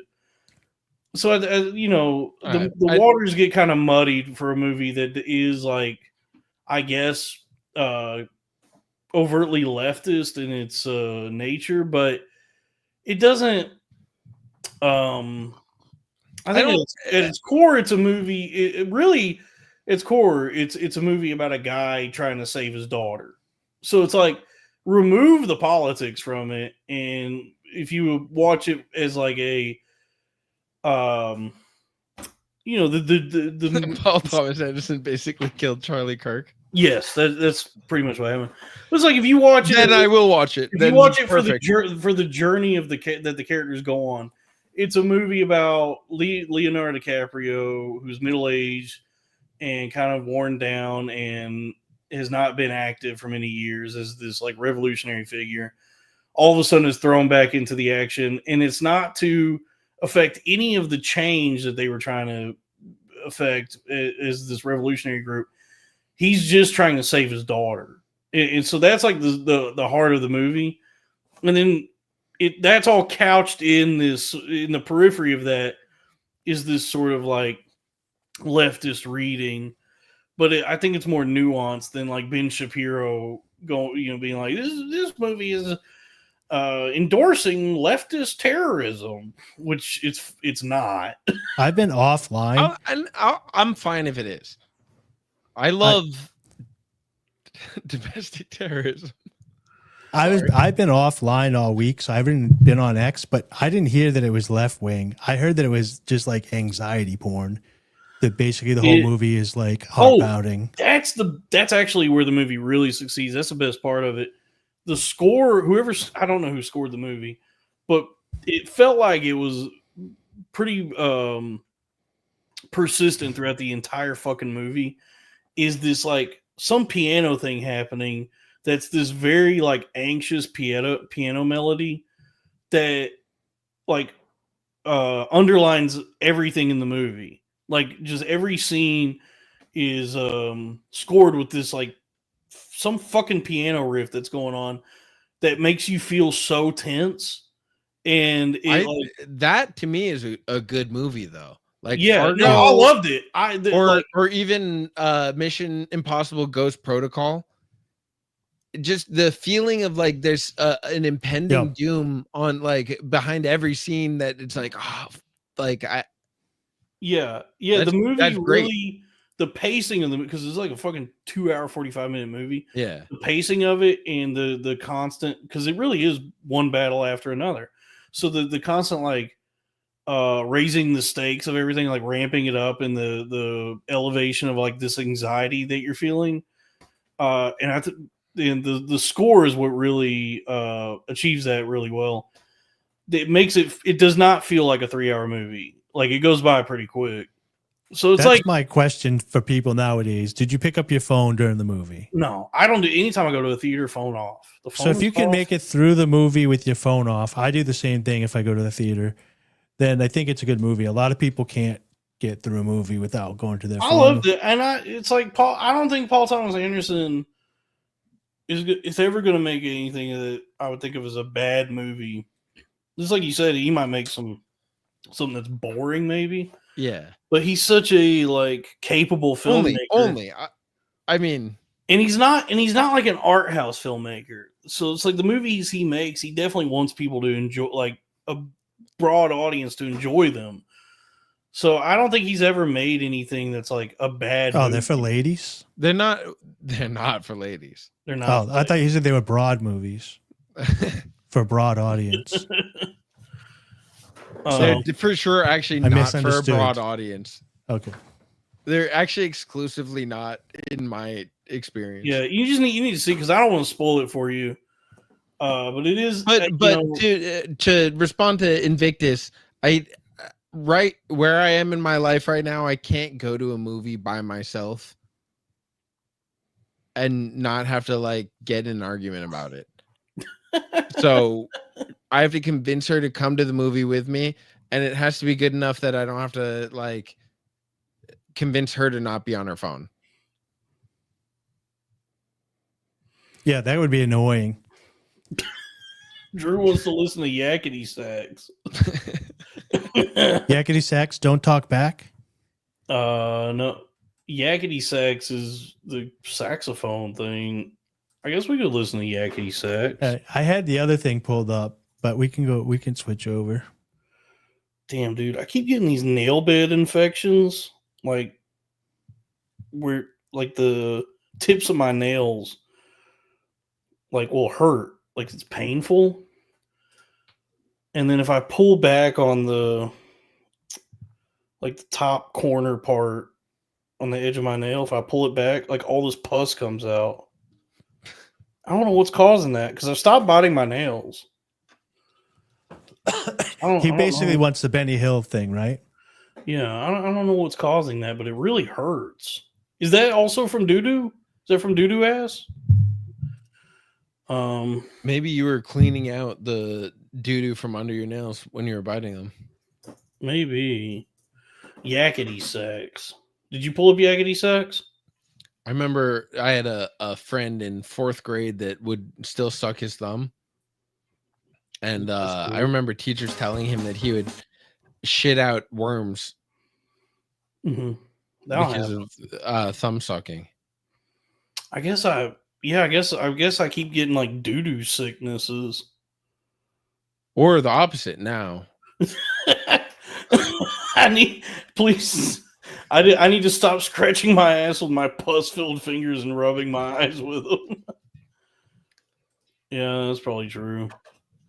It's not a staph infection because I mean maybe it is, but no, they'll occur like every now and then, and it'll just be like it hurt. It's some kind of like dull pain at the edge of my finger. Dalton Pruitt. Like the tip of my finger where the nail meets the skin on the like side of it, and then if I pull that back, just like a bunch of pus comes out. So there's something going on. Hihachi Mishima said, I knew a kid who sucked on that shit deep into middle school. It's just a funny sentence. Well, here we go.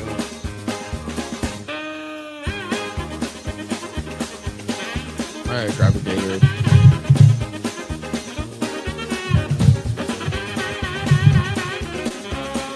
Hold on, we gotta find a better one than this.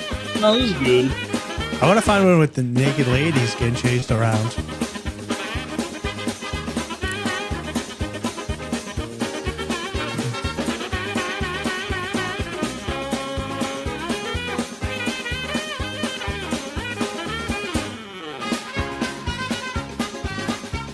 Is this gonna get us pulled off of the maybe the YouTubes? Yeah, well, that's good enough. Here,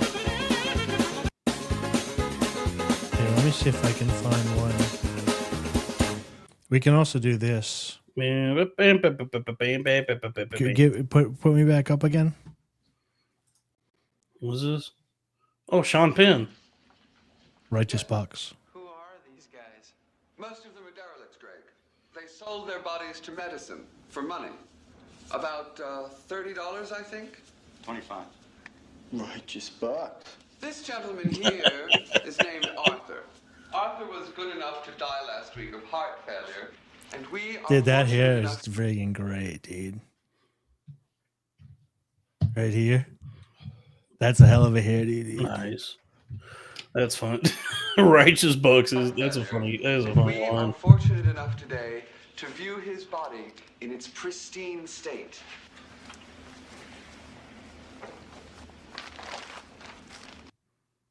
Wow. Yep. That was for, was it Raphael that said that? It was was it Howling Labubu?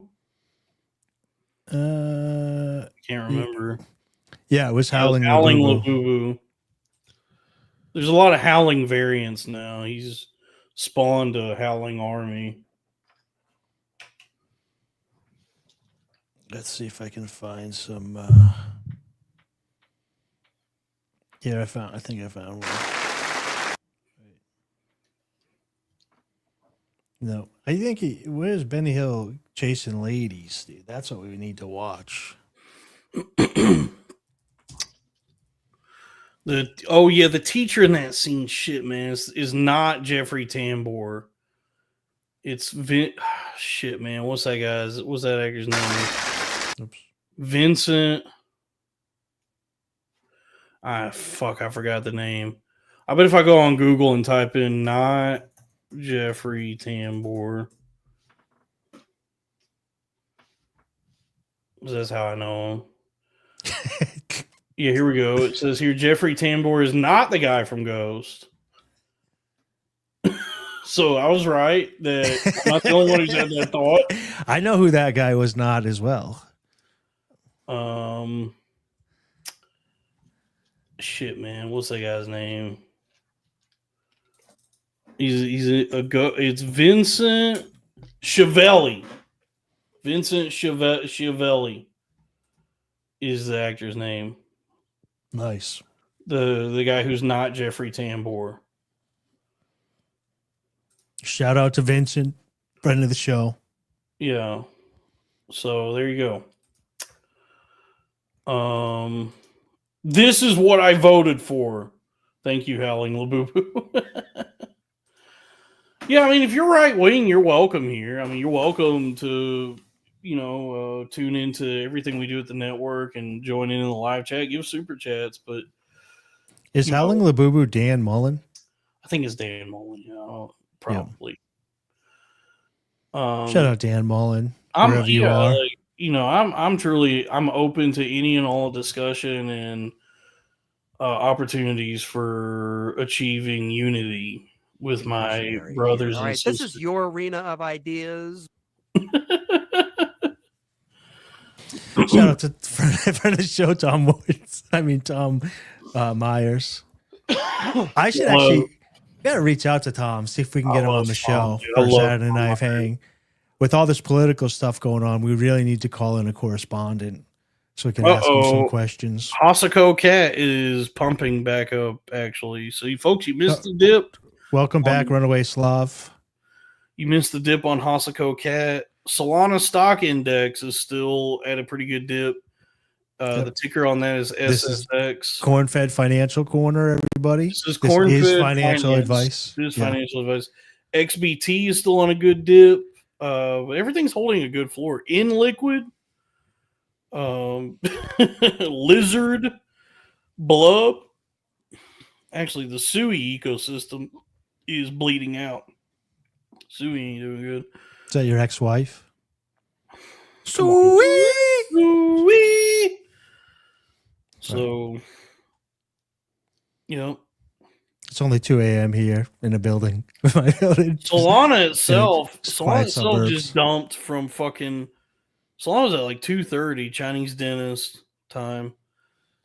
And then it dumped all the way down to like 174, but now it's back up to 181. So everything. Yeah, it's like I was saying. Like when there's a market wide crash like that, when it's not just me, if I'm losing money and everybody's losing money, I can. There's some assurance, like a good chance that everything's going to go back up. Yeah. It was just like it was a flash crash. It was all that. Really, a lot of it was like perpetual futures. These degenerate gamblers who have fucking 40x longs on Solana and Bitcoin and all that, just getting their shit liquidated and then that cascading and causing like a bigger crash. I will say, like, I don't want to be fucking doing meme coins forever. The plan is to hit a lick and then start doing more what Dave be talking about with that DeFi. Yeah. And then maybe buy a little bit of gold. Like getting in, I want to be able to, like, once I have some fucking cash in hand, some real, when I'm touching some real paper, rotate that into some fucking low risk passive income, so that like I just have guaranteed or as close to guaranteed money as possible. Yeah, if you're if a wide range DeFi for like Ethereum, the chat is bullying me at this point. Please don't be mean to Miguel. And they are right. I am tired. Yeah, it's been. Yeah. I thought we were closing it up. I thought Dalton was shutting it down. What better way to shut it down? Crypto. What better way to shut it down than crypto, which is a simulacrum of cash? But yeah, the people that are holding them back. What was that? That was Nick Fuentes with Dasha in Anna. It's a minute. I thought we could close on it and then close out the show. I've never seen it. I was trying to look for a hot lady to stare at. Can we just close it out? Yeah, we can close it out. We can just close it out, folks. Never invest more than you're willing to lose. Go follow Miguel at Little Kool-Aid or Liquid Kool-Aid. No, like Kool-Aid. Like Kool-Aid on all social media and at Dork Court on YouTube. Most of you already follow Drew69 on Twitter or Drew6969. Drew Flores 69. Yeah, Drew Flores on 6969 on Instagram. But the one that I think is the most important is to go over to YouTube right now, guys, and go subscribe to Dork Court. The show's going to be coming back. Watch some of the old episodes, like them, comment to get them back into the algorithm while they're on hiatus or whatever, and just support the people that you come here to watch every week, because, I mean, soon you're going to get in, you're buying the dip right now. This is Miguel is the future Andrew Schultz. So when he's doing Madison Square Garden, you can walk up and say hi to him. You're gonna stop being a wigger soon. Yeah, when Kill Tony shits the bed, and the new Kill Tony with the new 1 minute things, when the actual creators of the idea of the comics coming up and performing is at Madison Square Garden, you got in here and watched it firsthand. So go over and follow. So that's all I got to say about that. And then, please buy some merchandise. BPNmart.com. That's B as in billionaire, P as in podcast, N as in network, mart.com. We got shirts, we got stickers. My business partner, my dear friend Lily Abernathy, worked really hard to make the website and make all the merch. And though we were kind of blindsided by the abrupt exodus of one of the people that's on the merchandise, so that he could, because he did not want to associate with people who could possibly hinder his chances of becoming friends with Nick Fuentes. It's great merchandise, and it's very limited. Very I consider Nick a friend of the show. Nick, how's it going? I will grope you. BPNmart.com. And then the Patreon for this channel is patreon.com/cornfed with Dalton Pruitt. Please subscribe to that. So far lately, I've been doing these like solo audio things, and then I'm gonna reach out to Pandatron soon to continue Bamboo Fed as well. So it's patreon.com/ Cornfed with Dalton Pruitt. And that's the show, everybody. We're done. I love you. Please be safe. Good night. Good night.